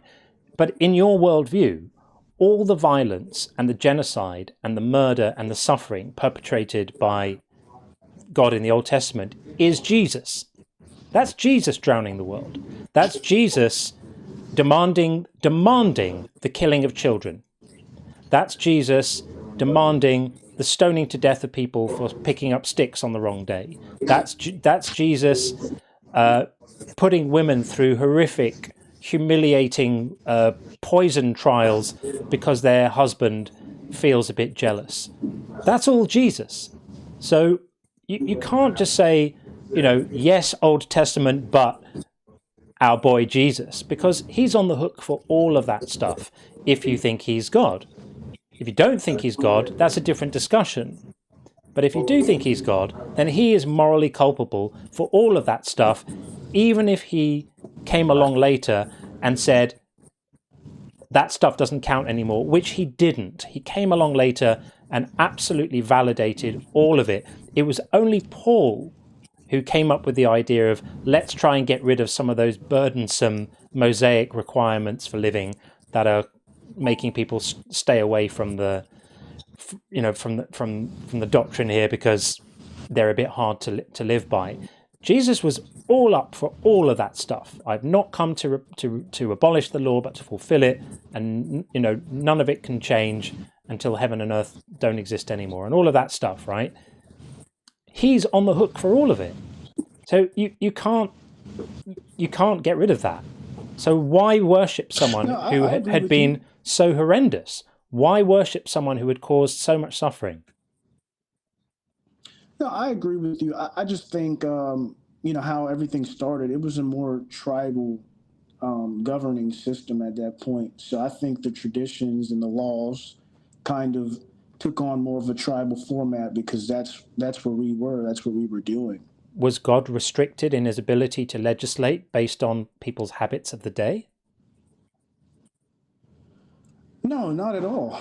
Could he have said, Israel, I give you my covenant, don't own people as property, treat women fairly as equals, don't stone your kids to death when they disrespect you? Could he have done that rather than the opposite that he did? I mean, obviously, I think he was just trying to make a point about how things should be, Well, his point about how things should be is slavery completely fine, killing children completely fine, stoning suspected non-virgins to death because they didn't bleed in the right way on their wedding night, completely fine. That's how he clearly thought it should be. What does that say about his moral character? So, I mean, I think we have to view a lot of this in context, right? Like, I don't think he was saying certain things like that. The only thing I actually had an issue with when I was doing my research was the virgin thing on the wedding day. Deuteronomy 22. All women don't. Right, all women don't bleed on their first time and stuff like that. Yeah. That one was probably the only verse in the Bible that actually I'm trying to figure out a solution for. There isn't a solution. Interpretation. There isn't a solution. This was a barbaric, barbaric no, law that could only have been made by someone unfamiliar with the mechanisms of female anatomy. That's it. And I'm still doing research on that. So, I mean, that one I can kind of leave alone. I think that everything else that you just mentioned, the slavery, the kids, I think it was to set a standard. I mean, I don't think really that the slavery, I think so, because I don't think the slavery thing, it wasn't how we see slavery today, like especially in America, like it was exactly like that. It was exactly like that. But how so? How so? Well, because people could buy other people as objects that they would then own for their whole lives, and that they could pass down to their children like a piece of furniture. The people who were slaves had no rights at all, literally zero rights, nothing. No guidelines about how they should be provided for or protected. Absolutely none whatsoever. They could be used in any way the slave owner wanted at all. And they had zero possibility of ever having self-determinism. No possibility of living the life they wanted to live. They were not paid for their labor. They were not compensated for their time. They had zero rights, and they were not even really considered to be people. They were just property owned by other people. How is that any different from the... Well, unfortunately, We know what that means. Sorry, Flacco. You'll have to come back another time, but that's the kill switch. Kill switch has been activated. There is no possibility of going against the kill switch. I'm sorry, I was quite enjoying the conversation with Flacco and was wanting to hear how he responded. That's sad. I wasn't necessarily sure I agreed with that invocation of the kill switch there, but the inner circle have spoken, and that is the situation. Flacco, if you're still listening, come back another time and we'll pick up the conversation again. But that was the power of the kill switch.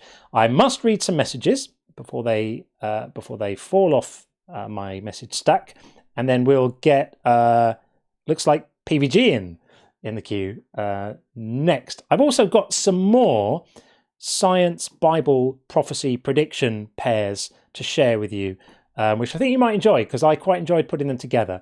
So, a few messages and then we'll get on. Tim says, correction to a joke and chat. My girlfriend is like the square root of -1, imaginary and irrational. Is it irrational or complex, I wonder? Complex might play better. There we go. And Bethos, with a correction. Square root of -1 is not irrational. It is imaginary and complex. That's exactly what I said. I haven't done mathematics for a very, very great number of years, but I really enjoyed complex numbers and Argand diagrams and all of that stuff, but I couldn't do it now if my life depended on it. It's amazing how you lose it when you don't use it. And Bethos said, well, if I sing a song, it does create suffering to your ears. I think this was earlier when I talked about singing about stuff, possibly. I'm sorry when there's a bit of a gap between the super chats. I do apologize for that. Sloshy says, pooping on someone's house isn't necessarily immoral. I know where you're going with this. Ezekiel 4:12, eat the food as you would a loaf of barley bread, bake it in the sight of the people using human excrement for fuel. This was a commandment from God, and Ezekiel was so freaked out about this. He negotiated with God about this, and God, not wanting to be shown to be someone who is not willing to compromise, said in the end, okay, you can use cow dung instead to bake your food over, and not human poop. That is in the Bible, folks. Facing opposition, looking like John Claude Van Damme from Lionheart. I can't remember that. But I appreciate that. I guess that's probably a good thing. I hope. But thank you very much indeed for that. And then we have Flippity Giblets. Beautiful. Now, I don't know what that was in response to, so I feel like I can't thank you for it, but thank you anyway. I hope whatever you're saying was beautiful was indeed beautiful. I'm not sure what it was, though, but thank you very much indeed. And Bethos again says, depending on your velocity, a red Lego brick wall can appear blue. L. Philbro. Right. Relativistic shift of some blue shift there, invoking special relativity. Good call. Special relativity or just Doppler effects? I'm not sure. One of those two. And then Laura says, Laura Hannah says, he wanted to talk about a census of scientists in general, not cosmologists. Yes, thank you very much for that. The survey that I'm talking about was done particularly at a cosmology convention, or it was either a physics convention or a cosmology convention relatively recently, and the upshot of it was that a majority of experts in the field do not see the Big Bang as the beginning of time. They see it as something else. So yeah, but it's funny how once an idea has become entrenched, it takes ages for sort of people who aren't specialized in that area to catch up with it. And it's quite, and here's another example. A lot of people talk about like left brain, right brain in a very simplistic way. Like the left brain does this and the right brain does that. That's no longer the case. Neuroscience now understands the brain in terms of distributed networks of processing across the brain, and whilst there might be structures on the left or structures in the right which are more heavily implicated in certain processes, this idea of the left brain does this and the right brain does language and one of the other, one's creative and one's analytical, it's not really like that anymore. But it takes ages for these kind of ideas to percolate through from specialist knowledge to broad understanding. And this whole thing of the Big Bang was the start of time was probably all the rage about 60 years ago, but it ain't where it's at now. But the lag is deep. And that's why the apologists still insist on bringing it up. And then finally, we've got Dusk Frame. Nice to see you, Dusk. Don't be dogmatic, be frogmatic instead. Definitely an improvement. We don't want to be dogmatic. Dogma is not good. Okay, we are going to bring in PVG right now. Let's do that and bring in PVG. I think it's PVG. PVG, is that you? Are you there? Yes, it's me. Hey, how are you? I'm all right. Can you hear me all right? Yes, but you're not on the laptop. When you called in from the laptop the other day, it was so much better, and then this one is not what that was. Am I correct? Okay, so I was just. That's right. Yeah, I was just testing it out. Yeah, I'll come on my laptop. It's all right. That'd be better. I just wanted to know if. I just wanted to know if this was working. Okay. Yeah, it sucks. It doesn't work. It doesn't work at all. But join on the laptop. We'll have a chat. Yeah, Okay. no worries. Yeah. All right. Speak soon. Okay. In the meantime, we have Espresso Jack, who is a good friend of the channel as well. Hey, Espresso Jack, how are you? Hang on a second. Hey, how's it going? Good. How are you? Awesome. Good. Yeah, I just wanted to step in here to say that Flacco is a ban-evader in the chat. And so that's probably why he had an issue with your mods. A ban-evader. Yeah, ban-evader. Oh, a ban-evader. Ah, sorry, I thought you said a ban-evator. Yes. I was like, is this some new technical thing I need to know about that I have not heard of before? Okay, well, I didn't know that, and I don't really like hearing that. So yeah, I mean, look, if the mods are getting to the point of banning someone, there's always a reason. Mods don't ban people for fun, because they understand that doing that would harm engagement and, you know, deplete engagement on the channel, which wouldn't be helpful, and it doesn't help anything that we're doing here. I work on the assumption that moderators ban people if they're behaving in a way which doesn't promote helpful, useful dialogue in the chat. I mean, I found him reasonable to speak to, even though his views were not well kind of grounded. He was perfectly polite and civil up here. But if you're listening, Flacco, be nice in the chat and be reasonable, and you probably won't get banned. But, you know, I know he did come in wanting to speak about the mods. But as I say, I choose my mods carefully, and I'm over the moon with the people who help me out day after day, stream after stream, on both sides, on TikTok and on YouTube. I have incredible people. I feel incredibly fortunate to have them around, and so I stand by them and I stand by their decisions all the time.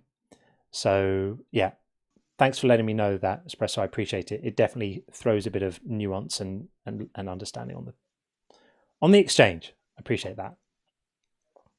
Yeah, he's definitely 110% different on the live than he is in the chat. Yeah, you quite often find that, like, people behave in a certain way when they're behind a keyboard, and then when they're in a more direct interaction, things can change. But hey, maybe he'll learn from the productive discussion we had in person and transfer that into his interaction in the chat. I hope he does, because, you know, he could learn some stuff, and there are some really, really smart people in the chat, again, on both sides. Super smart. There are people in these chats who are much smarter than me. And so there's an opportunity when you come into this community to learn from the people in it. There's some awesome people here who know a lot of stuff, who are really good communicators and really good thinkers. And, you know, avail yourself of that. So there endeth today's sermon about that. But yeah, thanks for letting me know, Espresso Jack. I really appreciate that, man. All right. Take it easy, man. You're welcome. Thanks. W-mods. Yeah, W-mods all the way. Both sides. Thanks. Okay, we've got PVG back now. Let's bring him in. And hopefully it's going to be the new, non-crackly, good-sounding version. Are you there? Hopefully. This is the completely silent, no crackling but no voice either version. PVG, can you hear me, man? Oh, hello. There we go. Oh, I can hear you. Sorry, I was watching your video on YouTube and you were still on the line with Espresso Yeah, there's Jack, a little bit so of a lag. A there little bit of a lag. It seems to be a lag. Yeah. Yeah, so I was confused. I'm so sorry. That's okay. You're in now. Yeah, I was just. How are you, John? I saw you yesterday on the stream with Justin. It was amazing. Oh, You thank guys you. just really smashed it, and Thank you. it It was was good really fun. great to watch you together. It was like watching two twins talking. People say that Really, we look alike. I can kind of sort of see do it. We've actually. got You have a- slightly sort of similar shaped heads, but yeah, I similar don't mind jawline that. and everything. Justin is a fine looking fellow, so Yeah. I've heard worse comparisons. No, it's all right. So I just dropped in to just talk about something that's been something that's been floating around both online and also when I was in university and also when I was in just in general in real life as well. People don't.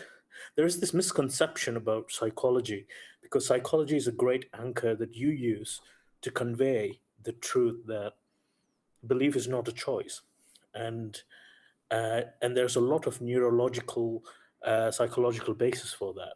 Yeah. However, there is also this misunderstanding that whatever comes out of the academia of psychology is something that we shouldn't take seriously because it's a soft science or it's not a science at all. And this is something we even spoke a lot about at university, is psychology a science, and then we have lots of lectures around it. Yes, there are different wings of psychology. Like there are most of us are positivists, and many are not. So many they take it in a more cultural sense rather than in a more biological sense, which is not to say it's invalid, because you can have a lot of statistical data from sociology, which kind of gives us a lot of insight about behavior. So you can't just call sociology as not science, because you use a really hard statistics in that. And I found out that why people discredit any claims from psychology, whether it's gender, which we won't get into right now, but whether it's gender or religiosity, is that people think that psychology is not mechanistic enough compared to other aspects of science, like hard mechanistic theories, or you're not always dealing with variables, you're not always dealing with things like cells, or you're just deliberately not talking about equations, which actually you do talk about a lot of equations when you go into quantitative studies. However, and when we are looking at neurology, however, we are also bringing people in and giving them questionnaires, or giving them or observing them in a way, observing their behavior, and taking that as a dependent variable on another independent variable. So people don't understand that, and people say it's just not mechanistic enough. So whatever you're saying, if you're going to say belief is not a choice, we don't agree with that, because it's something that's coming out of psychology. If you're going to say gender and race is a social construct, we're not going to accept that, because you're coming from a psychological perspective and not a biological perspective. So this kind of perspective, like everything has to be hard essentialist sort of perspective, it's not entirely true. As in, that's not entirely something. Being very essentialist does not make it hard science. And that's where people are missing the point. And the reason why I'm saying is that because when you're talking about mechanistic theories in biology, a lot of things can be very reductionist. There are so many mechanisms, and I'm not using the irreducible complexity argument to bring in something that's, I'm not, like people use irreducible complexity all the time to gap fill some implausible claims. I'm not doing that. But what I'm saying is that we have a lot of known and unknown mechanisms in the human body. Yeah. However, if you're just going to focus on one mechanistic or mechanism and not look into the statistical outcome of the experimental or observational study, you're not going to know what is exactly happening. And this is exactly what happened because I did a nutrition degree as well. And then there's something called the carb insulin obesity hypothesis, or carb insulin obesity model. So if you eat a lot of carbs, you're going to raise your insulin, and insulin is fat sparing, so you'll become fat.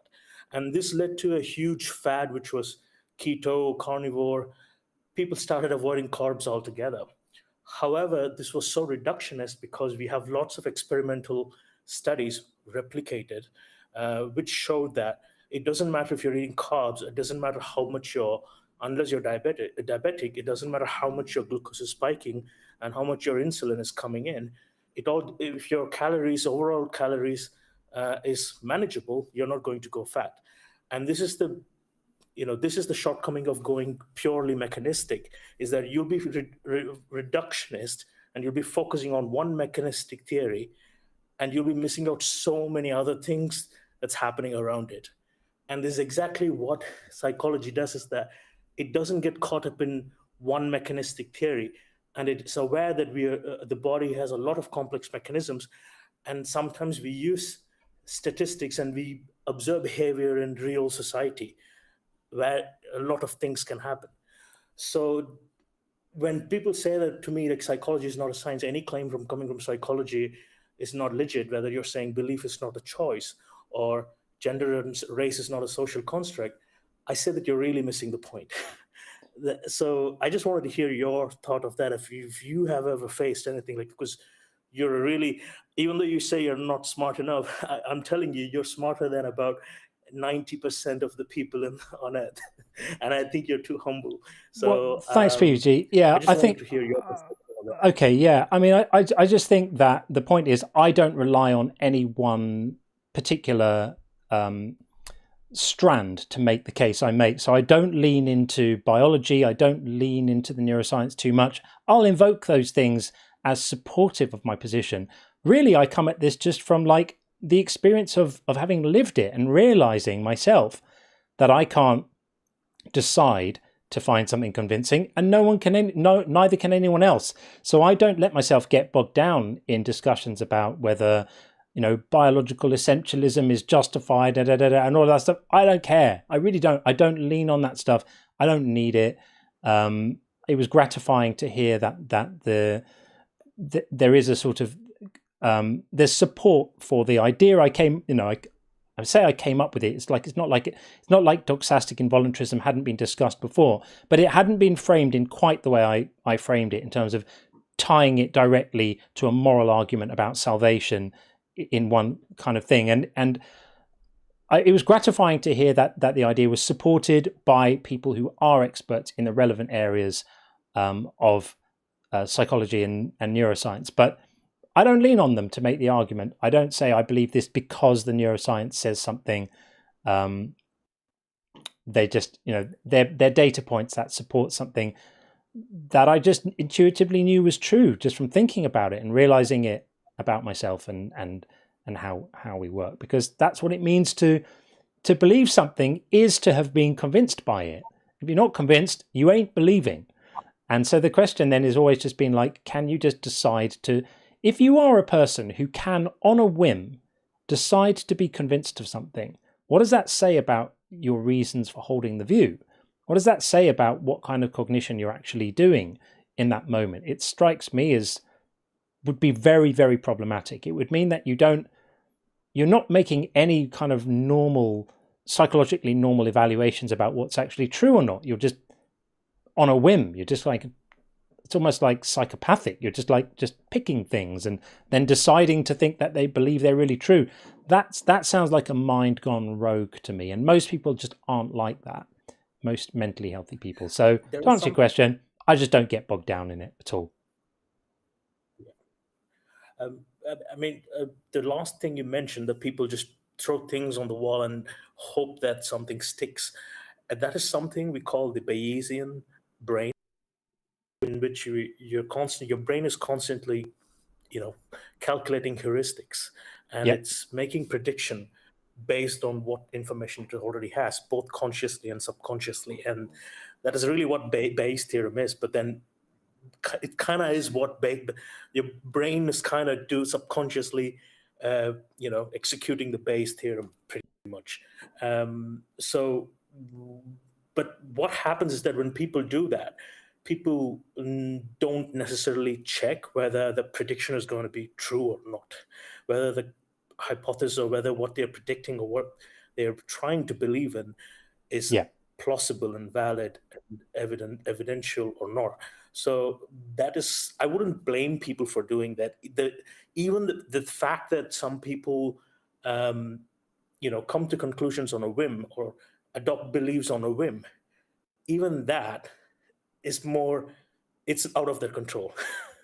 So and people have emotional reasons too, right? We have to you always have to factor in motivated reasoning and what is going on kind of, under the hood emotionally, which predisposes people towards beliefs or away from beliefs, and to be very defensive about certain things or frightened about certain things. Fear is a huge component of motivated reasoning, which stops people thinking properly, stops people, it allows people to remain convinced of things that don't stack up, that are, counter to the available evidence. This is a very, very big part of it. And that's why I'm not too worried. As I said, I'm not too worried about the sort of the critiques of, the scientific stuff. It's just being a human and understanding what it's like to be one. I think I'm really looking forward to your book and Thank you. reading it. I think it's November of this year. It's November. I'm really looking forward to getting it. And Thanks, I think it's going to be PVG. very comprehensive, and I'm really looking forward to get it. And that's it for today from me, John. Thanks, man. Is Sean not here? Sean is away. He's back on Tuesday. He'll be back. He'll be here for the day stream on Tuesday. So, yeah. All right, no worries. All right, John, All right, take man. care. Thanks, friend. Sit back All the and best. have a- Thank you. Bye. Bye. Bye. Okie dokie. Right. No one else in the queue right now. So if you're on TikTok and you want to come up and defend God and you don't think God is silly, or you think I'm silly for saying that God is silly, then come and tell me why. Just click on that request button and you'll be in here, and we'll be talking about it, and it will be very, very enjoyable for all concerned. And if you're on the YouTube side, well, you know what to do there too. It's just the usual link. Okay, we do have a guest on TikTok. This looks like how do I pronounce this? Odette the I'm not even going to try and pronounce this. This is beyond my pay grade to pronounce this name. You have to tell me how you pronounce this, because I'm going to massacre it if I try. Odette. Odette. Okay. Well, Odette is fine. Okay. How are you? Yes. Fine, thank you. Good. My English is not my first language. I'm from Romania. I don't think that God is silly. I think that if God exists, he's evil. Not Evil. silly. Oh yeah, Yes. yeah. I definitely agree, and I don't know if you've seen my stream before, but quite often the subject of the stream will be God is evil. In fact, that was what we went with a couple of nights ago. So yeah, I completely agree with you, Odette. I mean, of course, I don't think a God exists at all, and therefore silliness and evilness, or evil rather, don't really pertain. But I think that if we're looking at the character of the gods that most people believe in, I think we could say silly and evil. It's possible to be both. Yes, Yes. both, but evil is in first place is evil. Yeah. I don't believe in God. Yeah, completely agree. It's impossible. Yeah, Yes. I think for certain definitions of God, I would completely agree with you. They cannot exist. They are logically incoherent and cannot exist. Sometimes, if people claim like a deistic God, like if people want to say like some sort of creative force that got everything going but doesn't get involved in the day-to-day running of things, well, I don't believe there's any reason to think that exists, but it doesn't define itself out of existence in the same way that the theistic God of the Bible does. The triune God or the triomni God, that cannot be true. So sounds like we're completely in agreement. Yes. It's very fortunate that the people are indoctrinating their children. Yeah. And generation after generation, that stupidity is keep going on. My English is not so good. No, your English is absolutely understand. your English is absolutely fine. I completely agree with you with everything you've said. It keeps on going because people keep on passing these stupid ideas onto their children, who then become adults and they're indoctrinated, and then they pass the stupid ideas onto their children, and round we go. But and in Romania, the religion is teaching schools in the every taught in school. schools, yeah, Yes. yeah, which is I'm. It's wrong, That's isn't it? insane. It's wrong to tell Yes. children this stuff. Yeah, completely agree. Yes. Yeah. Yes. Congratulations for your. Thank you. For your work. Thank you, Odette.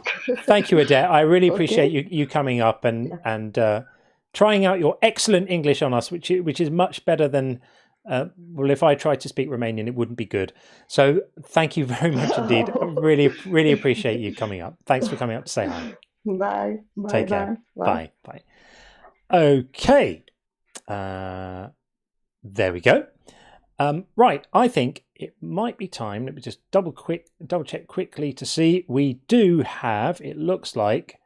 I think we've got some calls on the bingo. We're doing pretty well on the bingo right now. So we've got Upshot called Read It in Context. Absolutely having that. And then also Kif said, that's the Old Testament. Did we have a That's the Old Testament? I think we did. We definitely did. 100% we did. We had it before. We completely did. So Kif's having that. Good job, people. We're doing pretty well. And the knight is middle-aged, let's say. I wouldn't necessarily say young, but middle-aged.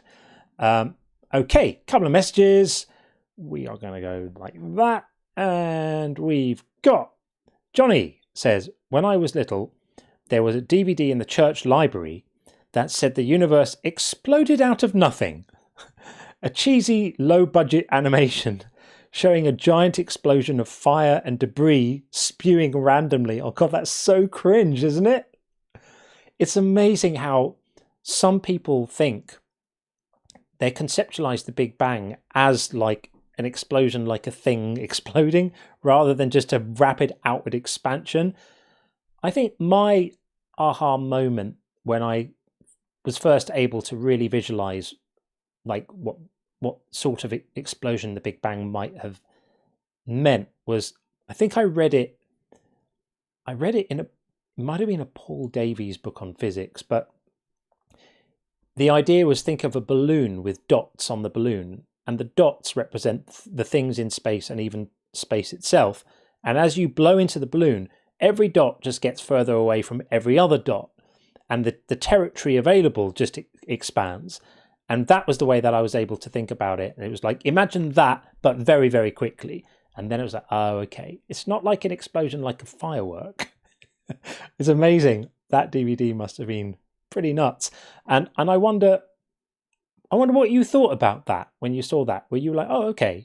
Because obviously when we're kids, we accept the things that people in authority tell us. So I wonder if at the time you were like, okay, well, that's clearly what happened then. And Duskframe says, if we're doing comparisons, I've always thought you look like the British DJ Vengeant. I don't know who that is, so I couldn't possibly say. But I hope he looks all right. What can I say? Yeah, thank you. And then Tim says, a lot of smart people in the chat, and also Tim. Oh, I'm not having that, Tim. You're up there. You're the engine of the chat. The chat wouldn't be the chat on the YouTube side without you, Tim. So not having that at all. Okay, and Christy is saying, I think John looks like John, but that's just me apparently. Well, thanks, Christy. I think you look like you too. Very good. And yeah, lots of love for Tim on the TikTok side too. So you're crossing the membrane there, Tim, into TikTok land, and we all appreciate your witty interjections all the time. Absolutely brilliant. Right, I had some more of these prophecy comparison things I wanted to share with you. I just need to find where I've put it because I've got it in a browser thing somewhere. There we go. Here it is. Right, we're going to do some more of these right now because they are good fun. Hopefully, if we do this right. This is the cosmic microwave radiation. I need to just find my notes on this.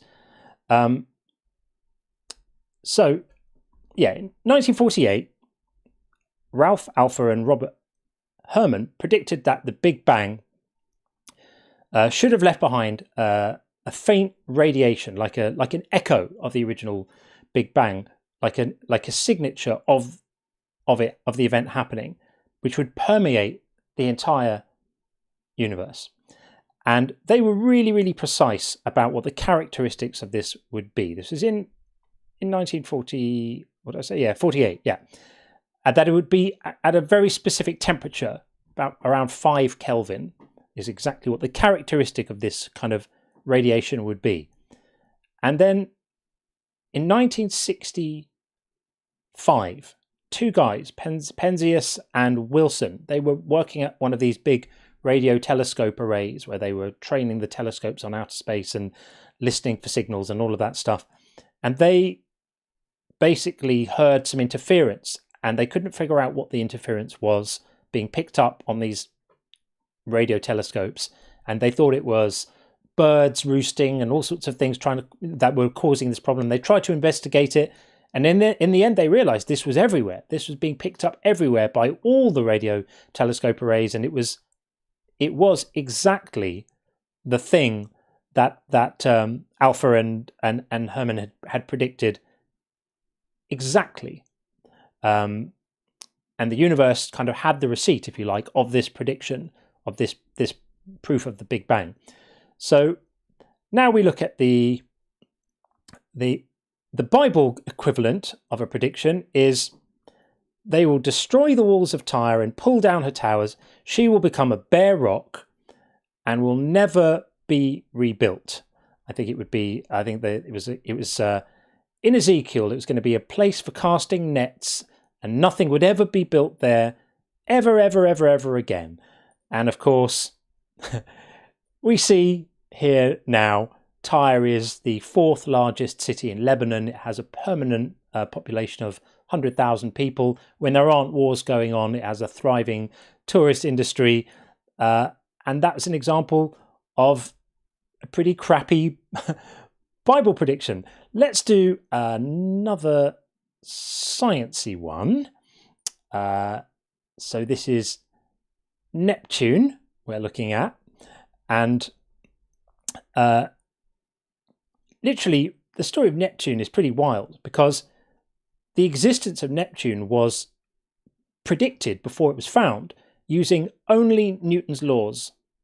Literally, mathematicians Adams and Leverrier independently calculated that an unknown planet must exist based purely on the wobbles in the orbit of another planet, and predicted where to point the telescope, and Neptune was found within 1 degree of the predicted position in 1846. So that's a planet discovered by a prediction in mathematics.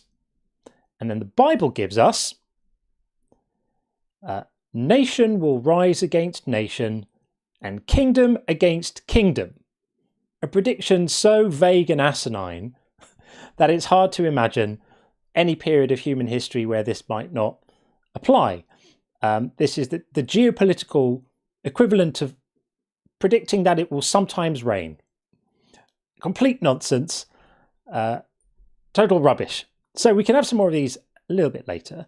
I've got a few more, but you get the point, right? So all this stuff about prophecies in the Bible is crap. It's just crap. Like, real predictive power doesn't come from Iron Age books. It comes from science. That's what gives you real predictive power. The idea that we can predict solar eclipses that are going to happen in hundreds of years, and we can predict them down to the minute. That's pretty cool. We have a message from Tim again. Some existential dread. The great attractors sucking all the galaxies towards it, and it's exactly on the other side of the Milky Way, so we can't see it. Yeah, that shit's going down. We can have all sorts of interesting galactic collisions happening, but the chances are we won't be around to witness it, so I'm not going to worry about it too much. In the meantime, we've got EJ Wyatt coming in. Let's see what EJ's saying. How's it going, man? How are you? Another day in paradise, I guess. Excellent. Well, welcome. Welcome. Thank you. Hope paradise is going well for you. God is silly. What do you reckon? I'm curious, what do you mean by that? What is the silliness of it? So I guess it is a possibility. I mean, we all can be silly, I guess. And... Yeah, I think for me, I mean a couple of things. So I mean the actual character of God himself, as revealed in the Bible. I think he's a bit silly. Like, he's a bit like, you've got to admit there's something a bit silly about the creator of the entire universe being really, really fussy about all these tiny little things that humans do, like what the tassels are like on the end of your robes, or the curtains in the tabernacle, what they have to be like, or what kind of seafood you could eat, or all of these silly little rules and like kind of OCD things that he insists people have to do. And the fact that he's all powerful, but he also has to come down to earth to look for things because he's not sure where they are, or he walks through the garden calling for people because he's not entirely sure where they are, but he's all knowing. All of these things, it's incongruous. It's like a silly concept. It's like someone wrote the book to be sort of a comedy, but then just put too much violence, death, rape, and misogyny in that you couldn't actually laugh at it anymore. That's how it reads for me. Well, I mean, I know Christ came to do away with the laws. Did he though? So when he said, "I've not come to abolish the laws," did he actually mean, "I have come to abolish the laws"? Well, he came to fulfill them, but in Matthew 21, 33-46, you understand what that means when he says the kingdom will be taken from you and given to a kingdom which bears its fruits. Right. From what I understand, the number one fruit out of the 9 fruits is like love, and Christ's love is synonymous with nature, right? Because we as human beings, when we come out of the womb, we're not running as soon as we come out of the womb like a horse, right? So it takes the selflessness of some individual to get someone to the point of life, essence, in sense, right? But when I read this, I don't read love into this. To be completely like serious for a minute, like I don't take my takeaway from reading this stuff is not loving. It's horrific. Well, the fulfillment that he was talking about was like, you can have laws and not have love, but if you have true love in your heart, then therefore the laws, like, you know, thou shalt not unalive, things like that, will be automatically fulfilled. But I don't take the overall message of this doctrine, of this religion, of this system to be loving at all. I take it to be brutal and coercive and threatening and violent and nasty. Wait, that's a big precept, though, right? Because you're what am I presupposing other than that I'm told if I don't believe the right things, I'm going to be punished in hell? Because you're presupposing your determination based upon what you see in the world rather than what is written down in Scripture. No, I'm responding specifically to what is written down in Scripture. So I'm saying when I'm told in John 3:18 that people who don't believe are condemned already, and in Revelation 21:8 that people who don't believe, along with murderers and sexually immoral, are going to be chucked in a lake of burning sulfur, I'm taking it at face value. I'm taking the text for what it says, and then I'm looking at that. So, in Christ, when Christ separated the sheep from the goats in Matthew 25, and the sheep did not even know who he was, you're saying that was an unjust separation? No, I'm saying the idea that the central doctrine. Tell me if you agree or disagree with this statement. Doctrine by who, man? Or by Scripture? Tell me if you personally agree with this statement. I haven't made the statement yet. I'm going to make the statement. I just want to preface that I don't get along with a lot of. I would say 90% of people who claim to be what they are. They can't make that claim under logos, right? That's fine. I just want to ask you if you agree with something. So my understanding is that it's a core tenet of Christian doctrine that if I am to be saved, that I need to accept Jesus. Do you agree with that or not? Yeah. Well, I'd say all of us need to be saved. Yeah. Yes. For all of us, in order to be saved, we need to accept Jesus. Is that correct? Yes. Okay, because I don't want to attribute beliefs to you that you don't hold. But why do you think that is, though? We'll get there in a minute. I'm just going to try and examine this for a moment, right? So I believe I know why. I believe I know why most believers that I speak to think that it is the case. I think. Well, I talk to them a lot. Most of them have it wrong. Okay. Well, there's a huge diversity, isn't there, in terms of how people interpret Scripture, and whether people think hell is literal or figurative or permanent or temporary or suffering or just separation or annihilation. Or I get it, and you can look in the text and you can find support for any position you want to take and go, look, I found this verse. This justifies my personal interpretation of the text, and mine is correct and everyone else's isn't. One of the reasons why I don't subscribe to any religions is because they all do that, and I find that ridiculous. But I think a lot of them that claim a lot of things, they claim it based upon a large precept, and a lot of times that precept has to do with self, not of selflessness and truth, right? That might be true, and people might have whatever reasons they might have for coming to their own interpretations of Scripture and thinking that theirs are the correct ones, can equally be applied to everyone. But here's what I wanted to kind of get down to. So we've established that people who don't accept Jesus are not saved. What is the consequence of not being saved? Well, I don't agree with that, because like I said in Matthew 25, the separation of sheep and goats, the sheep did not even know him. They didn't know anything, and they were still sheep. Okay, right? But you did agree. But you did agree with me that if you don't accept Jesus, you're not saved. No. I did not say that. I said that Christ's way and Christ's truth is the only hope for us. Yes. Right. It's a roundabout way of saying the same thing. So, like, I don't have Christ's way and Christ's truth. I don't think Christ exists. I think he probably existed as a historical figure. He got killed for breaking the law and probably chucked in a ditch with a load of other bodies, and he's worm food now. That's my view, right? Yeah, but Scripture don't say that though. Okay, but that's my opinion. Is that's probably what happened, right? I don't believe people come back from the dead. I think that's a preposterous claim. All of that stuff, right? Yeah, but a lot of people get that wrong because they say that the Pharisees wanted him unalive because they thought he was a heretic, right?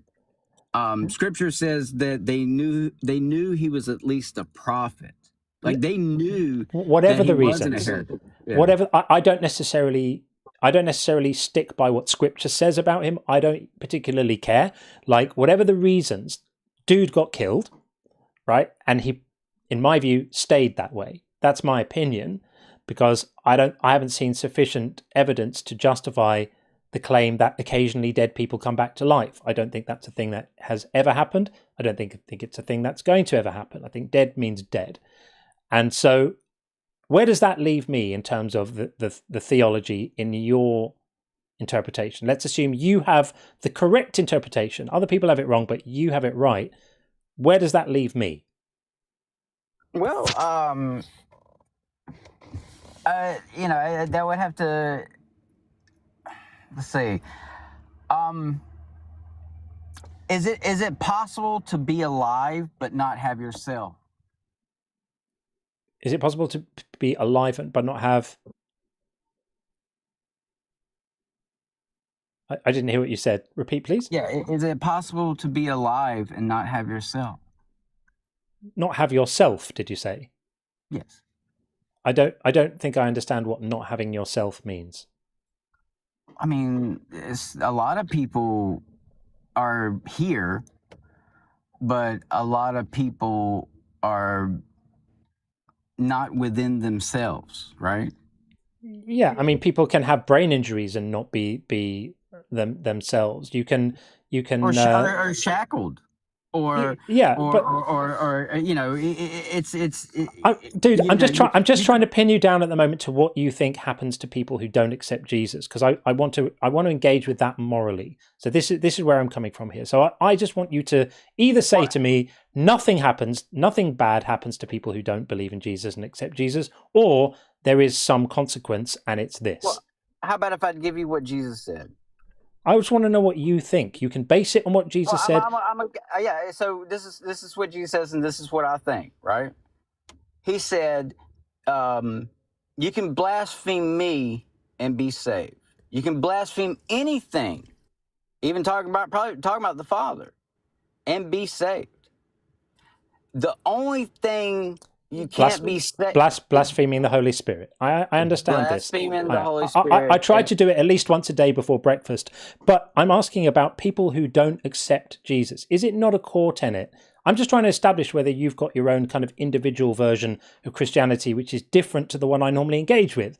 The one I normally engage with, people tell me, if you don't accept Jesus died for your sins, if you don't accept Jesus and believe he's God, then you're not saved and something bad happens to you after you die. Do you agree or disagree with that statement? I disagree with that statement in many. I mean, there's many variables, right? Many things, right? And I will agree with you. My view is not like I would say a lot of modern believers, but at the same time, the Scripture says, "Seeking you shall find." I believe that a lot of modern believers have never, I would say, wasted their life in search for the true answers, right? I believe as time goes on, people will lose a lot of truths and stuff like that. Like I'll give you a small example. I'll never understand why Catholics hold the hand of Aristotle when, if you look at the painting by Raphael of Plato and Aristotle, Plato's the one pointing up to the sky, and Aristotle's the one pointing to the ground. I just have to stop you, because I feel I might be imagining this, but I feel like I'm trying to pin you down to what you actually believe about this stuff, and I'm hearing a lot about what you don't believe. But are you saying there's no requirement to accept Jesus to be saved? Well, the only requirement is to be saved. Well, they say you speak in the mouth and believe in the heart and you're saved. I would say there is a requirement, right? And the main requirement would be the love of your fellow human being, and that is evident in the last sentence in 1 Corinthians 13, where it says faith and hope are good, but the greatest of all is charity, which charity in its purest form is doing something not of self, right? Okay, so I love my fellow human beings very, very much indeed, some of them more than others, but I don't accept Jesus. Am I saved? Yeah. Okay. Well, then you have a pretty idiosyncratic theology that a lot of my Christian friends would disagree with, and a lot of the Christian people who call in here and listen to this would say that what you're saying is heresy. But good for you. Well, we need more people like you telling people that they don't need to believe in Jesus. I think you should preach that louder. And I do. But if somebody ever says that to you, ask them about Matthew 25, where Christ comes again and he separates the sheep from the goats. And Christ says, you are sheep because when I was hungry, you gave me food. When I was naked, you gave me clothes. When I was in prison, you gave me company. And here's the kicker. The sheep says, when have we ever done this? We've never met you before. We don't even know who you are, man. Okay, well, look. You know what he says? You know what he says then? He says, because you have done this to the least of these, is like you have done this unto me. Oh, yes, I do remember that. Okay, so maybe we're done then, EJ, because basically my objection is with doctrines that tell people that they deserve to be punished on the basis of what they find convincing. If what you're saying is that you don't disagree with that John 3:18 is wrong, that Mark 16:16 is wrong, that Revelation 21:8 is wrong, and you disagree with these texts, then you and I are in agreement. And I think if more believers had a view like you, then I might not be up here doing this. I'm up here doing this because the doctrine that tells people that they are less because of what they believe or don't believe is really harmful and really disgusting and causes enormous amount of pain to people. And that's why I feel inclined to talk about it and push back on it. I agree. And I really think, and that's why I claim that a lot of those are, they're not really Christians, they're more Pharisees, right? Because I'll say why, right? And I've done this. If Christ claims to be truth, right? You don't need to strong arm truth. Truth, if you seek it, you search it, truth will be evident, right? So a lot of the times when that happens, a lot of times people, it goes with the precept, right? It's the precept and stuff like that. And that is manifested through what God is, which is logos, and what Satan is, which is adversary. All right. Well, I think we'll draw a line there, EJ, because it sounds like you agree with me that telling people that they need to believe in Jesus to be saved is wrong, and I appreciate that. So I'm going to say, go out and preach that as loud as you can.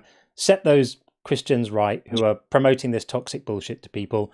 It harms people. It destroys lives. We've seen so many people in my community are picking up the wreckage of their lives because of these horrible, toxic ideas. And so I'm pleased that you agree with us that people shouldn't be saying this stuff. And I think, and I genuinely mean that people pushing back on the ideas from within the community of people who identify as Christians is really important. So I actually really mean that. Go out and spread the word.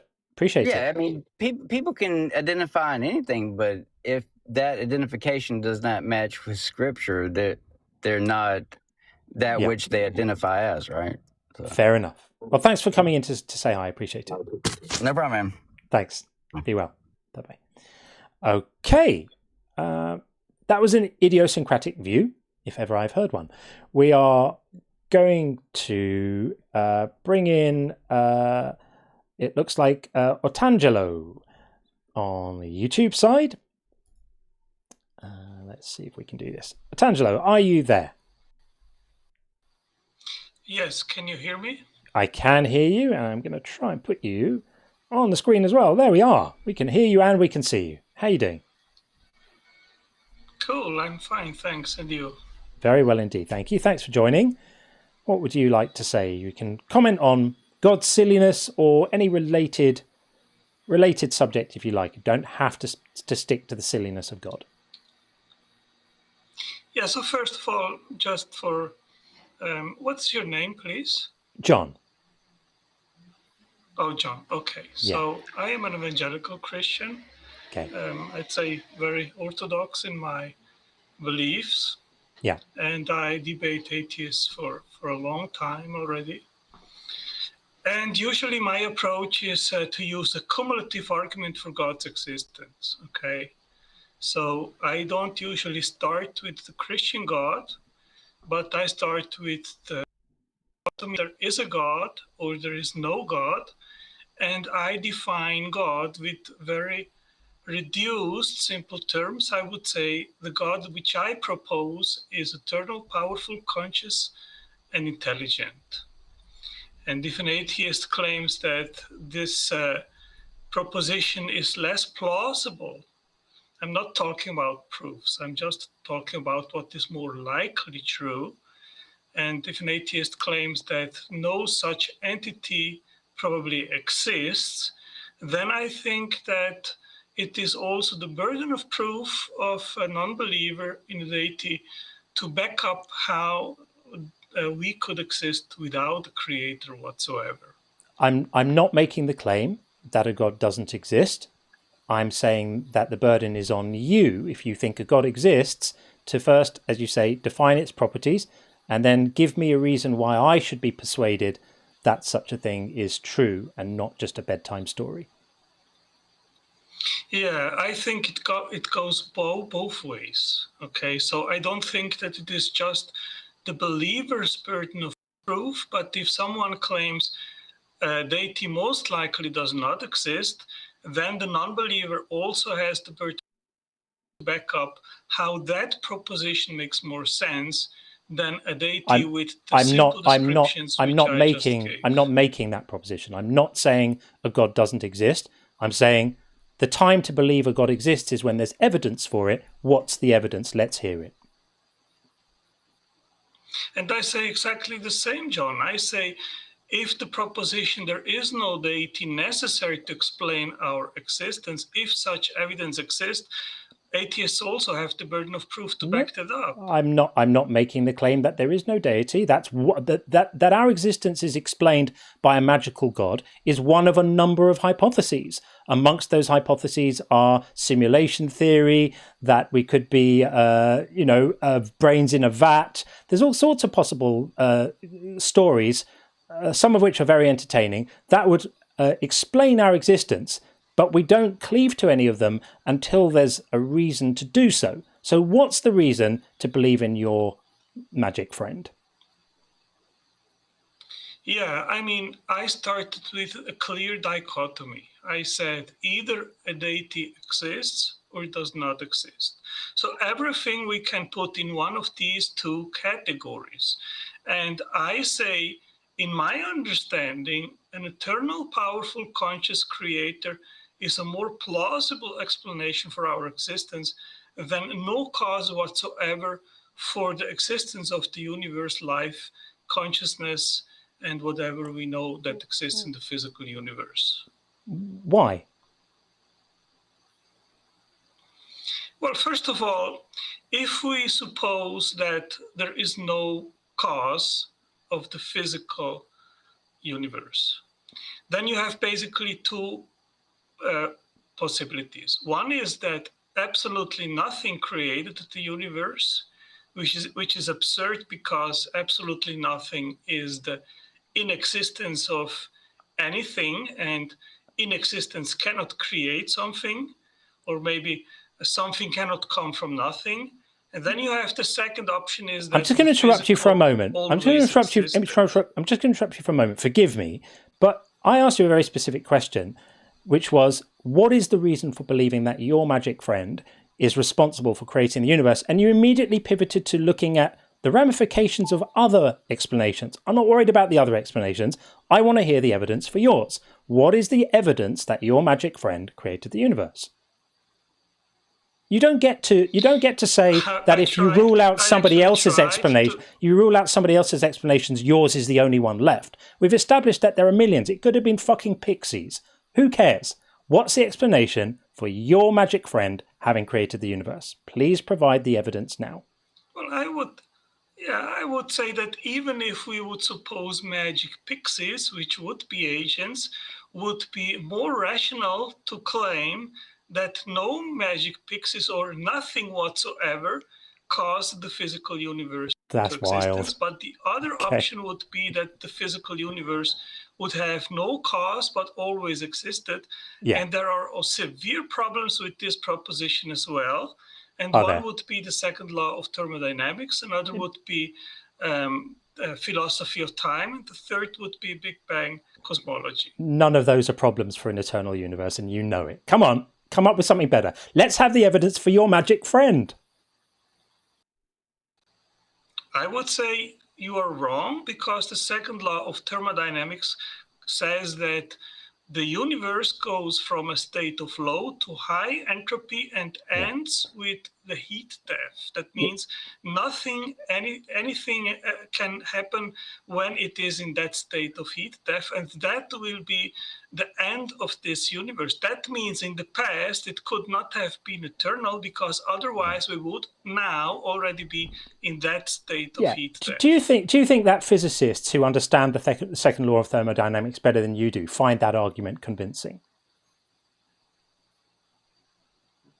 I don't care what others think is convincing or not convincing. Right. What I am stating here is that this is a scientific, well-known and consolidated fact that... Except the second law of thermodynamics only pertains to closed systems with no energy input, and we don't know if the universe is such a system. And the fact that the majority of physicists and cosmologists are not troubled for one moment by that idea should give you some pause for thought in terms of waving it around. It's not like a magic spell. You don't just get to say second law of thermodynamics and then win the argument. That's nonsense.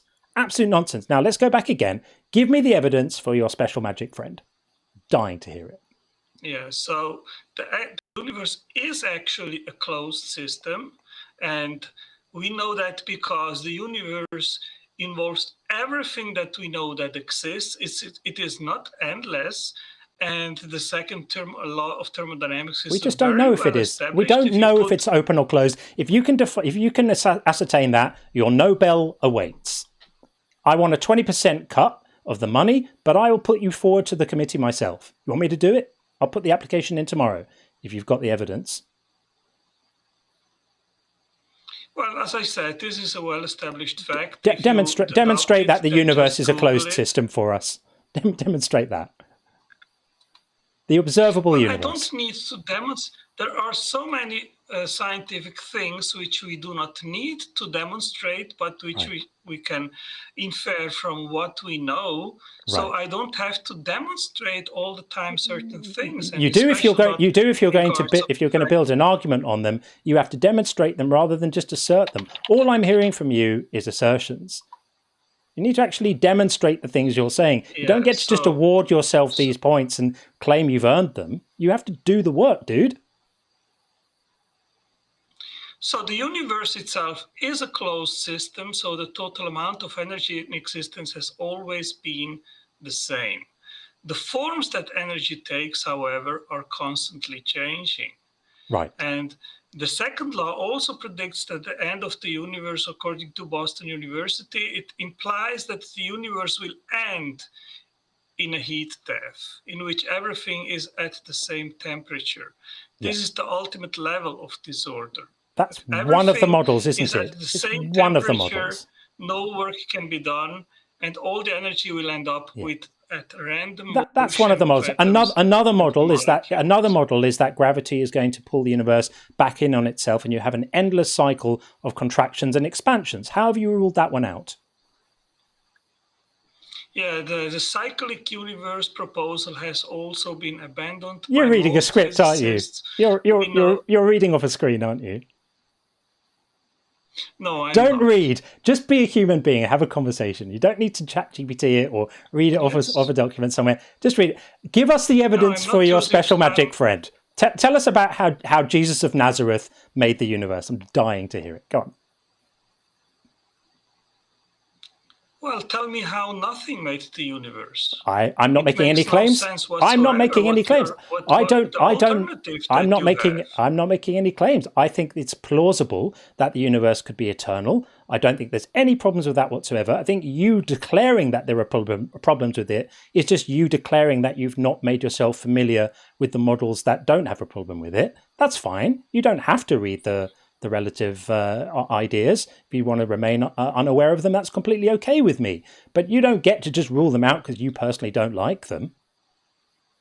So, don't worry about your script. Tell us about your magic friend. Well, yeah, first of all, atoms do not stick with me, John. I've actually written books which you can look up on Amazon about cosmology and physics and so forth. And I know the alternative models which propose that no deity whatsoever is necessary, and all fail. And also the cyclic universe. That's why the majority of cosmologists. That's why the majority of cosmologists don't believe that a deity or it was necessary to create the universe. So the majority of people who have expertise in this area, who make it their life's work to study cosmic origins, are all tending towards the idea that no designer was required. They all have it wrong, but you have it right. Okay. Tell us again how Jesus of Nazareth made the entire universe. Go on.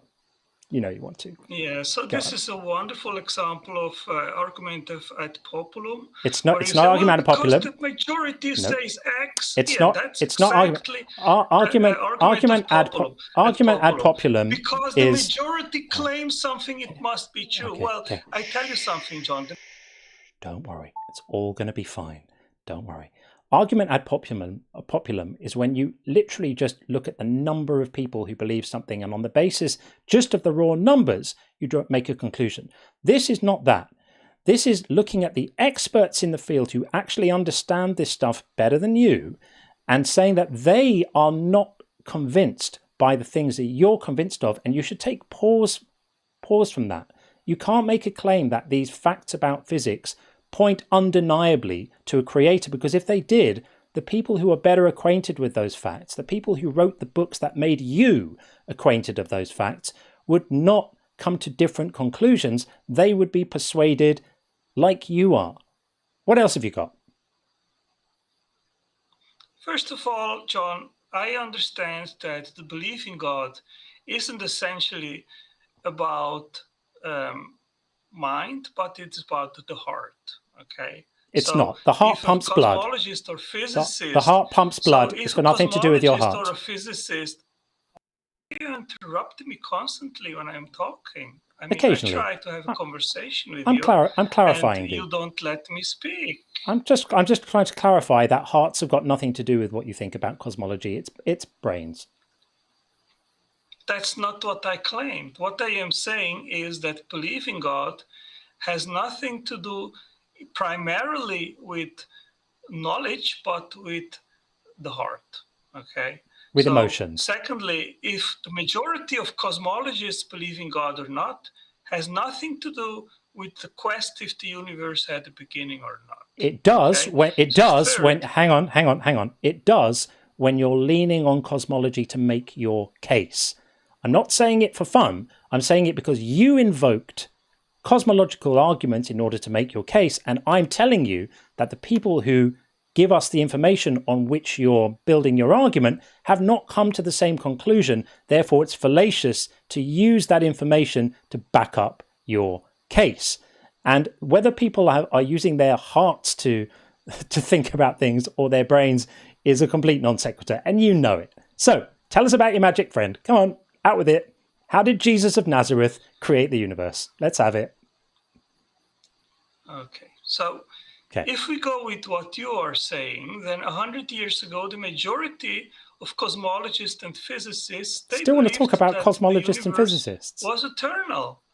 Yeah. Well, you are trying to move on, to move goalposts because you are uncomfortable with talking about this topic. So you want to go to what you like to do, which is just beating on religion. And I'm not sticking to it.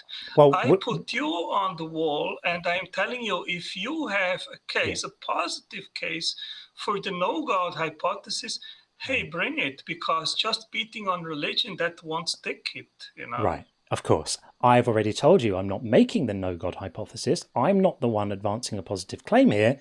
You are.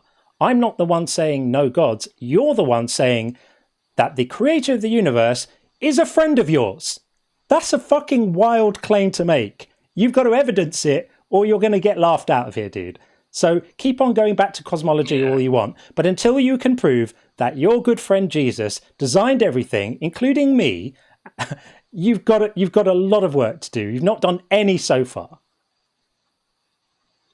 First of all, John, I don't have to prove anything to you. Do you know why? Because we don't in regards if God exists or does not exist. So the question to ask proofs is moot. It is meaningless. Because if I'm asking you, prove to me that God does not exist, then you cannot answer that question. Because it's not my position. So don't come with asking for proofs, because epistemologically talking, this is nonsense. Right. I'm asking for evidence. I'm asking for a reason to not laugh at the statement. So far, all I've heard is mina cosmology, mina second law of thermodynamics, mina. Have you got any evidence for your God? Okay, so another nice tactic, John, is because until about 15 years ago, atheists, they were screaming out, no God exists. But when they were put on test, then they saw they had no answers. So the thing shifted from positive to negative atheists or to weak atheists. And then the claim just started to be, well, we just don't believe what you claim. That's exactly the stick to which you hold on right now, right? So you think you have no burden of proof, but I tell you something, John. You have in as much the burden of proof if you want to have a case, because just criticizing my belief won't do your job. Well, I'm not even criticizing your belief. I'm saying you haven't evidenced it yet. Yes, you can cry all you want about wanting me to have a burden of proof. The only statement I'm making is I don't believe the story you're telling. That doesn't create a burden of proof for me. What are you talking about? I don't care what atheists 15 years ago were saying. I'm an atheist right now saying, I don't believe your story. Can you evidence it? And so far, this is TikTok checking in on us. Hang on a second. Let me just get rid of that. That is that and that. I don't know why they do this. You'd think they would know by now that we are not AIs or something. Right, where were we? Oh yeah, eviscerating your nonsense, that's it. Yeah, I don't have a burden of proof as much as you would like me to have one. My position is simply that I remain unconvinced by your claims. Now, you're either able to provide some evidence that's going to be convincing, or you're not. I'm not demanding proof. That's imposing an unreasonable ask on me that I never made. I'm saying, have you got any evidence? What is it? John, why should people even care about what you don't believe? I really don't. Well, you care enough to have queued up and come in here to talk to me. I didn't call you, mate. You came here. You clearly care enough to come on here and have the conversation. I'm happy to have it with you. Now, stop crying. Give us the evidence for your magic friend. I came here to listen what evidence that you have that no deity is necessary. I didn't come here just to hear your denials, because I don't care about your denials. Well, then you've come to the wrong place, because I'm not making the claim that no God exists. I'm just saying it's one of a number of hypotheses. I'm open to it as a possibility. I will believe it when somebody shows some evidence. I'm increasingly becoming suspicious of the idea that that's not going to be you. Would I be right? So what kind of evidence would convince you that an eternal, powerful, conscious creator exists rather than not? Guess what? I don't know. But if there is one, he does. Has he provided it yet? Because I'll tell you what, the apologists ain't doing it for me. I'm starting to realise that if I do become convinced of God, it's not going to be by an apologist coming in here and misquoting the second law of thermodynamics. It's going to be God himself is going to have to get off his little tushy and do some actual work. Now, God would know what evidence would be sufficient to persuade me of his existence, wouldn't he? That's a yes or a no. A classical. It's a yes or a no. Classical It's a yes or a no. That's a classical It's a yes or a no. Would God know what evidence would be sufficient to persuade me of his existence? Why should God care about persuading you if... Would God know what evidence would be sufficient to persuade me of his existence? That's not a yes or no answer here, okay? Would God know what evidence would be sufficient to persuade me of his existence? We have a thing called the law of excluded middle. He either would or he wouldn't. There aren't any other options. So which one is it? Yes, he knows. He knows, right. Has he provided it? I think so. If he had provided it, would I be a believer? If you don't want to live with God, then you would not be a believer. If God had provided the evidence that you have granted that he knew would persuade me... Can you stop muting me, please? Because no, I'm muting you just to help you to behave because you struggle a little bit. So, if God had provided the evidence that you said would have... Mute me one more time and I leave the stream because that's just dear. not how it's going to work. I'm afraid the kill switch has been activated. And so we're going to lose the opportunity for the rest of the discussion. But it's been wonderful. It's been wonderful having you. Thank you so much. Bye-bye. Bye-bye. Bye-bye. Bye-bye. Oh, dear. I thought he was someone to fear or something. Everyone's like, oh, no, not him or something. That was pathetic. I was hoping that was going to be a proper... That was shit. People. Look, God, if you're listening, I'm going to do a prayer now to God. Dear baby Jesus, please send me some apologists who actually have decent arguments and not fools like that. Love, John. Amen. And stuff. What was that? That was rubbish. Kill switch did smash it though. He was getting a bit annoying. But yeah, there we are. So yeah, I've not had the pleasure of him before, but that's going to get clipped. There we go. Okay, I think we might have a few messages to read. Let's get his name off the screen because he ain't here anymore. I love it when they say, if you mute me once more, I'm going to leave. You know who the last person who said that to me was? Darth Dawkins. I love it. And he left as well. Oh dear, oh dear, oh dear. Okay, let's have a look at some messages. That was fun. I had fun with that. That was super fun. Okay, we have. Let's get back on here. Johnny says, just to follow up, I thought atheists were so dumb. Oh, this is the DVD. Okay. I thought atheists were so dumb after that DVD. I'm not sure if they actually tried to understand science or just wanted to indoctrinate. I was like 11 and I'm still embarrassed. Wow. Okay, well, good for you. I mean, the thing is, nobody can be blamed for being indoctrinated. Nobody can be blamed for being a child and being subjected to ideas from the people they trust. That's what child brains do. So no embarrassment there. Johnny, you've smashed it now. You're completely on it. And we have, Duskframe says, I've always taken massive issue with the idea that God is better than us. It's the same reason I hate monarchy. Me too. I don't care how powerful he is. I don't see anyone as superior to anyone else. Absolutely right. Like, he might be really powerful, but power doesn't make you better. Power just gives you power. You can be a good leader. You can be a crappy leader. You can be an inspirational leader. or you can be a orange-skinned, blonde-haired, diaper-wearing man-baby. Barbara. Hi, Barbara. Thank you very much for this. You know, every time I hear of the dead rising from the grave on the Day of Judgment, I think of the Paris catacombs and crease up laughing. I don't know what that reference is. Forgive me. I'm not going to pretend to know.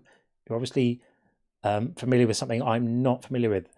I don't know what the Paris catacombs are, but I do think of the passage in Matthew when the earth split open and all the dead came out of their tombs and graves, rather, sorry, and walked into town to... I always imagine them going to town to do some shopping and just have a bit of a walk around town and catch up with some old friends in a kind of group zombie kind of way. And Flippity Giblets, hey, my friend, congrats on your first Otangelo call, one of the most dishonest, obstinate callers in the atheist call-in circuit. Well done with him. Oh, thanks. I know what the fuss is about. He was pathetic. That was rubbish. I was expecting better because I started seeing people in the name, in the chat, sorry, seeing his name and, oh, not him. I wondered if he might be like super smart or on it or something. Maybe I'm going to get a challenge. I'm pretty disappointed, to be honest. I was hoping that was going to be a bit better, but it was rubbish. Ordeal by Otangelo. Well done. Oh, thank you very much, Skepticus. I really appreciate that. And there's a few messages about this dude. He must be famous. How have I not come across him? I must have been sleeping on this because I've been like watching all the shows and stuff for years. It is kind of slightly ringing a bell. Him with Matt D a little bit. The name maybe is starting to come back to me, but I'm going to need to go back and watch the archives. We avoid Otangelo because there's a saying in my country: you don't avoid shit because you're afraid of it. You avoid it because it's shit. I can see why. But having said that, Otangelo, if you're still listening and you want to come back another day, please do, because that was hell of fun. And then we also have Martin. You've been Otangelo'd. You did well. Well, thank you. Yeah, I enjoyed it. Definitely did. And then Karen, hi. My deepest thanks to the Inner Circle tonight. Love your channel, John. Oh, thank you very much, Karen. The Inner Circle are never shy to step in and save us when it counts.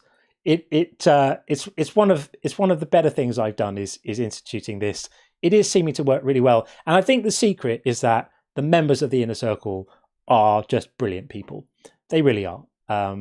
They are nearly as brilliant, but not quite as brilliant, but nearly as brilliant as my longtime friends on TikTok, who I love dearly, who are also amazingly brilliant too.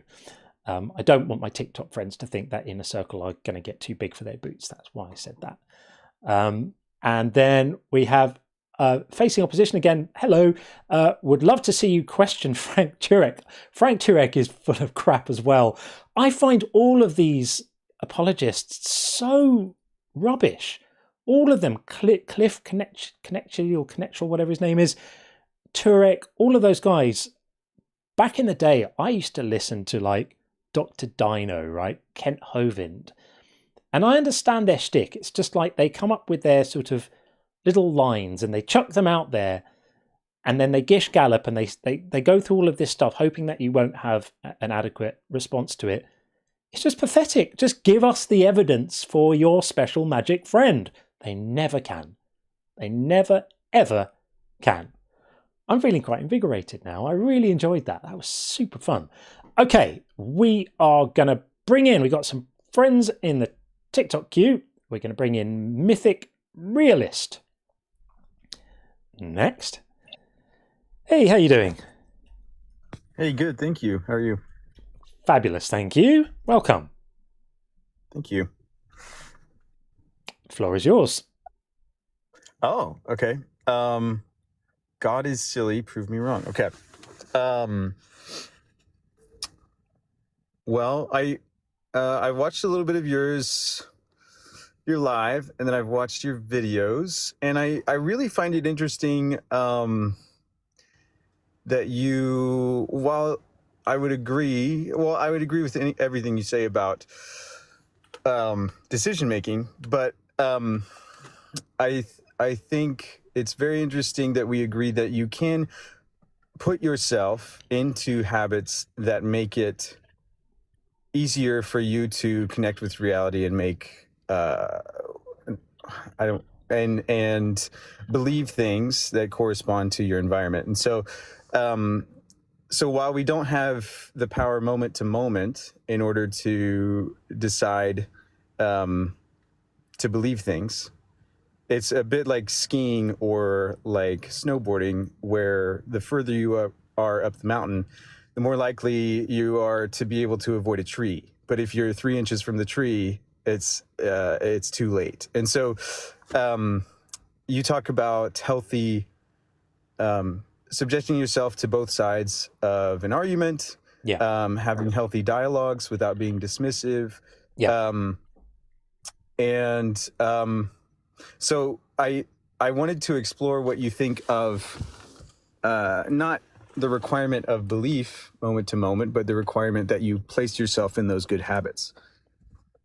Yeah, I mean, I think for me, those good habits are like, you could call it epistemic hygiene, right? I think it's important to apply, for example, to a good habit would be applying consistent standards of evidence across multiple claims across different domains of belief. So the same standards of evidence that we would use to evaluate Christianity should be applied to other religions also. So if we're going to say, for example, that claims of personal testimony are very valuable and justify belief in a God, well, then we must apply the same to Sikh people's claims of personal testimony, and Jains and Hindus and Muslims, right? We need to be consistent. And what I see in these religious discussions is an inconsistent application of standards, where special privileges are made for religious claims within a person's chosen belief, and then those same allowances are disallowed for adherents of other beliefs. And I see that as an inconsistency. Yeah, I would agree with you. I think C.S. Lewis would agree with you. And I grew up in even tighter than that, to where I grew up a Jehovah's Witness, and they went even further than that, to where even those who believe in the same religious text and the same God are also wrong, and also the people like us in the past were wrong. It becomes sorry, I guess I've lost my train of thought. I got emotional about my upbringing here, but I agree with you that we should be consistent, and that if we're going to take intersubjective experience seriously, which I do, and I think that Christians should, that it would apply to other religions, and that John 1:1, when it says that the Logos was there from the beginning, I think people, whenever they talk about Jesus saying only people that come to him can be saved, they forget that the Bible claims that Jesus existed before his incarnation. And so, and that you can reach God through creation, is what Paul says. And so, and there's also, in the account of Jesus being baptized, the Holy Spirit becoming a bird, and Jesus, the Holy Spirit descending on the water. And so there's tradition behind seeing the echo of Christ in the other religions, and the Hebrew text not allowing the Israelites to share in that worship was what am I trying to say? It was preparation for Christ. But once Christ came, that changed the game, and now that things have been accomplished, we can acknowledge. But these other religions make incompatible claims, so they can't all be true. They can't all be just like manifestations of the same thing, because they can't be resolved. The Muslims are saying that Christ was just a prophet and not deified, and the Jews are saying that the Messiah has not come and they're still waiting. And they, there's lots of other religions, and there's ancestor ancestor spirit traditions, and there's there's all sorts. There's you could gather hundreds of them. They can't all be true, and yet there are people in each one making. Because this started with you asking, like, how do I live these sort of epistemic values, right?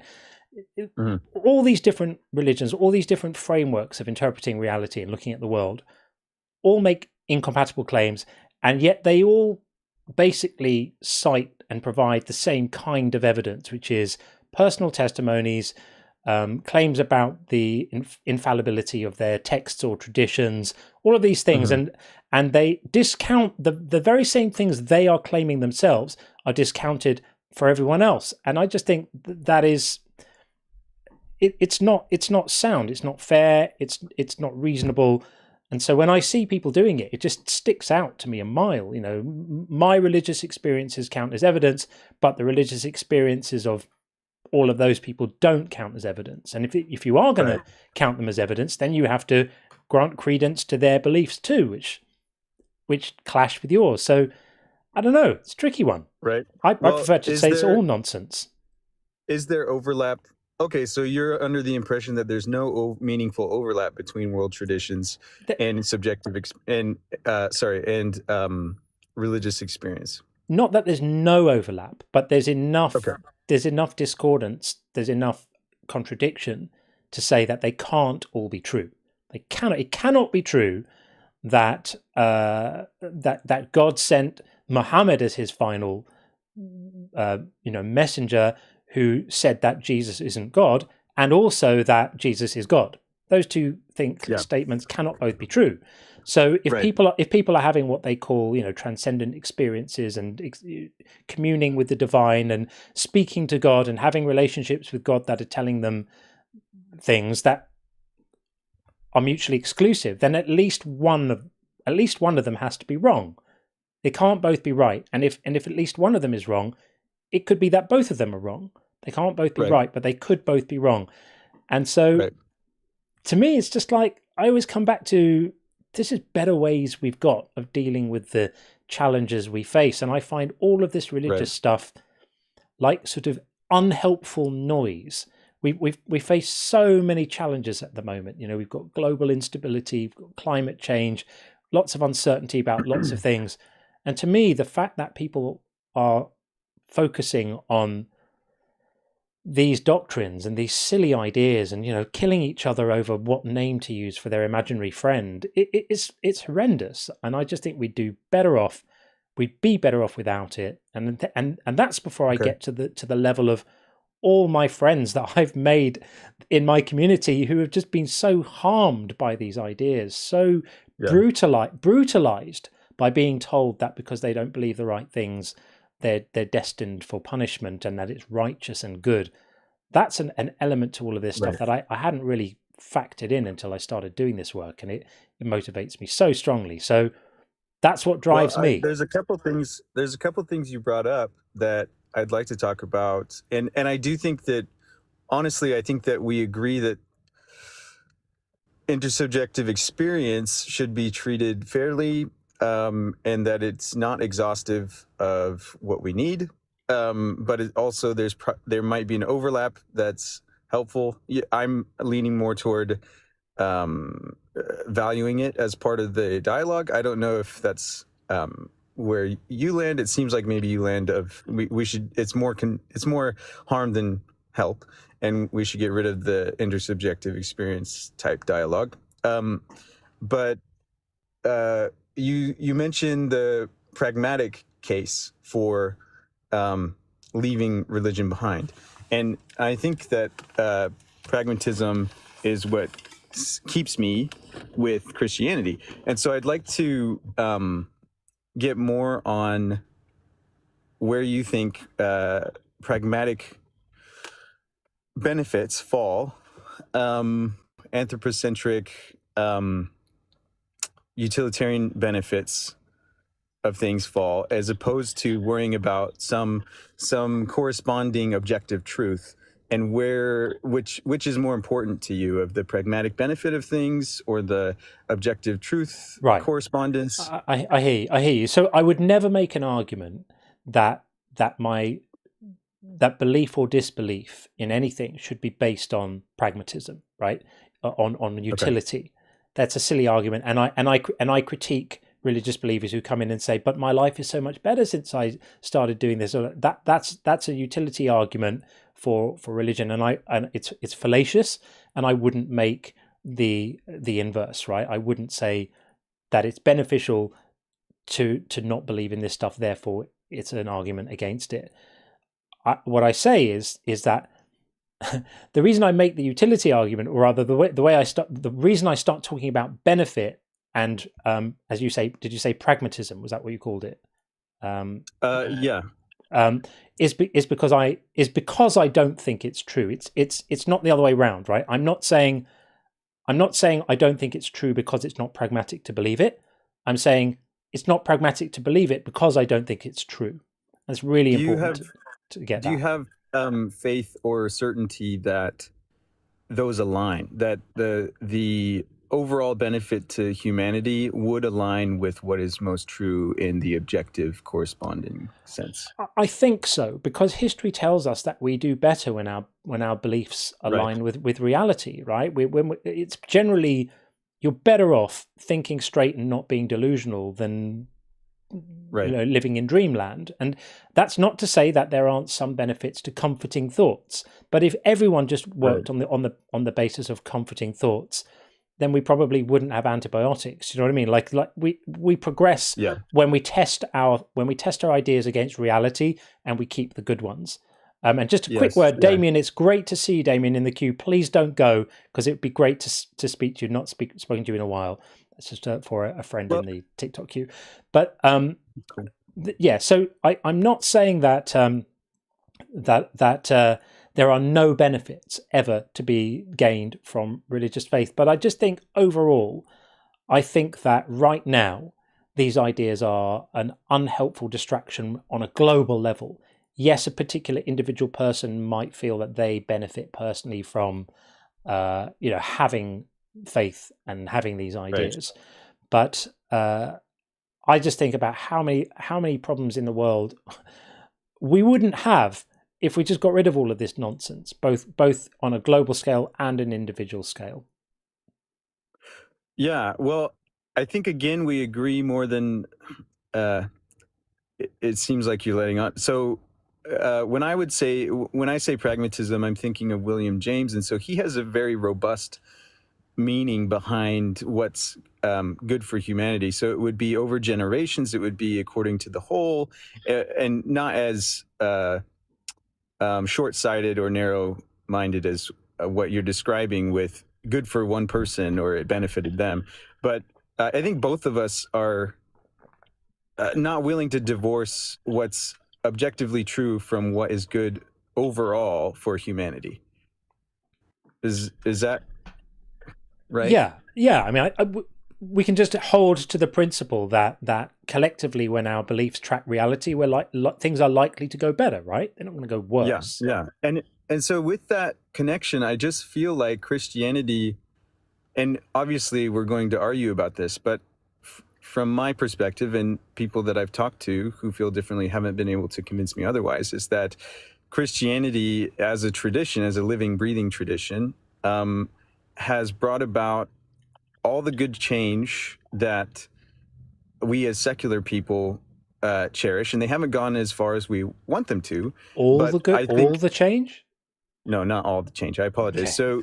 So the many of the things that are normative now have not always been normative, and we really appreciate some of the things that Christianity made normative, but we really don't like some of the things that Christianity is still doing. And so I think that I'm willing to hold off on discarding it, because not only the feeling of gratitude, but also the reservation that I have that if we scrap it all together, we may lose some of what we have inherited. But Mythic, can I ask you, can you give me an example of something that Christianity has given us, which isn't something that people who happened to be Christians gave us? Do you understand the distinction I'm making? I don't understand the distinction. You Right. might have So to. so what I mean is, like, if you look at the fact that until relatively recently, almost everybody was religious, right? Cultures were religious. Things were religion was everywhere. It's only relatively recently that not being religious was a common factor, in society, something that we saw a lot. You don't have to go back that far in history that all the architects were Christians, or if you look in a Christian nation, right, in a culturally Christian nation, Yes, all the doctors were, all the scientists were, just because that was the norm of the day. I think it's fallacious to say, if you look at something and say, well, look at all these fantastic things that have come about, and all the people who did these things were Christians.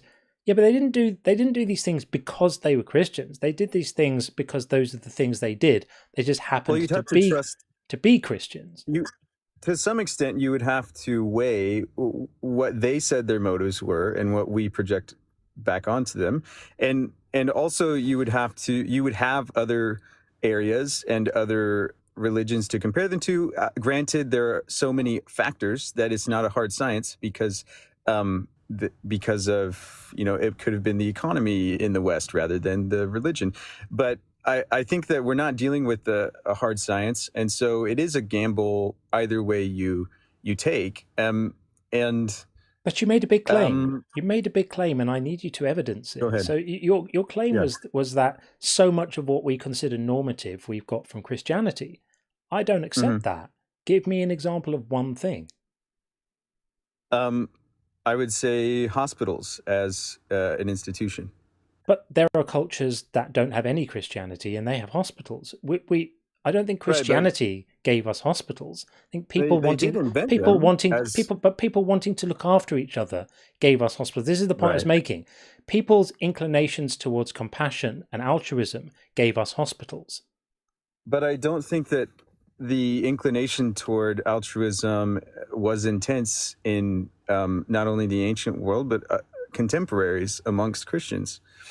And I think that there were teachers in other traditions and philosophies and religions that were trying to motivate people to be more generous to the poor, stop infanticide, take care of people. And they failed because it seems that the Christian story has a special power behind it. I don't know. I don't think I can let you attribute a monopoly on kindness and no, I'm not attributing a monopoly. No. I'm not attributing a monopoly. I'm attributing a special intensity and a historicity of innovation within Christianity in particular. I'm not saying that these things don't exist in other cultures, that they are not universal to some degree, but I am saying there's a special intensity that shows as a pattern in Western history. I mean, I've just lost the chat, but I have to find it. I've just seen a message saying a message on the YouTube side. The first, I'm just finding it. The first hospital, I just have to find it, was in Sri Lanka 400 years before Christ. I think the idea that it's a uniquely Christian value to want to help other humans is a nonsense. Say that again. I'm sorry. The idea that it's a uniquely Christian value to want to help other humans.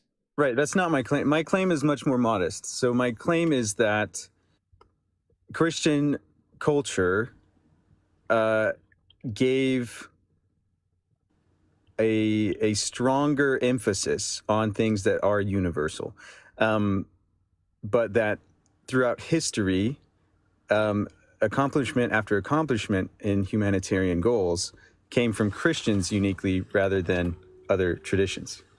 I have not seen any evidence for that. That's a hell of a claim. And there are other traditions. Have you looked into it? Like, do you have citations to? Is this a new concept for you? Is this a new line of argument? It's a claim I've heard before. Okay. And it's one that I've never found persuasive. I'm not going to be able to come up now with literature disproving the claim, but it's a hell of a claim to make, because I think the reason why I'm skeptical about this is because compassion and altruism and empathy are human evolved traits, and they are fairly ubiquitous across the human race. Yes, there are cultures where they're less obviously expressed, and yes, there are cultures which are behind the curve, right? But these things have developed independently across many non-Christian cultures too, and I think it's a mistake to attribute these things to call them Christian values is to appropriate them and to insinuate that these are uniquely Christian, even though that's not quite what you're saying. Again, there's a yeah, smell of I that. didn't There's a say smell of that. that about it.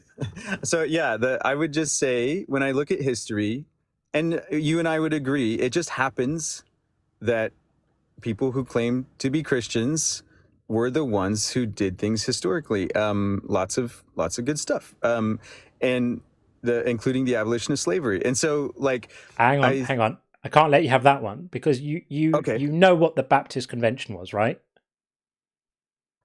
The largest gathering of Christians in the United States ever convened for the specific purpose of maintaining slavery at that time. Right. But what percentage of Christians have owned slaves throughout their tradition? I feel like it's very, very, very low. This is a tricky territory for you to be on because, of course, if we look to the Bible does not tell you not to have slaves. The Bible gives precise instructions on how to do it. The Bible was written in ancient Rome, and but it venerates slavery, and so does Jesus. Jesus never said a word against slavery. He could have done, but he didn't. He used slaves being obedient to their masters as examples of good behavior. He used in a parable a slave being beaten for not having prepared properly for his master. I can't remember which parable it was, but you probably know what I'm talking about. Right. Yeah, but again, we're talking about a certain interpretation, and then we're saying that we're not going to believe the abolitionists that they were motivated by scriptures. Some of them were. Them were. Well, but to me, the kernel of it in the evangelicals that got the global abolitionist movement rolling, and the Quakers cited scripture behind their motivations, and we can read into that, and obviously it's not going to be clean, but there is something to contend with. And as well as the slaves and the slave owners giving the slaves the slave Bible and getting rid of Exodus.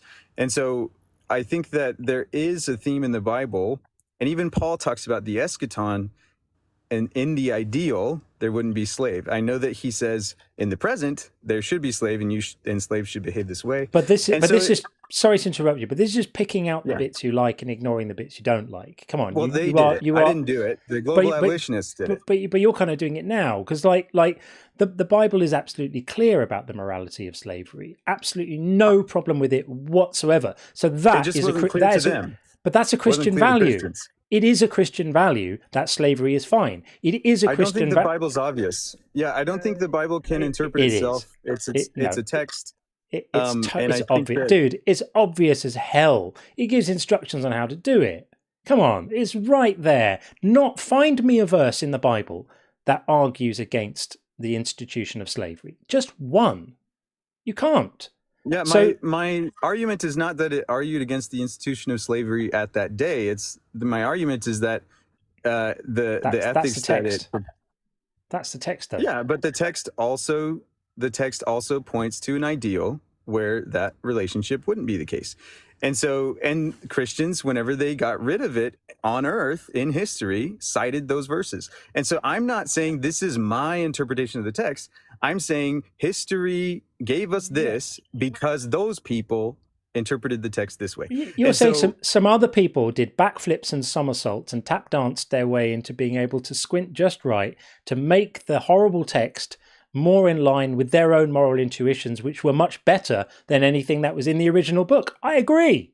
But they would have, rather than doing that, they would have been much better to just chuck the thing in the bin where it belongs and go, not doing that anymore. Let's not do slaves. That would have been a much more efficient use of everybody's time. I mean, It just didn't happen for all of. It didn't happen for all of history from any society. So I think you're asking too much of them.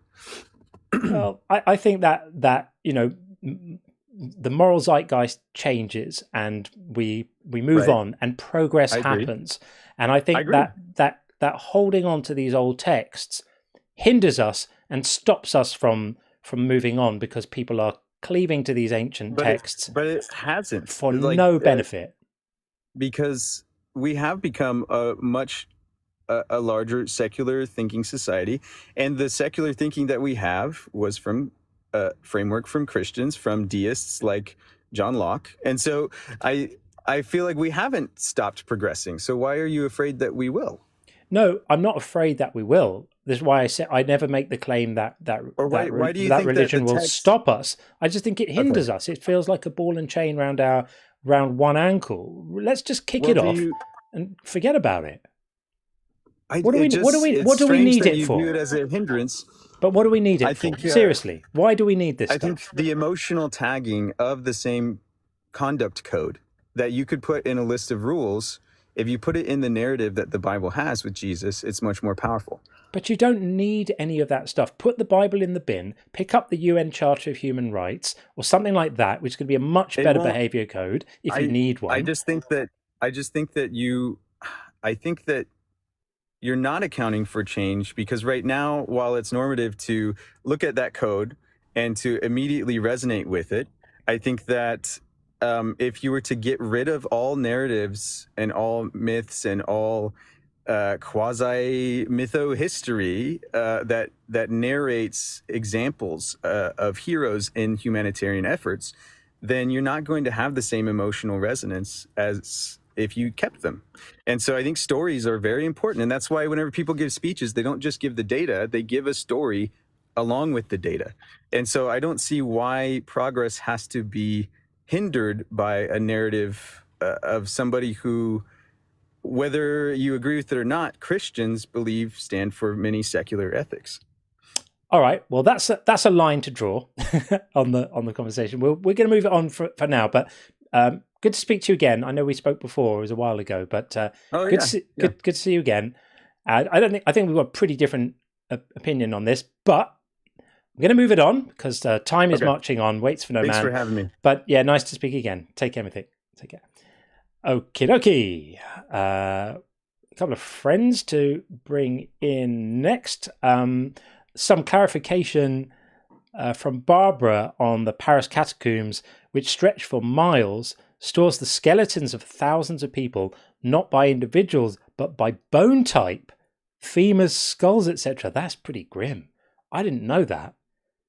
Thank you for educating me. I'm going to have to look into that. That sounds pretty weird. I did not know about that. Appreciate that, Barbara. Thank you. Okay, we're going to get Damien in just a moment. But before we do, we have to check in on the bingo, because we've had quite a few calls and people. We are killing it on the bingo tonight. Absolutely smashing it. So PVG came in with no morality without God. Yeah, we definitely had that. PVG again with fine-tuned universe. I think that Otangelo has probably provided us quite a lot of fuel for the bingo fire.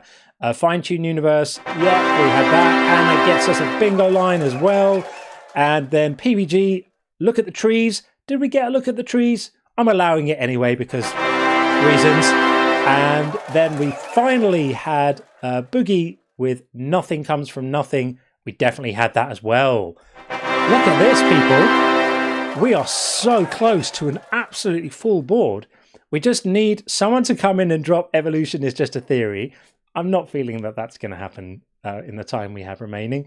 And a crash out. I guess we have had a crash out. You know what? I'm having crash out because Tangelo was a crash out. He was crashing hard. So we're having that one too. So the only one we don't have is evolution is just a theory. It's not feeling enormously likely that that's going to come up tonight, but you never know. You never know. Okay, I'm going to bring in Damien next. Been a while since I've spoken to Damien. who's a very fine fellow indeed. Damien. Oh, hey, John. Hey, how are you? Doing all right. Just finishing up another run of studies. Hope things are going well.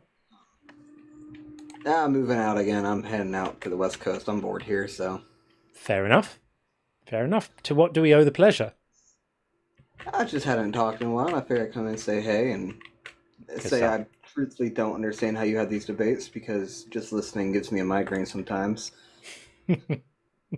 Yeah, I must love the pain. Yeah. But yeah, it's fun. I like it. I like it. I'm considered a spiritual person, but a lot of these people that are saying that only one God exists would also call me crazy for believing that humans are all born of stardust and water, which is just a wild thought process. Yeah. I mean, when reason and evidence fail, resort to strawmans and bullshit. That's the norm, isn't it? That's how it goes. When you don't have the evidence or the facts on your side, just speak nonsense. That seems to be the winning MO these days. How's the show's been going? It's been a couple months since I've been able to be in. Yeah, it's good. I have nothing to complain about. Things are going great. You love going live as I'm cooking dinner. Okay. Well, yeah, that seems to be the thing. Yeah, everything is going great, thanks. Yeah, absolutely brilliant. Sean is away, which is why I'm flying solo tonight. But it was great. I had Radio Spencer in earlier, co-pilot for a while, and he is so awesome. I love Spencer. And he went down an absolute bomb with some of the people on the YouTube side who perhaps haven't heard him before, which was great. And everything's good. I cannot complain. Everything is good. Well, that's wonderful to hear. And hi to Simply Secular Dave. Good to see you, buddy. Yeah, everything's good, man. So thanks for popping in to say hello. I appreciate it. And if we don't speak before, good luck with your move. Thanks. It's I'm moving in 6 hours, so. Oh, well, we're unlikely to speak before. Definitely good luck with your move. Yeah. Good luck with your dinner, and travel safe. Thank you. All right, man. Take it easy. Cheers, Damien. I need you to kick me because I still don't know how to drop out of these things. I got it. Off you go. Don't come back. Right, that's Damien. Quick story about Damien. He came in. This was a lot of months ago. Very, very skeptical about choosing beliefs. He basically said he thought you do choose your beliefs, and I laid out the argument for him, and he changed his mind about it there and then and said, "Yep, you've convinced me." And to his credit, he was absolutely willing to say, "I see what you mean," and change his position then and there. And I really, really, really respected him for that intellectual integrity. So I've always been happy to speak to him. Very nice chap indeed. Okay, we're going to get Kayla in a moment, and then we've got Bobby after that. Quick message from Gordon. Gordon says, thanks, Gordon. I appreciated your collaboration with Justin. The DZ is now one of my preferred YouTube channels. Justin's amazing. You also introduced me to Joel Reads Bible, who is with us this evening, I believe. If you're still in, Joel, I did see your name in the chat. Awesome to have you, friend. I take comfort knowing that there are people who care about these issues. Thanks. We really do care about these issues, Gordon. That is what gets me out of bed every day, is caring about these issues and caring about the people that these issues impact. I was not expecting to be so profoundly affected by that aspect of this work. And it's the relationships that I've formed with people who have shared their stories or engaged with me around this stuff have literally been life-changing for me to have that engagement and that meaning. So yeah, I'm glad it helps. And for anyone who's listening, if this stuff helps you, that's why we do it. It's amazing. It's a good feeling to know that it does. So Pat on the YouTube side, Pat will get you in shortly, but right now we're going to go for Kayla on the TikTok, and we've got Bobby as well. We're going to speak to everyone because kind of rolling now. Hey Kayla, how are you? Hello. Hello. Hello. So we've talked before. Yeah.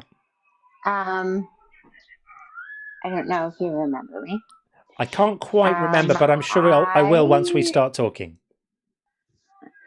I was the one who said that, well, why does God create such a harsh environment if he wants us to love him? Right. Yeah. So, thing is that my daughter now wants to go to church Right. with her friend. And I think it's because it's with her friend that I'm very,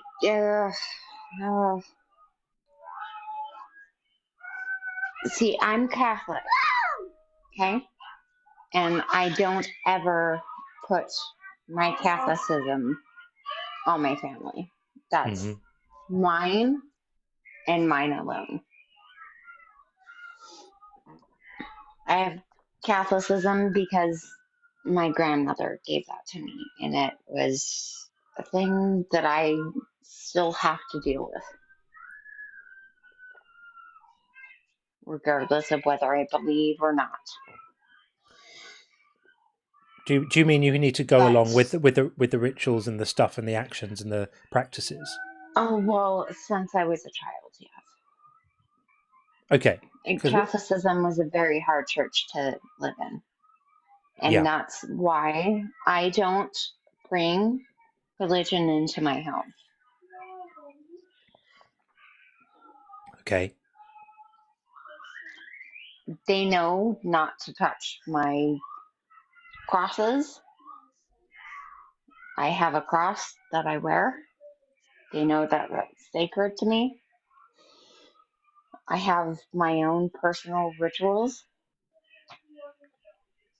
But I don't ever bring that towards my children. Ever. Yeah. Because that is a harsh religion for a child. Yeah. Yeah, a lot Especially of guilt and fear. Yeah, absolutely. It's horrendous. It's a lot. And that's not something I wish to share with my own kids. Yeah. I'd never do that. Sure. And to each their own, I guess. But for me, absolutely not. And that's my own crap to deal with. I'm just bringing in Damien because he put a message in the chat saying he thinks he might be able to offer you advice. So I'm not one to turn away advice. So Kayla, meet Damien. Hi, Damien. Hello? Damien, like it'd be less you're advice. You're in, Damien. Hi. Okay. Less advice Okay, and hold more on, just... hold on. I gotta finish that. Because my daughter is now going to Christian youth group. Okay. And only because her friend is going. And now she's bringing home Bibles and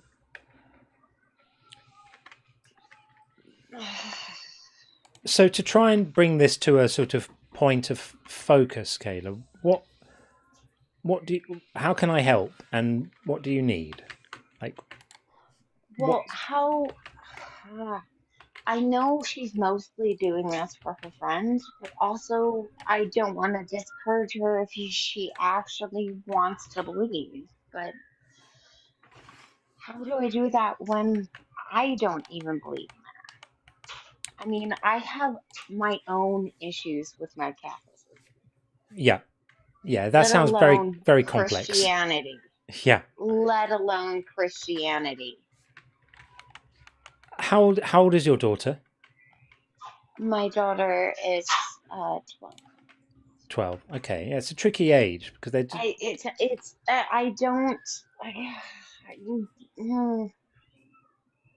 See, that's the thing. She's in such a vulnerable age. Yeah.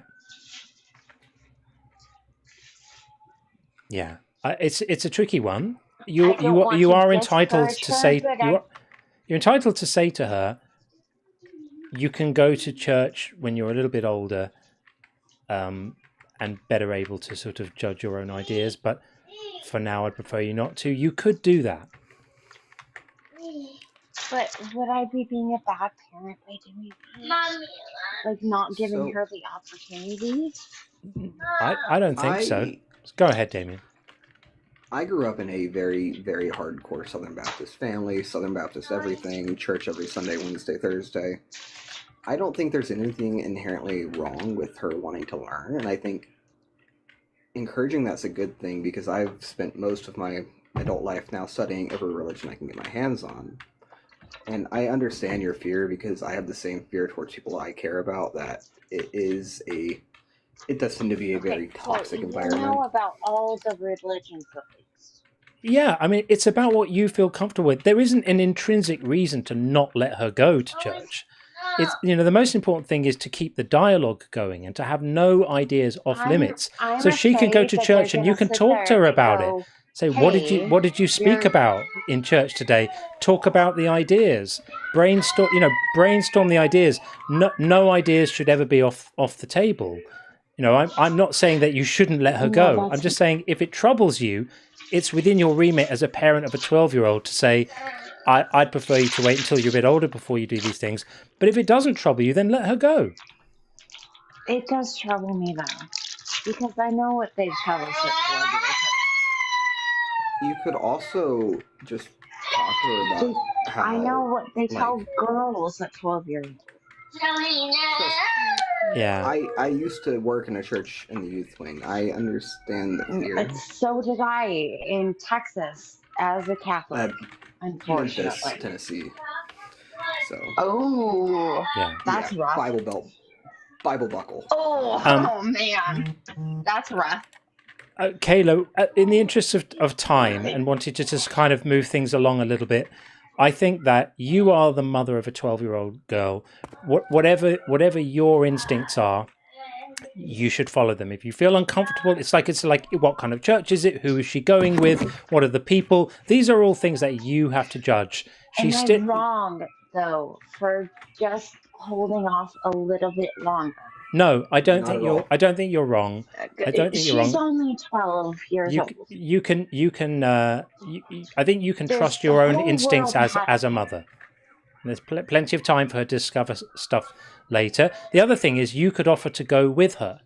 You could offer to take her into situations if you want to, so that you can answer questions and be responsive to her. You don't want to make things seem mysterious and off limits and I stuff. think she only wants to go because her friend is Because going. her friend. Well, then maybe there's some alternative options for her to spend time with her friend, which isn't that. Or, I don't know, it's a tricky one, without knowing the details of a situation, it's very hard to give you advice. They gave her a Bible and she sat there and she read the first part of it and she asked me, she's like, what the heck is this? Yeah. I'm like, yeah, honey, I'm sorry. All right. I'm going to move it along, Kayla, but I think rely on your own instincts as a mother, and I think you're going to get it. You're going to get it right. Parents generally know what to do, and it's just a balance between protecting her and giving her freedom to explore ideas. The universal principle here is keep the communication open all the time. All the time in the world, but right now is not the time. I'm inclined to agree. I mean, I'm not a fan of children being indoctrinated at all. I think it's one thing to teach children about religion. It's another thing to put them into religious spaces where can have religion they're myself, vulnerable. but it's not my job to give her religion. Then it sounds to me like you've thought this through and you know what to do. But, thank you. Yeah, I think you know what to do, and I think you'll do the right thing for yourself and for her. Thank you. All right, Kayla, take it easy. Take care. Okay. Yeah, that was hard. Thanks for coming back in, Damien. Appreciate that. Yeah, of course. All right. I grew up in the very deep Bible Belt, so I kind of have a certain feel and way about that. Yeah. Kayla, if you're still listening, there's been a suggestion in the chat to contact Recovering from Religion for some advice about this. I think that's an excellent suggestion. They are a fantastic resource. and they will be able to give you some pointers, some guidelines. They might have resources or written material to share with you that might be helpful. These kind of ethical dilemmas are a little tricky to navigate. I don't like the idea of a child being put into somebody else's care so that they can be brainwashed into a religion. I really don't like that. But neither do I like the idea of, children's worlds being narrowed. I can tell you, if my son had asked me at 12 years old if he could be going to church with a friend, I would have said no. I would have said, let's find another way to socialize with that friend. And you can go to church when you're a little bit older if that's what you want to do. But right now, we're not doing that. That's just me. But anyway, Damien, thanks, man. I'm going to move it on. Yep. Appreciate it. Go ahead Good and luck with the move move. Take care, buddy. Okay. We're going to bring in Pat right now on the YouTube side. Like that. Hey, Pat. Hi, how's it going? Going very well indeed. How are you? I'm okay. I wanted to ask you real quick, is there any way I can hear other people talking, like your other people that you're talking with Yeah, in the queue? Because unfortunately not. There isn't an audio connection at the moment between the TikTok world and the YouTube world, or the YouTube caller world right now. But anyway, you're in now, so we're up, and you're up rather, and we're here. So let's have a talk ourselves. What have you got? Yeah. Well, first off, I wanted to say I've been watching I've watched your videos. I watched Justin and Joel and some other people, and I wanted to say I really appreciate your attitude. You're really like genuinely nice person. I like the, you're not afraid to say what you think is true. Like you won't tiptoe around people's feelings, but you're not very condescending or demeaning, and I really appreciate that about you. Thank you. I try. Your title says God is silly, so I don't really have an argument I don't have like a spring-loaded argument. I just kind of want to figure out where you're at. Sure. If that makes sense. Yeah, of course. So, I'm not passionate about the silliness of God. It's a topic that I run sometimes because, for a couple of reasons. It adds a little bit of levity and humor into conversations that can sometimes be quite heavy. Quite often we're speaking about, if you've watched the stream before, we end up talking about infanticide and weaponized rape and all of these kind of heavy things. And sometimes it's nice to just ease up a little bit and talk about the sort of funnier aspects. And I do think that the whole idea is quite silly. And so, I come at it both in terms of the sort of what I perceive personally to be the silliness of still relying on these sort of ancient superstitions to explain things, and then also the silliness of the characters, the kind of main characters in the stories.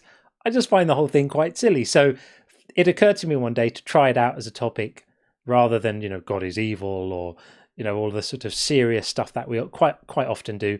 And it seemed to resonate quite well and got, lots of people wanting to come and talk about it. And it was amusing to me that I ended up having a few discussions with, people who considered themselves to be hardcore apologists about what exactly we mean by silly.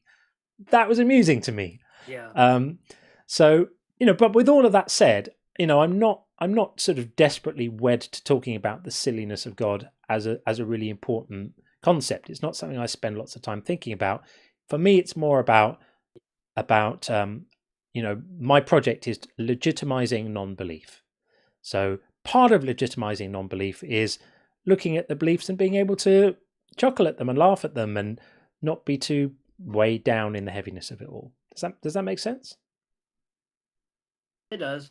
Yeah, I was just going to say, based on my understanding of God, he's like the opposite of silly. The guy, he's really serious about lots of stuff. So I just kind of wanted to figure out that title. And I kind of wanted to ask you, like, if it's something you're open to, did you ever believe in God? And did you dive into it really deep, or is it something like you? Thanks for asking.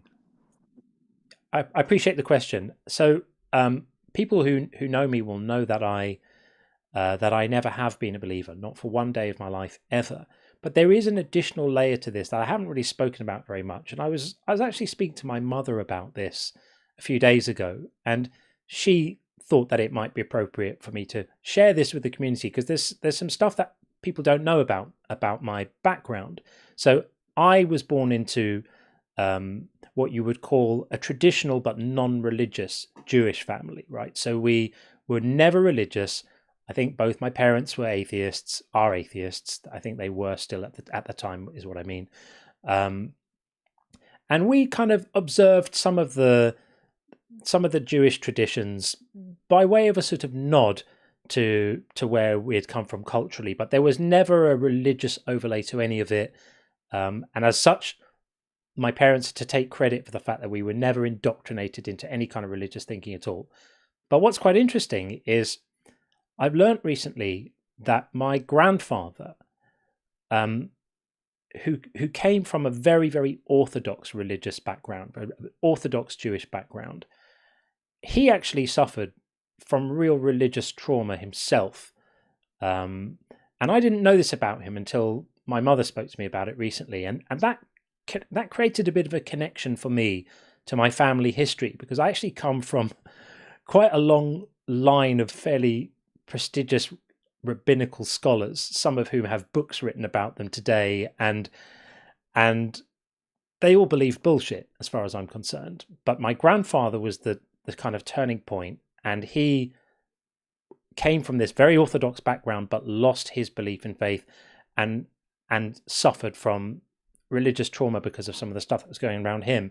And so I just thought it would be interesting for me to add that extra bit of context into my story, because so far when people ask me the question that you asked me, I just say, oh, I've never believed, and that's it, as if that's the whole story. And that is my whole story, but there's a bit of cultural context there that I thought I might include.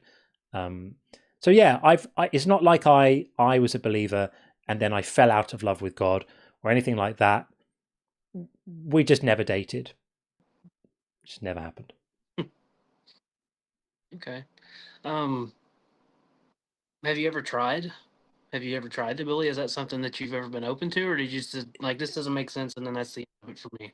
Yeah, and for someone, for JR in the YouTube chat, my Cohen name is actually on the other side. So all the rabbinical stuff is actually on the side that I didn't get my Cohen name from. It's on my mother's side, and the Cohen name I inherited from my father, where there isn't a great deal of sort of religious stuff going on that side. But just to clarify that, did I ever try? I mean, I tried in a kind of interesting way when I was, when you're young and you sort of experiment with different ways of being in the world. And I was like, oh, if there is a God, it's something I'd like to know.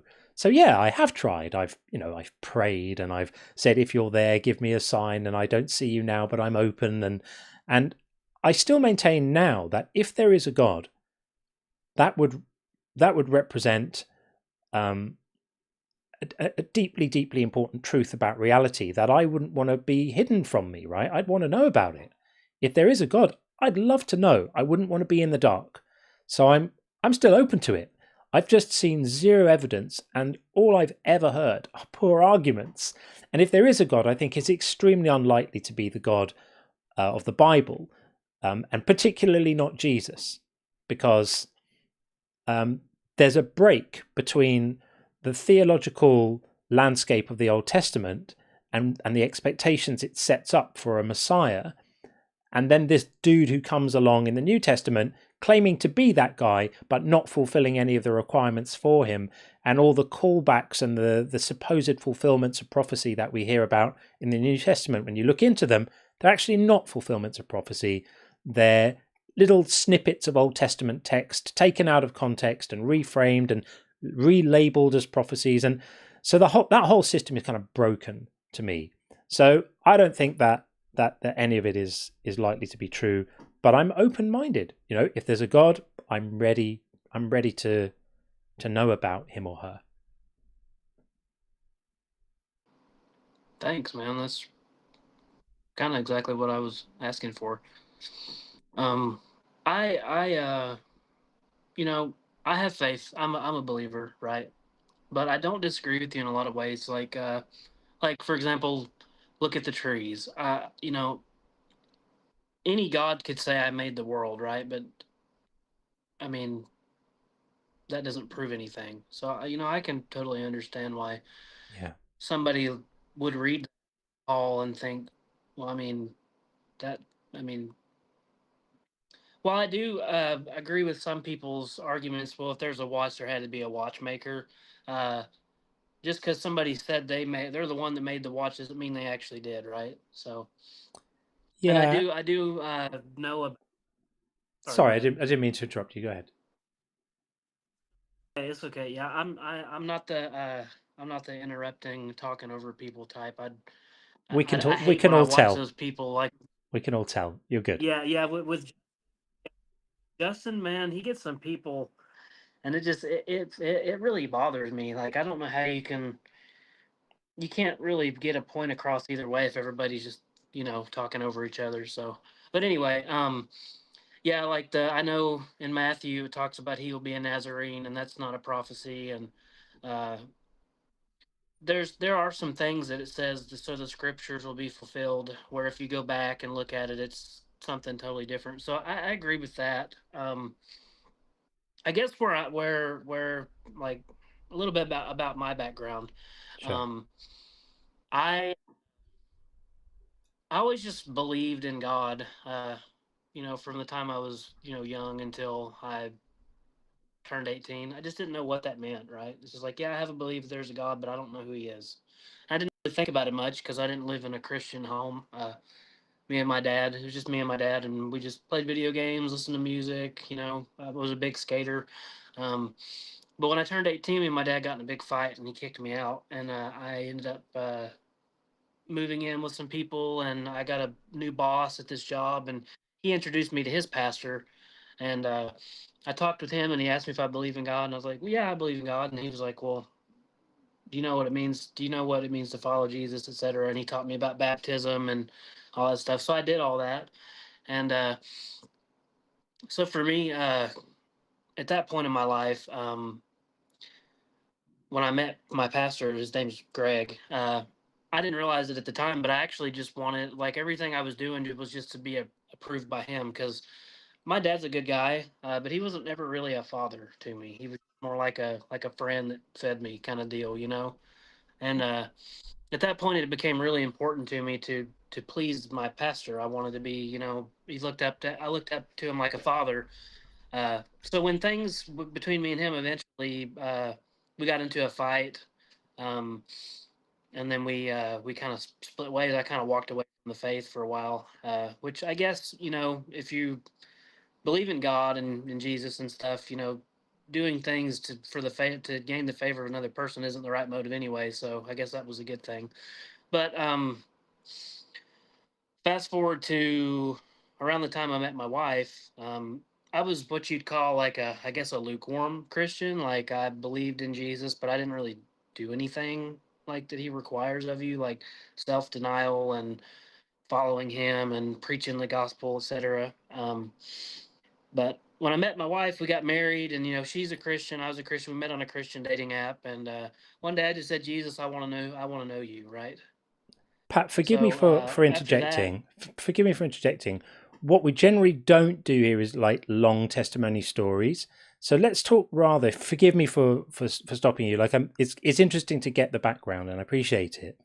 But let's try and engage, if you don't mind, about the actual issues themselves, like the ideas themselves as they stand right now. So, right now, would you say, because of the process that you were in the process of telling us the story, you were in the process of telling us, I'm going to assume you are a Christian now, right?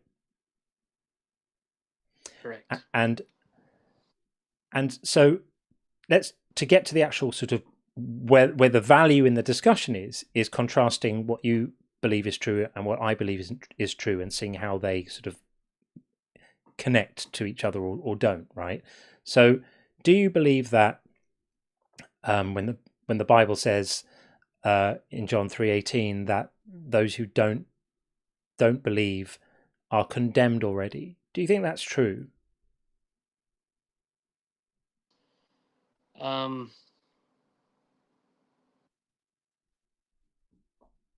I don't, it's a tough question because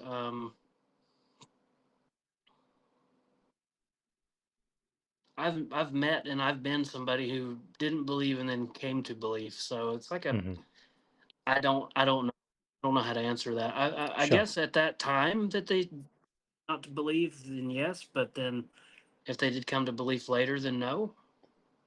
Okay. So That's the I'm just trying to best way I get can a sort of, no, that's fine. So yeah, I'm just trying to sort of get an idea on what your sort of views are on how this stuff all plays out. So in your view, is it a requirement to believe in Jesus to be saved? Yeah. Yes. Okay. Yeah, and that's pretty core, right? That's not unusual. That's basic stuff. And what happens to people who aren't saved? They're lost. They go to hell. Go to hell. So some kind of punishment, right? And Yeah. what if someone has lived an ethical life? Imagine two different people, right? Two people, and the first person has lived an ethical life, tried to help others, lived selflessly, let's say committed themselves to helping others through their life, passionately motivated by altruism and a desire to live selflessly and help other people, but just happens not to be persuaded of the truth of Christianity. And then another person who has crapped all over other people, lived a selfish life, not cared about hurting other people through their actions, but is convinced about Christianity and at some point has said, believes in Jesus and asks for forgiveness for that, or expects it because he believes in Jesus. In your view, is the first person going to be punished forever in hell and the second person going to go to heaven?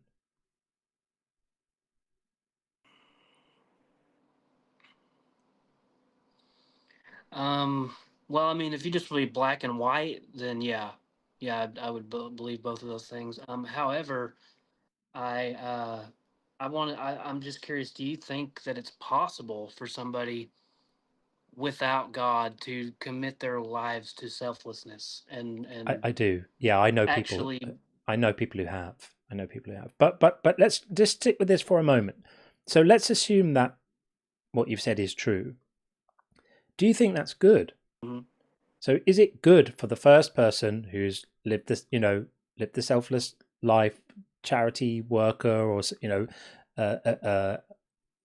an end of life care nurse, or someone who works with, a care worker? I have very good friends who are a particular very good friend who's a care worker, and she could earn much more money than she earns, but she wants to do meaningful work, and so she wants to do work that helps others. So she earns a fraction of what she could earn, but she knows she makes a difference to the lives of people who are vulnerable and sick and dying and need it.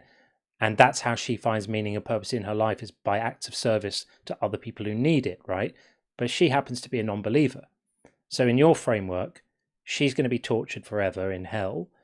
And Jeffrey Dahmer, or someone who, is a disagreeable person, but just happens to be on the right side of the belief line, is going to be, partying up in heaven. Does that feel right to you? Does it feel good morally that would happen? I think I have an answer for you. I'm sure you've heard it before, about when the king sits on his righteous throne and he separates the sheep from the goats, and he says to the sheep on his right, enter into the kingdom, because I was hungry, you gave me something to eat. I was thirsty, you gave me something to drink. I was sick or in prison, and you visited me. And they say to the king, Lord, when did we do these things to you? And he says, this you did to the least of these, my brothers and sisters. You did it also to me. And also, so Jesus, he talks about a certain sin that can't be forgiven, which is to blaspheme the Holy Spirit. And he says that sin will not be forgiven in this world or the world to come. So that would imply that there are sins that can be forgiven in the world to come. So I would think your friend, if there's not which I can't say one way or the other. I don't know your friend. Say, we're supposedly made in the image and likeness of God, so we're made like God. Unfortunately, we're not, perfectly just and holy, so we make mistakes. But when I search my heart, I would think that your friend, in her case, would have a really good chance of receiving eternal life if she devoted her life to the well-being of others, even though she may not believe because she has a lack of evidence. Because you see, like with the Pharisees and the people during Jesus' time, you had a reason. If that really happened and you choose not to believe in it, then I think you would stand condemned, because you have something that otherwise couldn't be explained right in front of you. But I would think during this particular time period where you don't see much, and the only time you really hear anything about it is, at least for me personally, I've never seen any kind of miracle, right? Mm-hmm. So it would stand to say, Jesus even says that when he's on the earth, that these people, if he had not come, their sin would be hidden. But since he's came, like to basically to those Jews, that now there's no covering for their sin.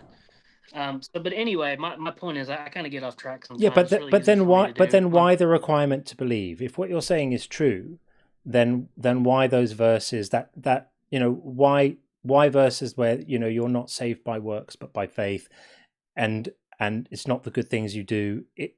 What I get from the Bible, what I take from reading it, is that the moral test, is, do you believe? And if you've watched my stuff, you know that that's ridiculous, because if you don't believe, you don't believe. Like if you put a gun to my head right now, if you put a gun to my child's head right now and said, I'm going to pull the trigger if you don't believe in Jesus, I couldn't do it. You'd have to kill the boy, because I can't make myself believe something if I don't believe it. And that's true for everyone. So it seems to me that the central moral test at the heart of your religion is an unfair one. It's an immoral test, because it demands of people something that they cannot do. And that's cruel.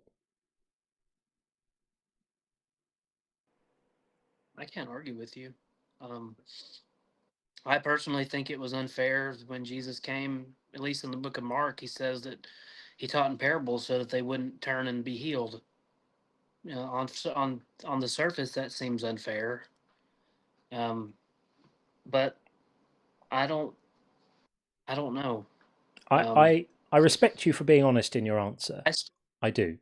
I respect you for that. I still think your friend, if she's he, she, whoever, if there's anybody out there that's really devoted their life to the service of others and are doing good things, I think that they would stand much more of a chance than somebody who said they believed or said they believe on their deathbed. But the thing about it is, like the thief on the cross, who knows what kind of life he lived, but he believed at the end and was saved. So I guess that is a real thing that can happen. I don't know, man. I'm definitely going to hell. I'm definitely going to hell.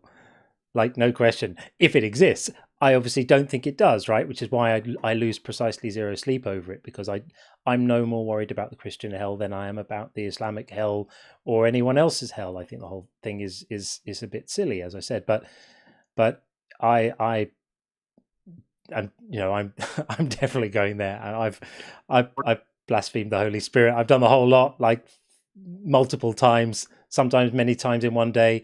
I just think it's all a bit pointless. But it does make me feel sad for the people who are harmed by being told that they are unworthy, being told that their lack of belief is a falling away from what's good. I think that's a terrible thing to tell people. And have you ever heard the statistics on religious trauma in the US? They're shocking. I haven't. Absolutely shocking. So the statistics are that 80 million people in the US currently will at some point in their lives suffer PTSD-like religious trauma. 80 million. And 50 million are suffering it right now. This is sleeplessness, nightmares, anxiety, palpitations, high stress, because of religious ideas, because of being told, fear of hell or feelings of shame about who they are and what they believe and how they, just the people they are, being made to feel less, being made to feel less worthy. I think that's not okay. I think if there was a medication that did that, it would be banned immediately. And so part of the reason I do this is I just don't think it's acceptable to sit silently while this much harm is done to people. And that's why I do this. I don't do it for the sake of offending people. I know what I do does offend people, and I'm sorry for that, but I'm not going to not say it because some people find it offensive. And, I really do appreciate your good faith engagement on this. I really do. And you've been really respectful and really nice to talk to, but it even breaks my heart a bit to hear you saying this stuff, because you're kind of holding to something which is not okay. It's immoral, and you deserve better yourself. I wish there was no. I mean, if you want the honest truth, I wish there was no hell. I think it's unfortunate. I mean, that's a light way to describe it. I think it's sad that we live in this world where you can't really see God.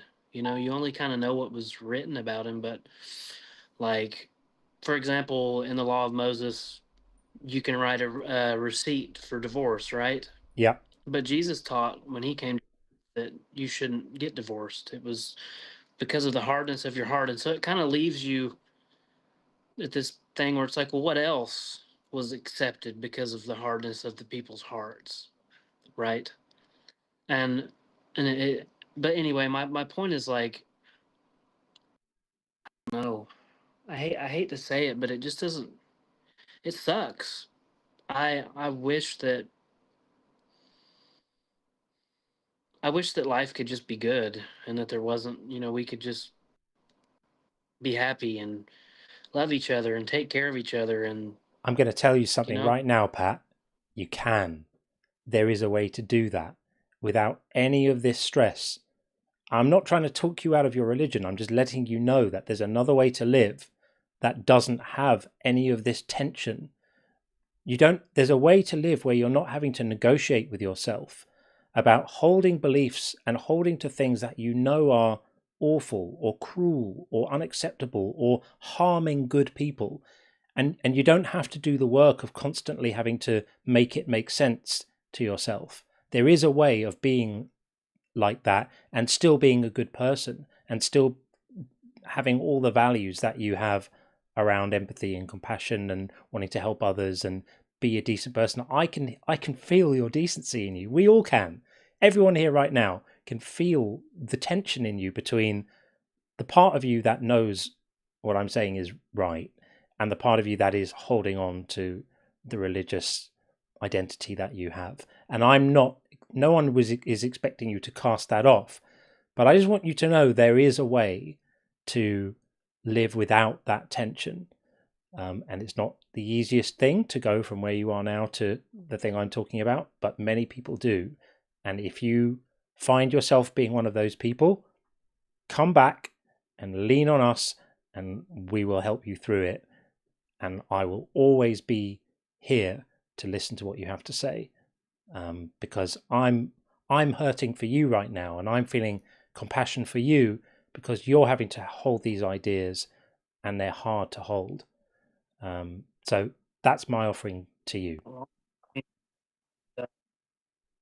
Daughter for money or have a slave or kill people for any reason, even if they might kill me, I wouldn't kill them. Yeah. You know? We know that. We really do. So you can email me if you want to, Pat. My email is really easy. It's just John, Jon, at unconvincedbook.com. And that's not me asking you to do that. It's just me telling you anytime you want to, you can. And I'll leave it there for you. So just let me say that one more time. So it's John, Jon, at Unconvinced book.com. And I'm just putting that out there for you as an offer. I'll be happy to talk to you. Because I hear you, like we all do. We all hear you, and I'm just feeling compassion for you right now. So, yeah, that's my offer. Whenever you want it, just shout. We'll have a chat. All right, my friend. I'm going to leave it there because it's getting pretty late, and I think that's a really nice note to end the live stream on. So thank you for being so gracious and so open-minded and so honest. It's very brave of you, I think, to be that honest. And some of your responses took me by surprise because they were so honest, and all of us, I think. So respect to you for that. And yeah, sending love from a heathen.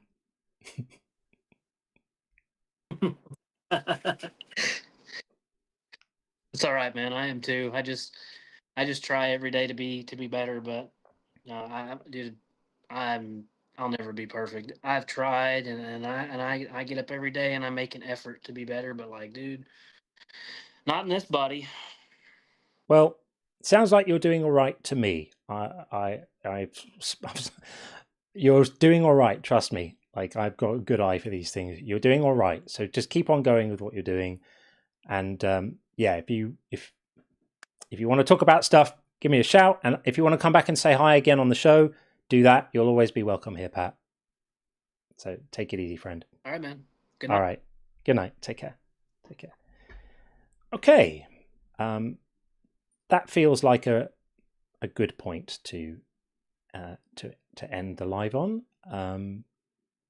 Yeah, I felt quite emotional speaking to him because I just feel compassion for that.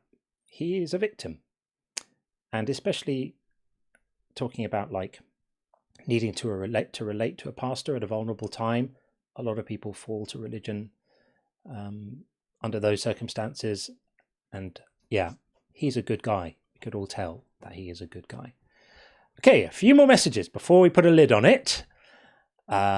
So we have Accidentally Atheist just here to say you're super spicy tonight and I'm loving it.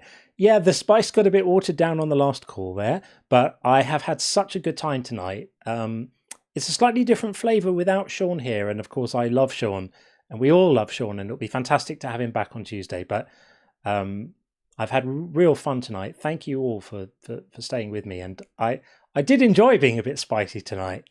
I have to say, it was fun. Next we have Zeitgeist Omega.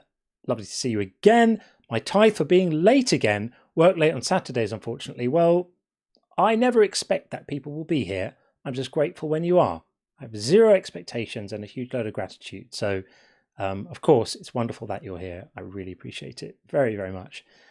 And we also have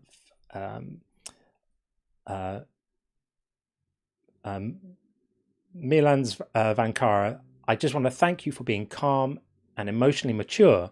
I feel like many streamers who aren't are preventing people from deconstructing. Do you know, that is a thought I have had. I think that we sometimes in these spaces are too quick to create an atmosphere of hostility and a them and us mentality. And there are times when that is absolutely warranted. When the Otangelos of the world come in, you have to buckle up and put it down. You have to do that. But I think that we need to also remain open and understand that there are human beings that we're talking to on the other side of these calls. And you never know when a future ex-believer is the person you're speaking to now. And so I appreciate you saying that. I really do. Even if I completely mangled pronouncing your name correctly. Thank you so much for that. I really appreciate it. And Slug Racer says, does God know if you will end in hell before you were born? Well, if God is all-knowing, then God would have known the precise fate of all of us before the universe even existed, and would have created the entire universe knowing exactly how every person's life was going to play out. Which makes the whole thing even worse, doesn't it? Like creating people knowing that they were going to end up in hell, designing and creating them specifically for the purposes of sending them to hell, where he would have had the option of having no one go to hell, because he could have just made it so that everyone had all the information they needed to not disbelieve and no one would have gone to hell. Or he could have just not created hell. That would also have been an option for him. I mean, the presumption there is that God had no choice but to put these ridiculous laws in place.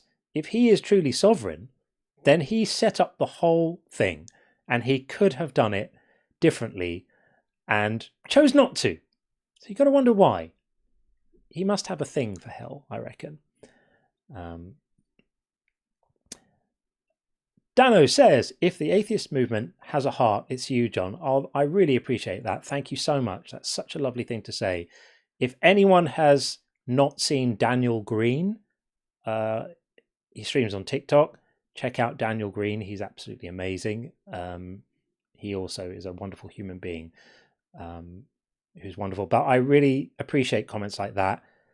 That's what we're here for. I'm not here to win arguments or own people. Here to have conversations and hopefully help people and connect with people. And it's very meaningful to hear feedback like that. So thank you very, very much.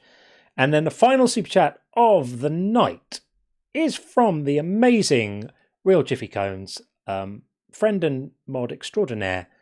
This is truly the best religious discussion show. Well, thank you. That's high praise indeed, considering the standard of my colleagues in this space. That's a wonderful thing to say. Thank you. We try. And I'm still learning, and I still make mistakes, and I still get it wrong, and I still let the yappers yap and let the preachers preach, sometimes more than I should, or sometimes I speak over people too much. I don't always get it right, but I'm always trying to learn and trying to be better. Now, I cannot end the show. I know the cats want me to close up shop, but I'm not going to do it yet before a final check. PVG called evolution is just a theory, even though no one really said it. But you know what? We had such a good time. We're having that anyway, just because we can. Who's going to argue? That's a full board, people. A full board. That's a first. I know it's not really a full board because that last one wasn't, but I won't tell anyone if you don't. That is amazing, amazing behavior. Amazing behavior. I know I've been promising this to the TikTok crew. This is a solemn promise. It's taken me a bit longer than I had thought. In the coming week, I will roll out means for you guys to get involved in the interactive bingo too, because I want you all to play too. It is good fun. It is excellent, and I really, really appreciate it. And my final duty before we slow things down, well, before we end things, close things down, is to just name the wonderful Inner Circle members who did help with removing a couple of particularly interesting guests tonight. They are, of course, Amon Ra, Drew Smith, Gordon Love Science, new member Lacadian, who is the super mod over on the TikTok side, a wonderful, wonderful friend of mine, someone I have an enormous amount of love for. He's an incredible human being. I'm amazed to see his name pop up in this list, and very, very happy to see it too. Oceanus, Devil's Public Defender, Flibberty Giblets, easy to say after 6 hours of streaming, How to Push Back, Make It So, PVG, Stephen Seymour Jr., The Musical Monkey, Tracy, AT, Rich, The Leakest Wink, the wonderful Tim Cooney, and the wonderful Upshot as well. These are the people. You are all the people, of course, These are just the people who get access to the kill switch. But there we are. So I think with that, I think that's about it. Thank you very, very much to everyone. We got to 148,000 likes on TikTok, which is wild, absolutely amazing. Thank you, everyone there. And thank you for all the support on the YouTube side as well. If you are on the YouTube side, it really helps. And I know a lot of you do this anyway. I'm so grateful for it. If you can post some comments in the live once it appears as a watchable thing, posting comments in there just helps juices the whole thing as well. If you have the time and inclination, that would be super helpful. We will be back on Tuesday for the daytime stream. I normally start about midday, which I know is super early for the US crew, but it does mean that people in Australia and in other places that struggle with these hours can kind of get on that. So normally it'll be about that time, probably midday UK time on Tuesday. I'll confirm it, of course. I'll be with Sean and we'll do all of this again. So in the meantime, thank you very, very much, everyone. I appreciate it so very much. And